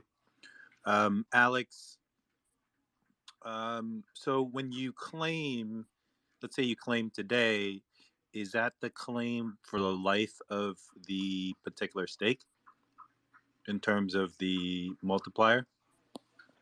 Yes, so whether you mint or claim today or any time within the 100 days, you're going to lock the multiplier up against your stake for the rest of its life. So the only difference in between the two really is just whether you want tokens now or later. But either way, the bonus will last for the entire stake life. Gotcha. Okay, and then second thing would be if I was to mint it. I've been trying to mint it, like at least one stake, and it just doesn't seem to be going through for some reason. It just keeps twirling around with the OK. So I'm not sure if there's something going on. The app is being hammered. I've got a list of a few people with issues that I need to go through after this call. So there's probably a handful of minor bugs in the app that need fixed. But is it popping up your MetaMask at all, or is it not doing that? Yeah, it's popping up. I mean, it took a little. I figured it was like the first day. Everybody's trying to make some moves. Even the claiming part in the beginning was a little challenging, but whatever. Just making sure that you know that there's some stalling. But anyway, thanks for the space for both of you. Good job, Mello. Thank you. Thank you, Muggsy. Yeah, man, just trying to, because there's some new people that I've been promoting Pulsechain too, and so I've been trying to get them to learn how to DYOR these projects, and luckily, some of my OG Hexagons, some of my Telegram folks came in here too to support. But okay. So I'm looking at. I have a question. So now, boom. If I put the encapsulated right, and I'm looking at these shares. So it looked like in the properties or in the stats, it shows the days staked, and then it shows the launch bonus. When it says launch bonus, is that like the bonus that was claimed from the beginning Yeah, before launch? that's the bonus multiplier stake has. I actually need to go through and fix one thing because you'll notice that it says like the stake days is -1 because those stakes are still pending. So I need to change that so that they say pending on the NFTs. But that's Hey, Alex, can I suggest something that would actually be helpful? People like myself, I'm very visual. So if you were to do, and I'm sure you've done this on your YouTube or other people's YouTube, but if you were to post it on your website, examples of just going through like an example of how to, let's say you have 1 million Hedron and how you can borrow against this and how you can just go through like a step by step of everything. Maybe you have that somewhere that I haven't seen, but visually it cuts out. I would assume it would cut out a lot of all these questions if there was something visually for slow people like myself. Yeah, Blue and I have made a couple. We've got like minting and borrowing done, but we're working on some more this week, and we'll be publishing those. To the Hedron YouTube? Yes. Okay, cool. Yeah, I was just suggesting putting that onto your DApp or your your website. It's YouTube is always a challenge to get on and watch the whole thing and watch you go through it. It's easier for, again, visually, if it was just posted somewhere, with a few examples of, this is what you should do. This is what you do if, and it could go wrong quicker. Trying to protect Yeah. people from making all those big mistakes of like borrowing too much or what have you. Like, I still don't understand like the borrowing part. Like, what do you borrow against? Like, what's the value? Is it the value in Hedron? Yeah, so like if you understand minting, borrowing is exactly the same, except you don't have to wait. You get all of the hedron up front, and then your stake itself is used as the collateral. So if I mint, I'm not necessarily borrowing. I'm just minting and it just sits there and I can't do anything with it until I borrow. No, if you're minting, those are just tokens you have. See, like it's a time horizon thing, right? If you're minting, you actually have to serve the days in the stake to unlock the amounts of hedron every day that you want to mint. If you're borrowing, you don't have to wait. You can have them all up front immediately. So you're Okay, making this gotcha. call of like, am I going to wait and I'm going to just collect these over time, or am I going to just grab all these up front? But now the condition is that I have to pay it back. So there's just two different sides of the same coin, and they're diametrically opposed. So if you're borrowing, you have to ultimately pay back, and you're going to burn extra hedron doing that. And if you're minting, you're on the other side. So one side deflates the supply, and the other side inflates the supply. Okay, that makes sense. So basically, let's just say I've served 500 days with one of my stakes. I'm just giving out a round number. There's 1,000,000 hedrons available, but if I've staked 5,555, if I want to borrow against that, I would get the whole amount of token of hedron, essentially. Yeah. Yeah, so let's say you had 1,000,000 hedron mintable at 500 days, and then it was like 50 million if you had actually served it out to completion. When you borrow, you can get the 50 million up front. Got it. Okay, that makes sense.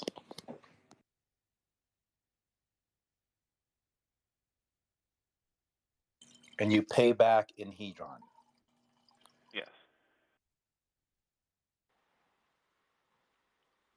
And guys, closely to wrapping it up with Hedron and Alex. If you guys have any questions, this is your chance to go ahead and request the mic. And if you guys don't, where can they find you, Hedron? Or Yeah, Alex? the best place is probably Telegram, t.me/Hedron Crypto. It's also Twitter at Hedron Crypto. And if you want to do some reading, we got white papers, audits, GitHub, code documentation, anything you want at hedron.pro is the website. Can I ask one more thing? Yeah, go ahead. I have quite a few onboards, 20 people or something that are onboarded through a Staker app. And I looked through some documentation in your Telegram group. It seems quite a complicated process to get it that all in Gnosis safe, up and running, like having maybe MetaMask or maybe having them rather have a hardware wallet and do all that.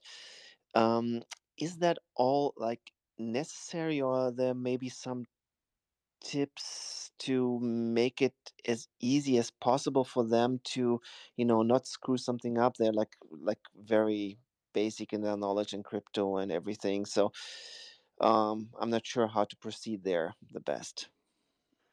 Yeah, so unfortunately, as things sit now, that is the easiest possible way of doing it. Gnosis Safe complicates things quite a bit. where you have your actual staker wallet is is a Gnosis safe, but now then you have a separate like signatory wallet that is able to control like that Gnosis safe. So you need to end up putting like the signatory or owner wallet in MetaMask and then importing the staker wallet in Gnosis and then connecting them and then using Wallet Connect to get from Gnosis to Hedron. And it's a little bit of a process. Um, it'll become much easier. I believe Staker app intends to support Wallet Connect directly in their app at some point in the future. And at that point, it'll be significantly easier. You'll just be able to scan the QR code on the Hedron site with your phone, and Wallet Connect will just do the rest of the work for you. So I'm eagerly awaiting that, but for the moment, there is no easier way to do it. What does it mean for the Staker app afterwards? I couldn't get that out of there. Like, if I do that, and I have, let's say, the MetaMask as the owner wallet address, um, if I swap or, I don't know, stake in Staker app in the future after that, do I always need to confirm with the owner wallet, MetaMask or like hardware wallet, or is that still the same as before? They'll remain the same. Basically, doing all the steps with MetaMask or a hardware wallet and using the Gnosis Safe user interface directly, you're doing all the things that the Staker app is doing behind the scenes that you're unaware of. So, it's going through all these complex processes on its own. You're just essentially, in this situation, having to do all of those processes yourself. So anything you do with that Staker Gnosis safe, like I say, you mint some Hedron. The Hedron's not going to show up in your Staker app until they add support for it in their app, but you'll always be able to see it in the Gnosis safe user interface directly. So, we've already got some users who have already done this with Staker app, and they've reported it works just fine. So, happy to hear that. But unfortunately, it is just complicated, and Staker app positions themselves to be the easier solution. So getting a lot of the people who are doing the easiest solution to hex staking to do one of the most complex processes to actually use it for Hedron is probably a hard task. Yeah, that's true. Yeah. Let's see if I can help them there, but yeah, it sounds like a lot of work for that. And but it's good that we have an explanation now how to proceed. There's this document you set up or somebody, and yeah, it's good that it's there. And I think I will send that along to to the people. And yeah, the security side, of course, this is also something that usually comes up. Like, if they have to import the 24 words into a MetaMask, it's um, also complicates stuff because it's just the browser, and makes it harder to explain to them that it's maybe okay but maybe not. I don't want to have that security risk there. Yeah, I think hardware wallets is probably the way to go with that. But additionally, like some of the other people who are not doing hardware wallets, they're just putting the seeds in MetaMask, claiming their bonus, and then removing MetaMask entirely, and they'll come back maybe 6 months from now when Staker potentially has Wallet Connect built into their app, and they won't have to worry about it anymore. Oh, okay, that sounds good. Okay, thank you. Yeah, no problem.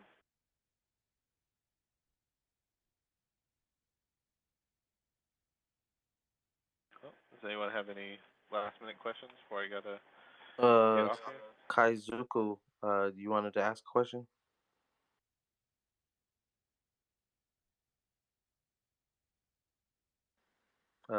Kaizuku, and if not, thank you for coming, Alex. Yep. It's a nice pleasure. Yeah, no, it's been great. Been doing this a lot today, but yeah. Yeah, I'm glad Alex, for Pulsechain. thank you for the free coins, and thanks for doing this, man. Very cool. Yeah, I hope you guys all enjoy the free coins, and I'm excited for the future. The two that just hopped in, or is that Crypto Tiana?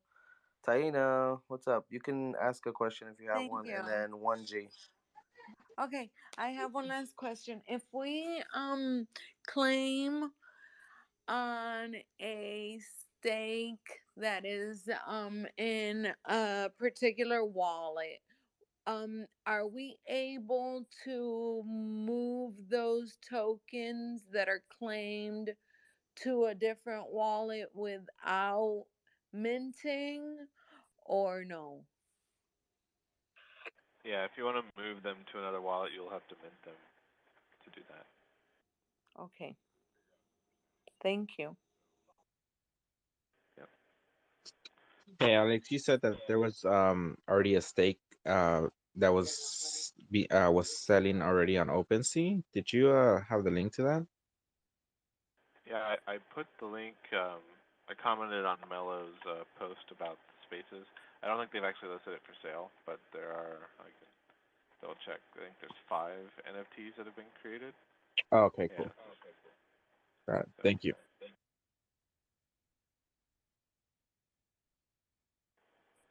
All right. Well, I guess I will get out of here and make room for the next guy.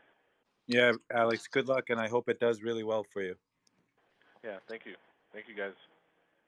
Yes, sir. Have a good day, man, or a good night on your end. So, guys, welcome to this space. I'm going to go ahead and start the second giveaway. So second giveaway we have is a free NFT and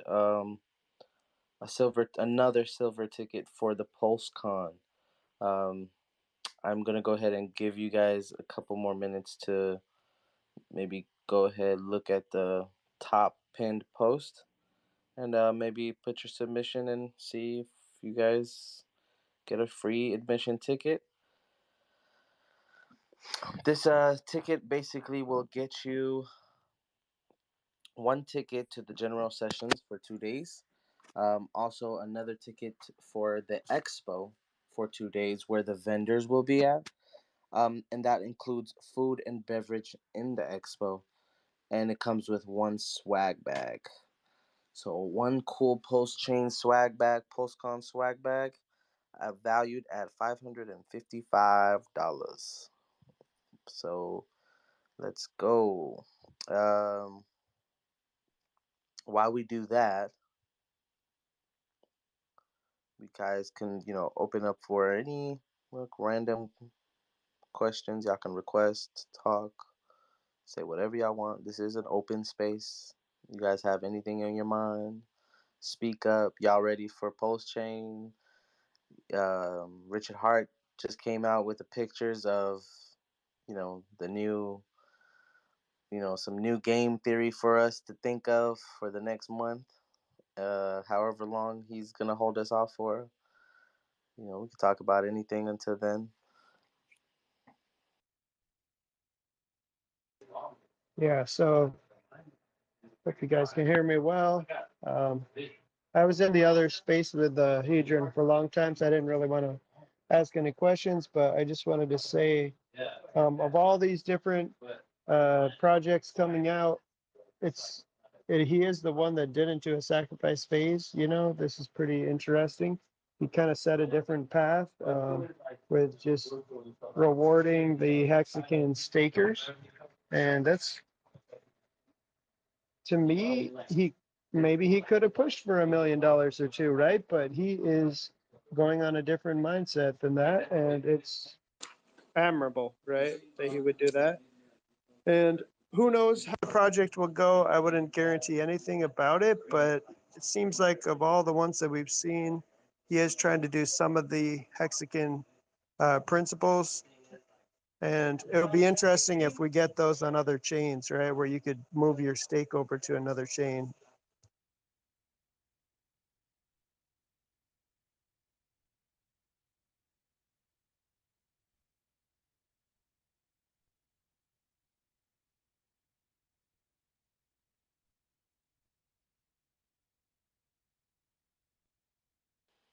Yeah, that's pretty bullish, man.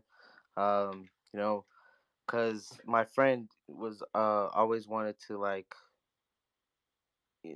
well, me too. I wanted to send my first hex. I wanted to send it out of my wallet because I thought my wallet, with Papa Boner scaring people around, and I thought my wallet was compromised, but I knew how to secure myself, but still I wanted to send my hex stake out, but I couldn't. And then a friend of mine was telling me that there's something called encapsulated stake, and I'm like, what?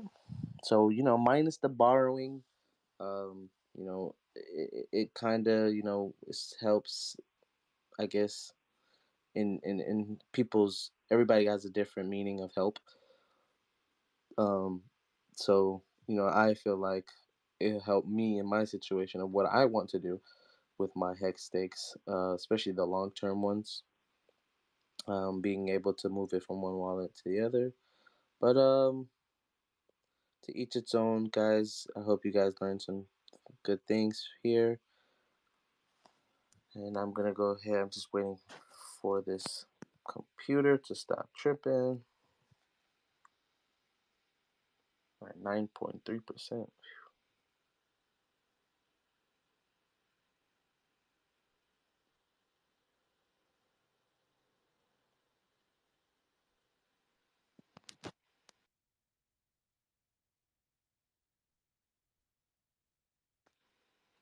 So while I do this, right? Power City, are you here, Elfie?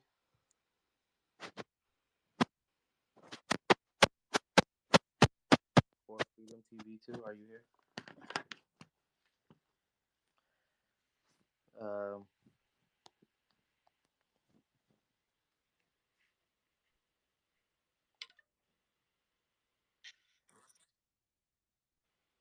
what's up, buddy? Hello, good You evening. good? Good, man. Good evening. So, we have Power City here. While I go ahead and get this second giveaway put together, um, I want to wait. Go ahead for the people to actually go ahead and submit their positions to get this silver ticket to the PulseCon. But checking also.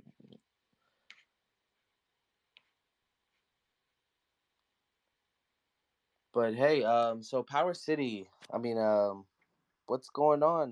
What do you have for us, man?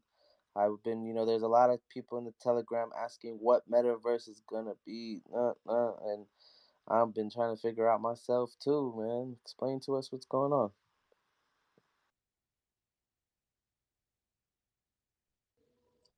I'm not sure if it's on my end, but you're kind of breaking up. Can you hear me? Kind of. To me, you both sound clear. That is probably my end. Sorry.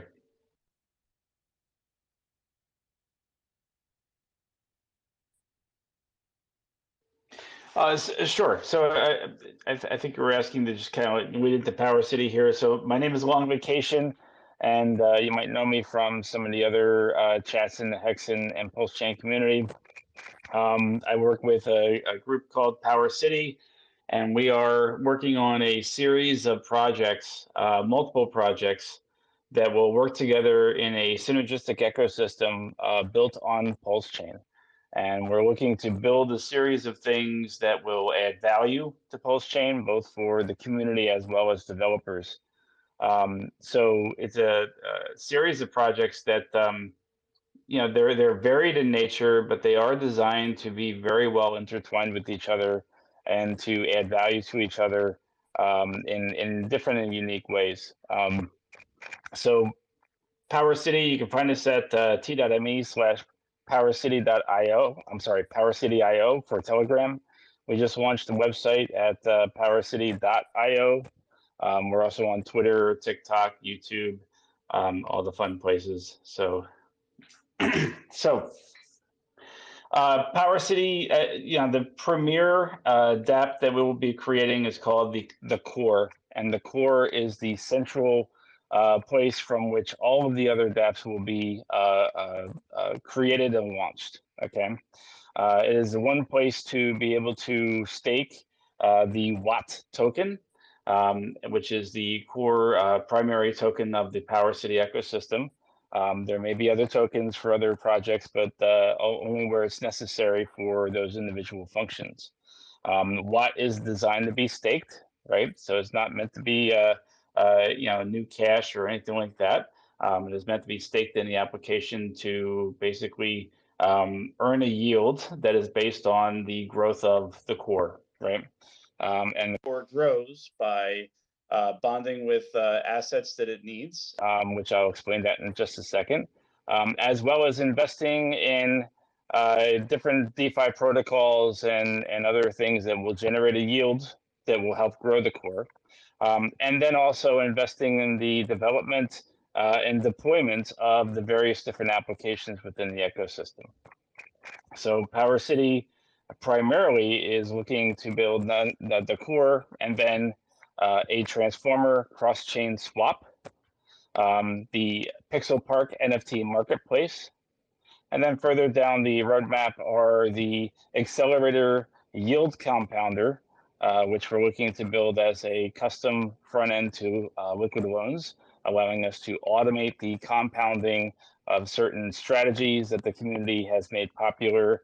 You'll know them by like the Haunted strategy, the Hotfill strategy, and many other names. There's extremely creative community there that have come up with all manner of ways to compound the position in Pulse or the loan token or whatnot using liquid loans. So the compounder would be designed to help automate that and basically set it on autopilot to be able to compound your Pulse position. And then the energy nodes as a service protocol as well. And then lastly, the metaverse kind of is a broader, just kind of cloud of ideas right now. But the ultimate goal is to have all these dApps linked together and able to be accessed and interacted with in a 3D environment. Power City is actually a full 3D city. We have the 3D model. We actually have someone who's building that out into Unreal Engine 5 to make it a real 3D space that people can walk through, experience, so they can share the spaces together with their friends, play games, interact with their favorite dApps on Pulsechain. Maybe even concerts and events, learning and education events. Maybe even businesses could set up shop in there. So a lot of interesting ways that we can tie that all into the metaverse in the end. So I know that was a lot of word salad that I threw out there, but ultimately it all comes down to the core. The core is the first thing that we launch, and the core is what then gives us or gives birth to all these other applications. So we're in the process of building that now. If you've ever heard of Olympus DAO, the core is built off of a lot of the same functionalities that Olympus DAO has, in the sense that it allows the protocol to do what's called bonding.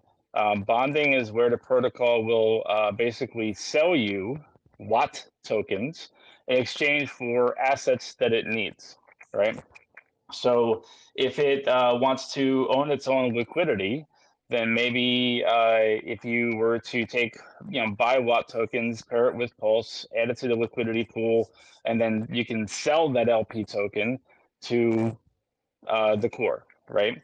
Or maybe it wants to buy PulseX tokens so that it can go and stake those PulseX tokens in the single asset staking pool that Richard just recently tweeted about, to earn a reward or a yield for the treasury to continue to grow the treasury, right? So the nice thing is that by owning its own liquidity and by bonding with these assets, the core will grow in size and in value, right? But won't have to continually pay people to provide liquidity for its token, right? Because once the liquidity is owned by the protocol, then we don't have to continually reward farmers, liquidity miners, to keep their money available for people to trade through, right? One of the things that PulseX is designed to do is to reward people for providing liquidity in certain select pairs, right? And that's what the yield reward token in PulseX will accomplish. But when your project owns its own liquidity, you don't have to continually feed people those tokens that they're just immediately going to turn around and sell on you, right? So instead, now the protocol owns it. And not only does the protocol own it, you don't have to reward it with additional things just to keep that liquidity available. It will also earn the fees resulting from trading through that pair. So it's another way for the treasury, the core to continue to grow over time, right? So this core will grow not only through bonding, but like I said, investing in other DeFi protocols on chain. The Watt token, as I said, is staked, and it will earn a yield from the core through a process that's called the rebasing. Rebasing is a matter of basically automating the compounding process of claiming and restaking rewards.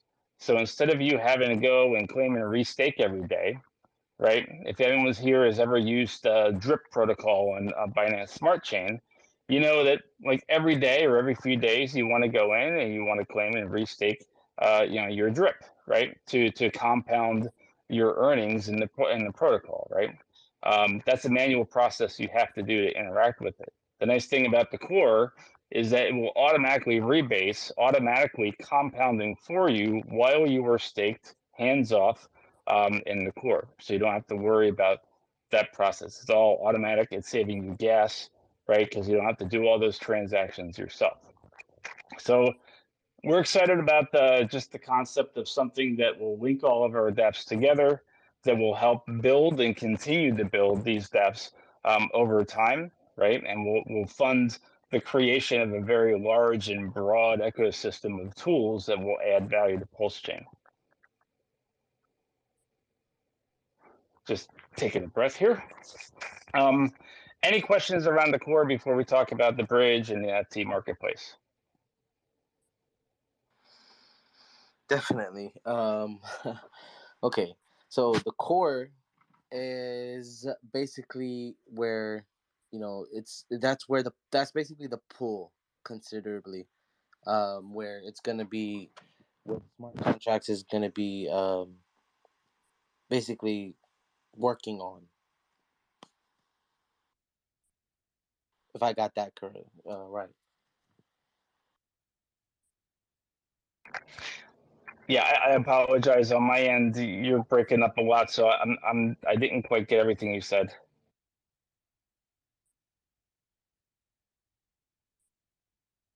Um, golly. So the core was a little bit confusing for you to explain, but basically you're building an ecosystem which involves several different types of dApps, and then the holders of the core are able to get yield from holding it through staking. Is that what you're saying? Yes. So as new dApps are launched, the fees that are earned by those dApps are then shared with the core, right? So one of the things we're building is the Transformer cross-chain swap. Transformer is designed to allow you to onboard new value onto Pulse chain quickly and easily, right? That bridge essentially will generate fees, right? Those fees will be fed into the core, which will add to the value of the core, which will then feed or support the continued rebasing of the staked Watt tokens, right? So there's a combination of two things that will be going on. There's the income that is being earned by the dApps that are launched by the core that are then shared into the core. And then also part of that income will be used to buy back and burn some of the Watt tokens. As you can see, Watt, it's continually inflating, right? So there's an infinite supply, but to make sure that it's not inflating too quickly, we can buy back and burn those tokens to create a much better balance. And for anyone who has ever, worked with Olympus DAO or any of the Olympus forks that were very popular over the last several months, saw that they all chased insanely high APYs, extremely high return rates that were not sustainable in any way.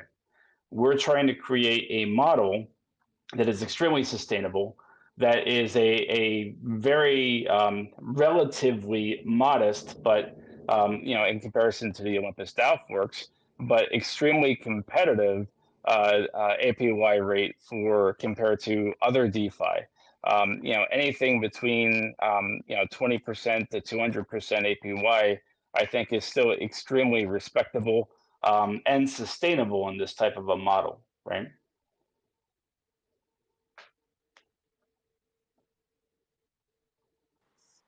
Okay, cool. I'm gonna actually have to check that DAO project out. I never even heard of it.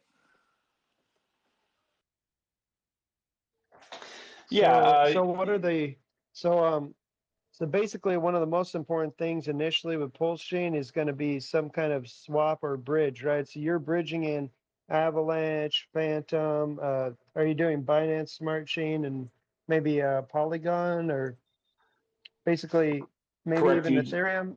You just named our top 4 priorities there. So obviously, we're not trying to compete with Richard Hart's bridge, right? His bridge is to Ethereum, and it's trying to wrap tokens from one bridge to from one chain to another, right? Um, we're not trying to compete with that by all means. And anything that we launch will not go live prior to his bridge, right? His bridge is key to the whole price discovery process, right? So we're not trying to compete with Richard in any way. But what we do want to do is try to allow a cheaper way to bring value on chain. And if we were to allow you to swap Avalanche into Pulse directly through our cross chain swap, then that provides a very cheap route, especially for people who work with Coinbase, say Coinbase or Kraken or Gemini or some of these other centralized exchanges that already have fiat on ramps that can get you to Avalanche very cheaply and easily.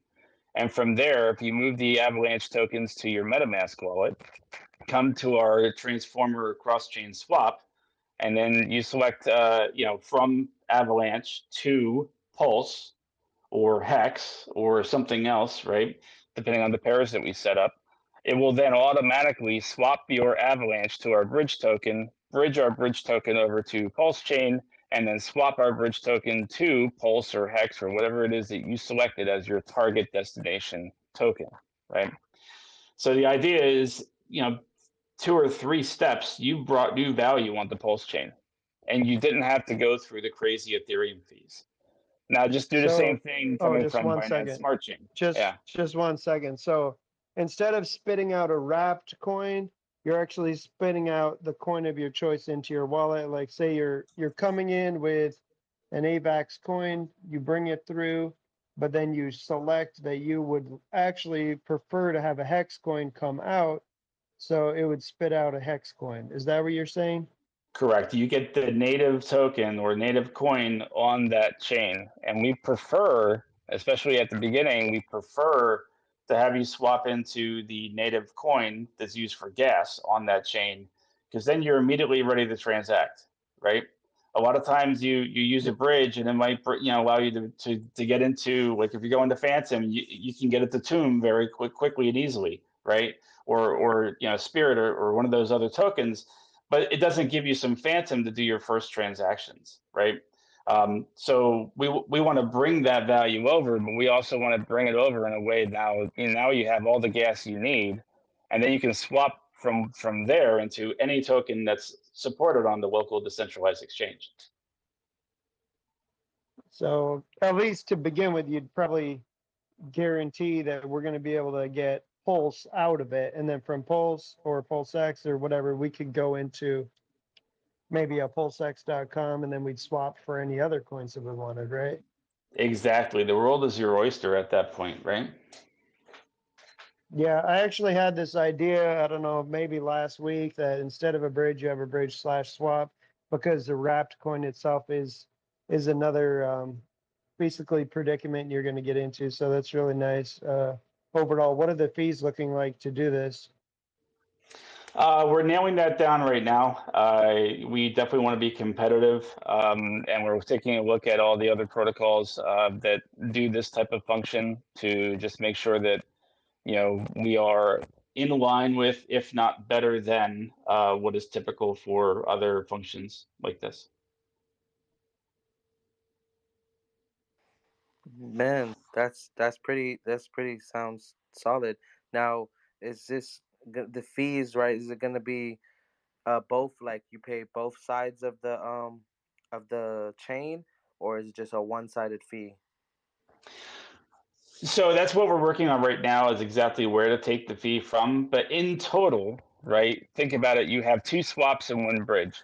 And so there's three events that are occurring, each with their own fees, right? So for the swaps, there's a DEX fee, and that's usually 0.3% to the liquidity provider.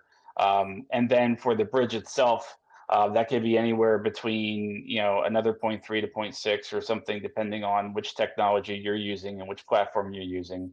And that's what we're trying to dial in. Like, what is the total fee that people would experience to make sure that that's competitive? So I don't have exact numbers to give you yet, but that gives you an idea of that the user will be covering the transactional fees to get you in and out of tokens. And that's why we're not looking to get to Ethereum just yet, because that just it digs into your capital, right? And we want to be able to preserve as much of your capital as possible. If you want to get to Ethereum, we know there's going to be a fantastic bridge already in place. We might expand to it in the future, but there's plenty of other places to go to that are much more affordable. And like I said before, you mentioned our top priorities, which is Avalanche, Binance Smart Chain, Phantom, Opera, and Polygon. There's a couple others we can always add to it as well, but they just have lower adoption, so they would be pushed out to the future. Okay, cool. Anybody have questions, y'all can come and speak up. I before you on the core that he's speaking on, before he continues with other aspects of Power City.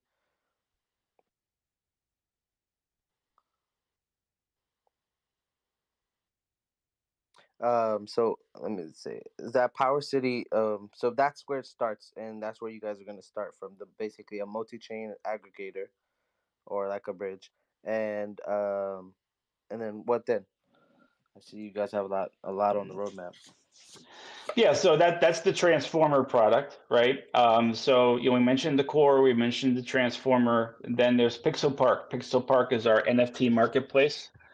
So it is kind of a clone of OpenSea with some other functionality added in there that's a kind of different and unique. So anyone who says that they're forking oversea, you can't fork it, but you can clone it or do something very similar with the code there. So Pixel Park is not only the premier NFT marketplace for unique artwork and collections of NFTs, all of which we'll be starting with a copy of everything that's on Ethereum, right? So that's a huge collection of work to choose from and start with for trading. But we'll also allow for staking of NFTs. And staking of NFTs is basically a way to take an NFT collection and to take something that is illiquid, right? Because typically you want to hold an NFT until it reaches value and matures into some value over time. So it takes that illiquid asset and it mints tokens that you can then go and trade and do something with. So you have access to that liquidity. And since we just heard from Liquid Loans earlier, we can use that as a parallel here for what you're doing with your NFTs. NFT goes in, custom tokens come out, and then you can, while your NFT is locked up in the protocol, you can go do what you want with those tokens, right? And when you're ready to get your NFT back, you bring your tokens back, and it burns the tokens, and you get your NFT back out of the protocol, right? So it's a way of kind of leveraging that asset and giving you access to liquidity of some form, right? And you could, like I said, trade for something else. You can provide liquidity for other people to trade in and have that token. It's a way of kind of splitting up ownership of an NFT of sorts, right? So where this is really, really interesting is when we start talking about other unique uses for NFTs. And this is where I get really excited about this, right?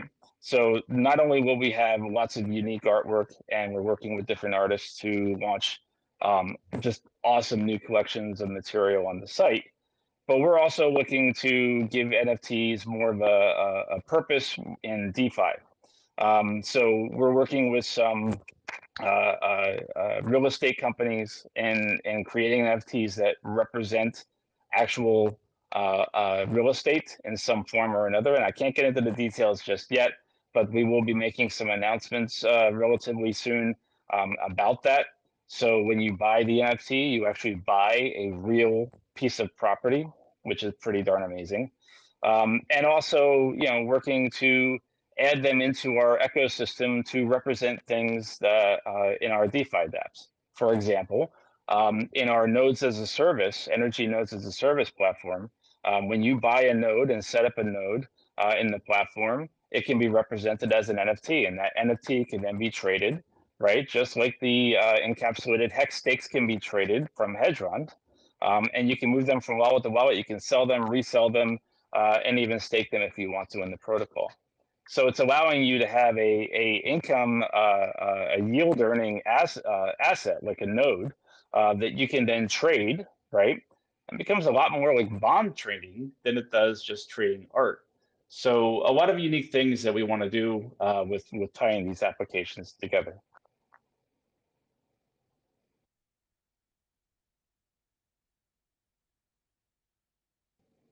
The rest of the roadmap. I mean, maybe I'll just touch on the compounder only because we just did hear from Liquid Loans earlier. The compounder we're designing right now, Liquid Loans is based on a Liquidity code. Liquidity is designed to allow custom front ends to run on top of the protocol, right?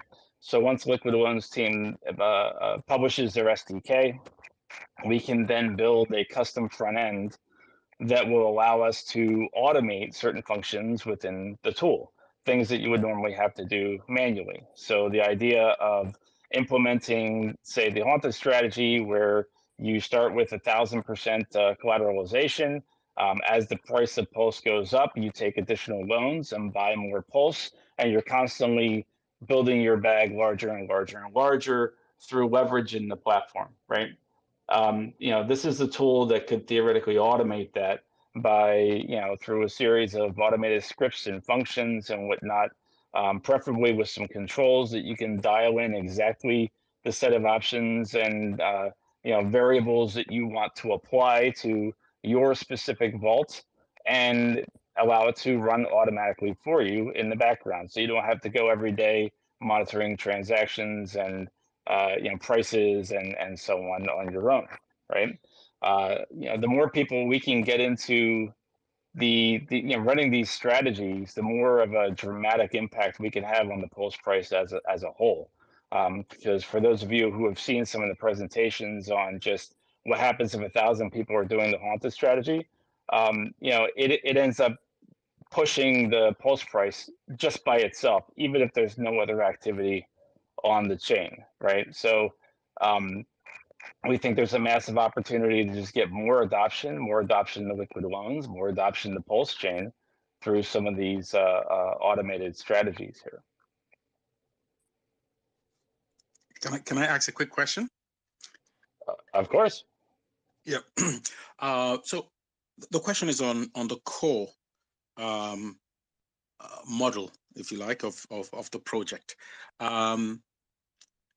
Is the liquidity going to be owned by the project? I think it correct me if I'm wrong, but you're modeling this very, very much on the same lines as Olympus, the Olympus DAO. And so, yeah, that's the first question. Are you going to own, is the protocol going to own its own liquidity? And secondly, the interest rate aside, are you concerned that Power City Core may go the same way as both Olympus and Time? That's Wonderland. And you know exactly what happened recently. Yeah, and that's what I was speaking to earlier, and that we've been watching those very carefully, and a lot of the other forks as well. And our goal was specifically not to start with a massively high APY, right? Our goal was to start with a very modest APY, something that is not going to create massive inflation that creates massive whales that can dump very early in the project, right? That's not the goal here. Our goal is to have a very respectable DeFi yield rate, right? Getting even 20%. Let's just say it was like insanely low, like 20% APY. You take that to traditional finance, and that's an insane number, right? Especially in this day and age. So, obviously we're shooting for higher, but I'm just trying to be very, pessimistic about it and say, okay, let's see, even if it's that low, right? You're inflating the number of lot tokens relatively slowly, right? Which is a more sustainable rate of growth, right? And if you look at Hex and some of the rates of return that people are getting from their stakes, you can see that a more sustainable rate allows the protocol to kind of absorb that growth a little more easily, right? The liquidity can expand over time to accommodate it, and you don't have as many, mad rushes to the door like you saw with some of these other DAO projects. So we're looking to very carefully dial in the right balance of variables that run this type of protocol. And to answer your first question, yes, the intention is that it will own its own liquidity so that it won't have to reward liquidity providers forever with additional tokens. So the goal is that the protocol will be able to manage that, and if it needs more, it can bond with the assets it needs to go create more liquidity, or it may earn more assets from some of these other projects that are linked to it, feeding their revenue, their fees to the core, right? That can then be added to liquidity, can be used to buy back and burn tokens and other things. Great. Well, thanks. Yeah, that's a comprehensive response. And just finally, are you intending on launching on a multi-chain basis or just on Pulse? Pulse is our home. Definitely, we would love to be able to expand certain aspects of the ecosystem out to additional chains. But primarily, the core will be on Pulsechain. A lot will be on Pulsechain, and that'll be where the primary activity is. But obviously, the bridge will be on multiple chains. Maybe that means in the future we might be able to bond with assets across multiple chains, or it maybe expand for the accelerator yield compounder to maybe move on to other chains to support other liquidity forks, right? So, I mean, there's a lot of different things that we have in mind, and we have a very long list of things that we love to build, but we're trying to focus on these three major projects for the initial launch, right? That's the core, the transformer, cross-chain swap, and the Pixel Park NFT marketplace, and then expand from there. Great, thank you. Hey, so Pixel. Okay, so that pool you were talking about, like, can that, how you said someone can create that pool? Is that pool just only for that specific collection, or is it like where you could just take your NFT and what it's worth and put it in the pool? Yeah, so what happens is you would take an NFT and you would contribute it or create a new pool that's based on that collection, and anybody with an NFT in that collection can add it then to that pool and mint more of the custom token that is unique to that pool. So if I had a Bored Ape and I want to be able to stake it, I can create a pool, and then anyone else with a Bored Ape can come and add it to the pool as well, which would just generate more tokens. And then when I come back, I just need to bring those tokens back in to unlock that NFT to be able to take it back out of the vault. Okay, and now is there gonna be like a time? Okay, so like, is there a time on it, like, or is there like a liquidation part of it, or is it? Yeah, so it's very similar in a sense to liquid loans, where you don't have to have monthly payments. You're not paying interest, right? In that sense, you got X number of tokens when you locked up your NFT. If you want to get it back, you just need to bring X number back in, right? And there are some slight fees involved in that process. But the whole point is just if you take the value out, you just need to bring the value in back in to get your NFT. If you decide to never bring that those custom tokens back in, then the NFT just stays there, right? Or if someone else buys those tokens, right? So you swap out of them into something else, and someone else buys the Bored Ape tokens. They can come in and claim one of the NFTs out of the vault and take it for themselves because they basically brought that value back in and were able to unstake it. I have a quick question. I don't know if I missed it or not, but you mentioned Olympus DAO. So when you say the core, are you talking about there's going to be a DAO and that's the DAO that you're able to do the staking with? Yeah, the core I mentioned uses a lot of the same functionalities or fundamentals of Olympus DAO, right? So if you're familiar with what Olympus DAO does, you'll be familiar with the capabilities of the core. So the core is, yes, the primary place to stake the WATT token, WATT. And there you'll be able to earn more watts through the staking process, which is called rebasing. Generally, DAOs have voting. So is there a voting function in this? Not at this time, but we, like I said, there's a very long list of things that we want to build out, and the roadmap has a lot of different functionality on it. Not everything is public at this time, as far as what we're looking to build, but could be in the future.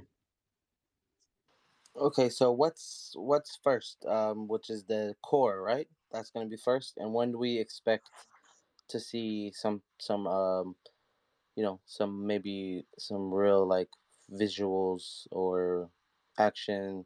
And then I heard something about sacrifice. What is that specifically for? Yeah, so as far as visuals of the application, it is in development right now. So we're not ready to show the application in action at the moment. But we will be sharing that on YouTube and in our Telegram and whatnot when the time comes. So right now, just the team is very focused on just building out the contracts and the functionality and everything. So that will come. There is a sacrifice phase. Yes, you are correct, and it is starting very soon. So there is a sacrifice for the right to a free market because Power City team strongly believes that we have the right to choice in our market and have many things to choose from, right? Versus being dictated to only have one thing. So our sacrifice process will start in early March. The goal here is to have a very fair, as we hopefully have seen before on Pulsechain here, a sacrifice process. So one of the things we're doing is there are no volume bonuses. The very thing that drives people to pool their assets together to try to be on the same footing as some of the whales.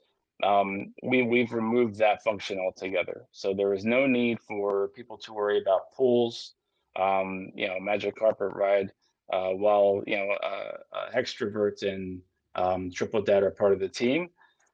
They will not be running a pool for Power City because there is no need to do one. Everyone can stand on their own 2 feet and enjoy the same benefits of the process here on their own. So when we start, we'll start at a 2-to-1 ratio on the first day, and then every 2 days, the sacrifice point to USD value that was sacrificed ratio will go down by 0.25 points until on the 9th day you'll be at a 1-to-1 ratio. From there through when Pulsechain launches, whenever Pulsechain launches, because only Richard Hart knows when it will launch. From there until whenever Pulsechain launches, it will remain at a 1-to-1 ratio, and anybody can continue to participate during that time. So if you want to continue to make that political statement at any time, everyone gets the same opportunity, right? It's the first few days, there's that extra bonus for getting in early. Everybody has the ability to get that bonus as long as they come in during those days, right? Sorry, just pulling up my document here. So the other item we have is a prior sacrifice bonus, which is just showing respect and gratitude to those people who have sacrificed for other projects to help build this community and to help build Pulsechain. So for any wallet that has previously participated in the Pulsechain, Pulsex, liquid loans, or the upcoming internet money sacrifices will receive additional bonuses that will be applied to the original value of their sacrifice. And if you have a wallet that had participated in all four of them, those four bonuses will add up to 55.55%. So that's the maximum you can get for having participated in prior bonuses. So it's available to anybody. It's based on the wallet that you use for Power City Sacrifice, right? And if that same wallet is in the sacrifice set of these other events, then it can be eligible for those bonuses, right? And So even that 2 to 1 will be what? I'm It'd be like sorry? that 2 to 1 would be what? 15? You said 15 times? No, Or no, no, 15%? no, no, no, no. The 2 to 1 is if you go on day one, right, and you make your political statement on day one, and you put say $10 in, then that would equate to 20 points, right? Now, if you had already also sacrificed to, let's say all four of the prior events that I just mentioned, right? Then you would receive an additional 55.55% bonus on the original 10 that you put in, right? So it's based on the actual amount that was sacrificed, the actual USD value that was sacrificed, and that bonus is then applied to that. Right, and we do have some examples that we'll have on our website that will be going live. The actual website is live right now, but the sacrifice details page will be live in the next day or two, and it'll kind of walk through just how, some of the calculations on how it'll work. But the point is, if a wallet has participated, then it will get like an extra little boost, for having helped with the building of some and of the community and these other projects. Right? Sorry. Sacrifices will be recognized from Ethereum, Avalanche, Phantom Opera, Binance Smart Chain, which is now BNB Smart Chain, and Polygon. And the list of the recognized tokens on those chains will be posted closer to when we actually announce the date of sacrifice start.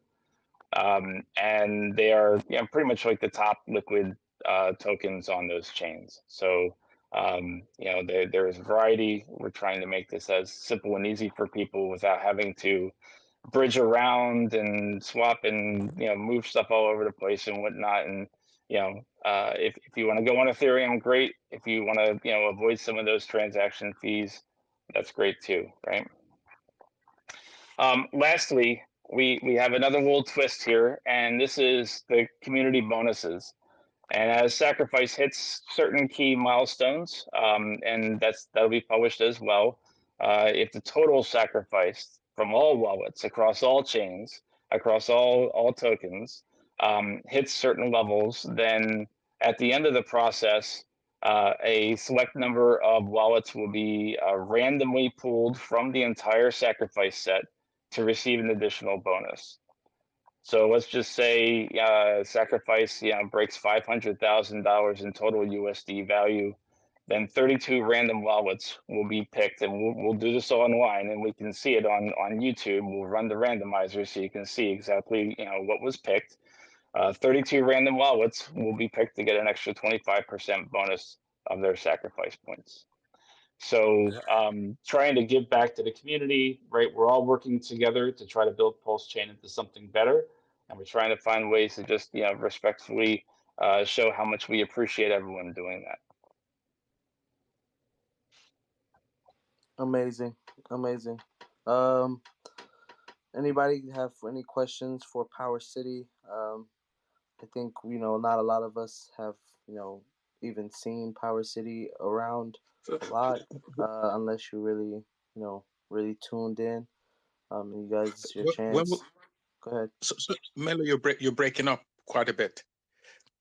I don't know if you're aware, but can you repeat what you said? No, he sounded fine, but he said we're not all aware, and Power City's going to release some info. Power City, are you going to release it on a specific YouTube channel?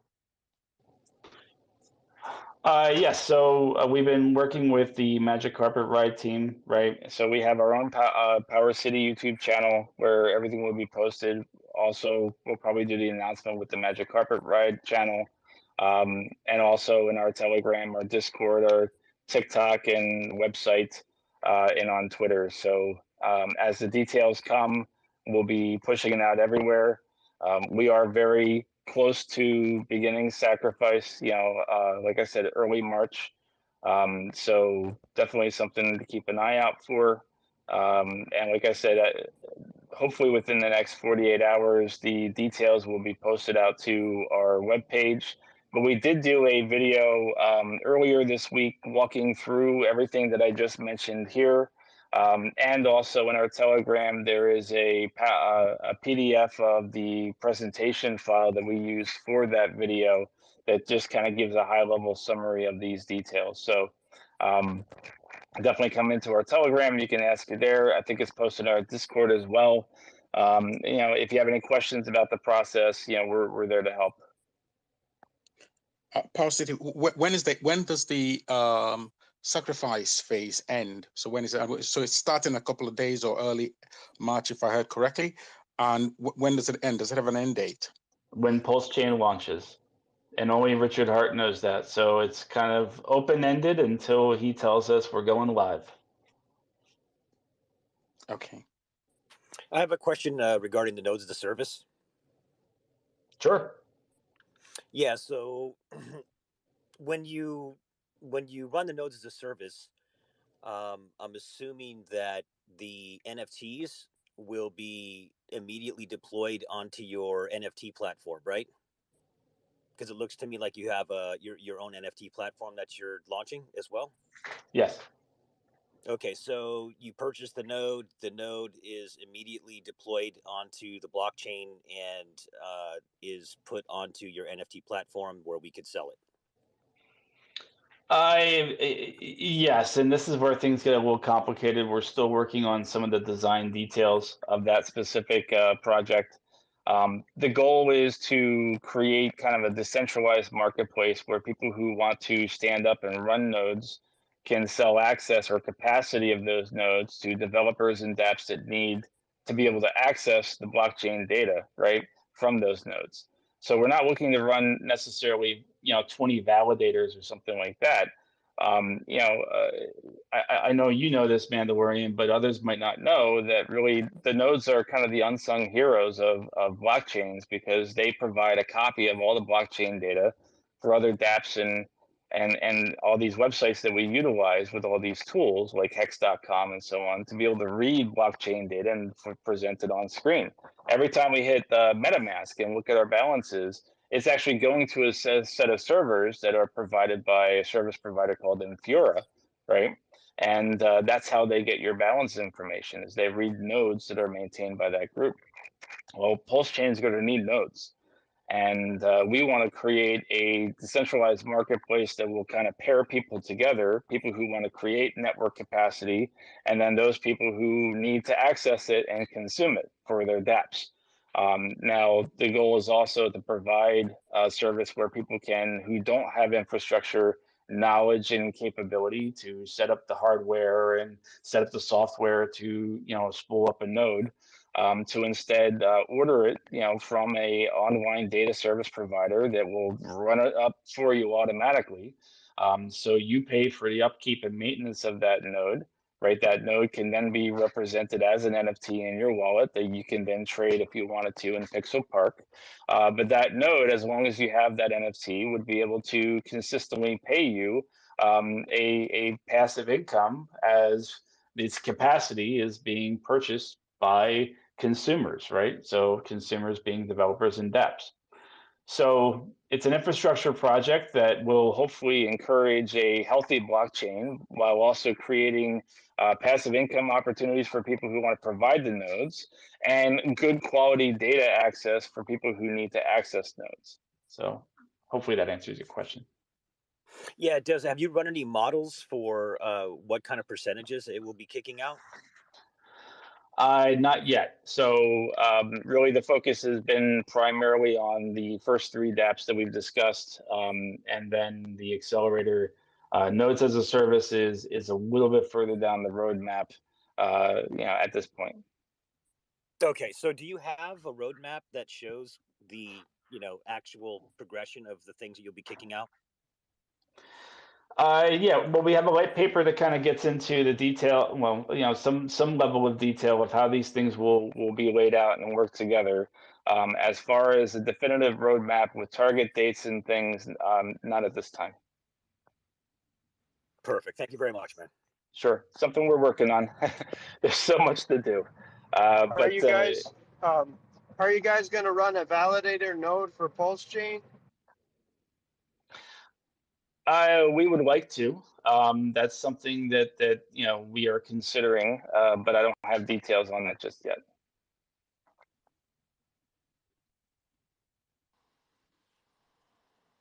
There's a lot of interesting things we can do with that, but that's a good discussion for another time. So so when Pulsechain launches, what is the first, like, what's your timeline? Like, and then after Pulsechain, what is the timeline you guys are expecting? I wish I could give you like a specific date or whatnot, but in this case, because we don't know when Pulsechain is launching, the best I can say is when the code is ready. So that's really our primary focus, is making sure the code is solid. Even though some projects might be forked from previously audited code in some cases, we still will be getting each of our projects audited, as they are rolled out. Also, the team, the lead members of the team will be going through a third-party KYC process with Assure DeFi, and that will be posted on our website hopefully within the next week or two, just to provide a little more assurance that we are here to stay and we are here to add value to the community, and not looking to. We're here to do the right thing, and I'm hoping after all these presentations that we've heard today of some of these excellent projects that are launching on Pulsechain, you can see there's a lot of people who are just very eager to build value on the chain, and the reason for new people and new users to come here, and that's definitely something that we want to do. I thought you were going to say 2 months. 2 weeks. 2 weeks. 2 months. 2 months. Love it. Well, that's great, man. That's great news. Anybody else from that you guys want to ask any questions? Now's your chance. We're wrapping it up with Power City.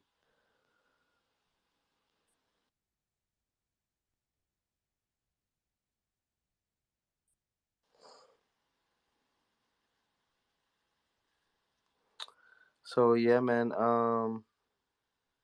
Nice having you, Power LV, and can't wait to see what's next. I gotta Well, see. I like this whole idea that you got going on. Well, we appreciate the opportunity to present to everybody, and we look forward to seeing you over in Telegram, t.me/PowerCityIO.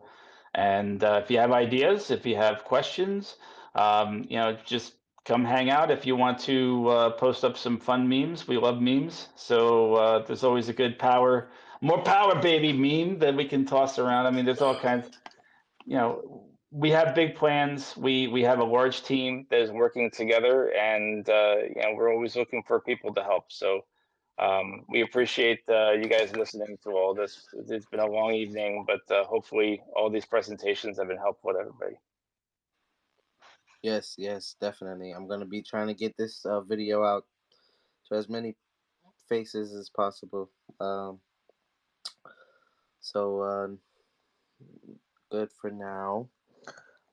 I'm gonna go ahead and put this generator up on the screen so people don't think I am just picking and choosing for the second giveaway of the PulseCon.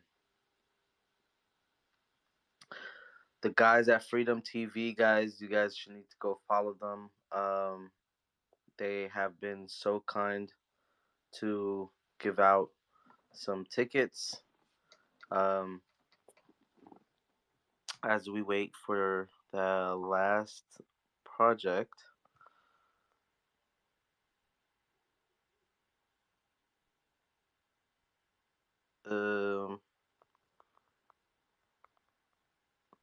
You have to request, if you're in here, request it. And can you possibly come in with your project's account, please?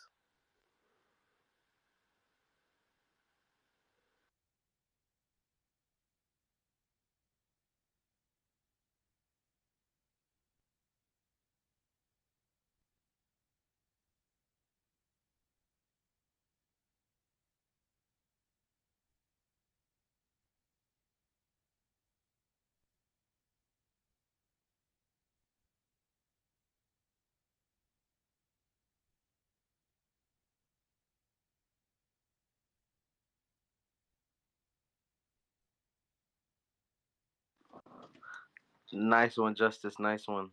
I'm gonna go ahead and add you in there. You caught it last minute.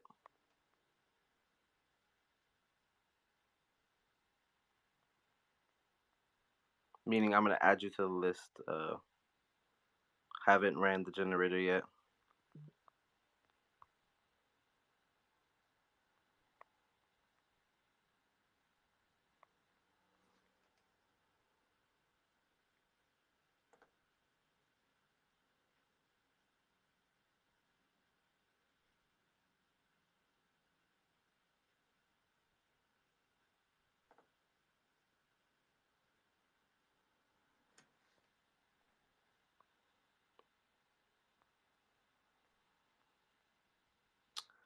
Um, yeah, I don't. I can't see you. If you can hear me, just you gotta request, or you gotta either come back in with your, you know, your project's page profile.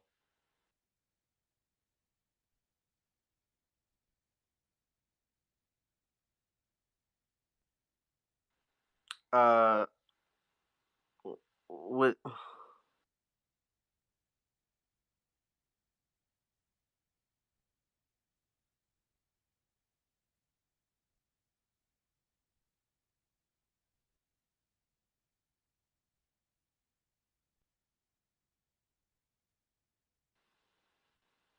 Hey, what's up?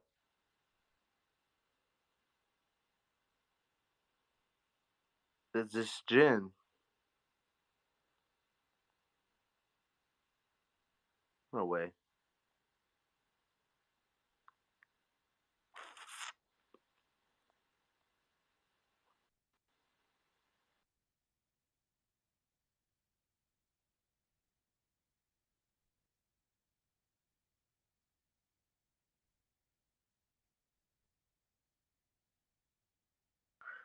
That's a screenshot of a computer. You have to get on you have to get on the phone, buddy. You can't use Twitter Spaces on a computer.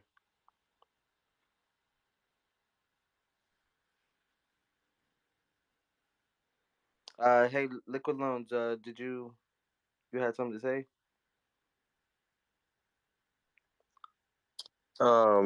You said request tickets.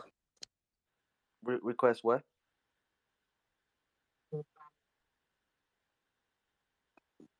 No, What do you you guys have are. going on here?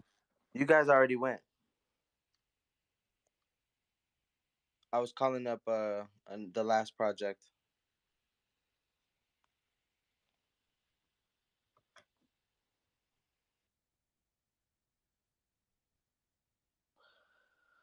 Seems like he joined with a computer. He'll be he'll be back. While I do that, I'll go ahead and announce the winners.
We have 8. We have number 8. Who is that?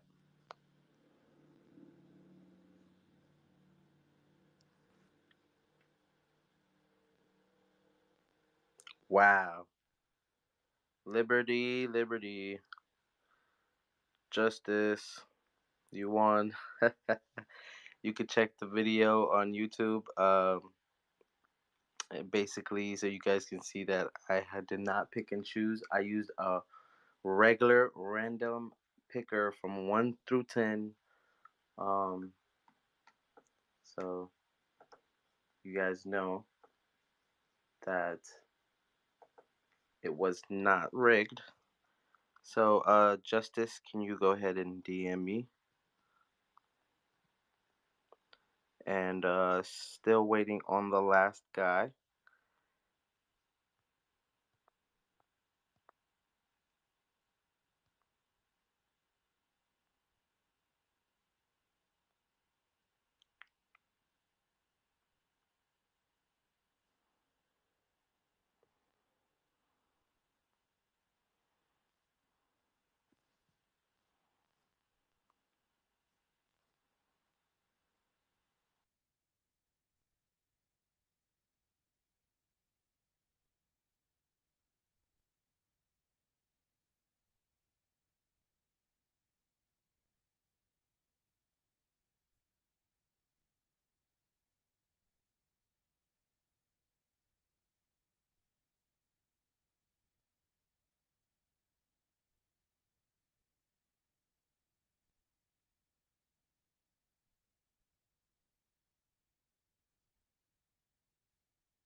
Yeah, so I had an interesting um project for you guys. So but I don't know why it's not working for them.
Hey Justice, what's up? Oh, not much. How you doing tonight? Good, good. What's going on, man? Congratulations. Hope to see you in Post Con coming up, man. You just got you a ticket. No, that's exciting. Yeah, definitely rolling out to that. It was pretty surprising. Number 8. Yeah, I looked for any number that wasn't used, and it worked out. I was hoping somebody would, people were gonna do that instead of putting the same number as each other. Right. Because then that would have made, a double. I would have to chose again. But Exactly. man, thank you for coming out. Thank you guys for coming out. I'm gonna go ahead and give everybody a follow. Um, Yeah, I was trying to DM you. Actually, it doesn't even come up as a possibility. okay, I think you can now. Okay, perfect. Thank you. No problem, bro. Hope you have fun with it, man, and hope to see you there. Hope to see you guys there as well. I am waiting on this guy, and if he does not show up, I think we can call it a night. We have been live for 10 hours straight, and I was hoping he would come in because this is a very, I think, interesting project that I would like to get on recording and get some people's eyes on it.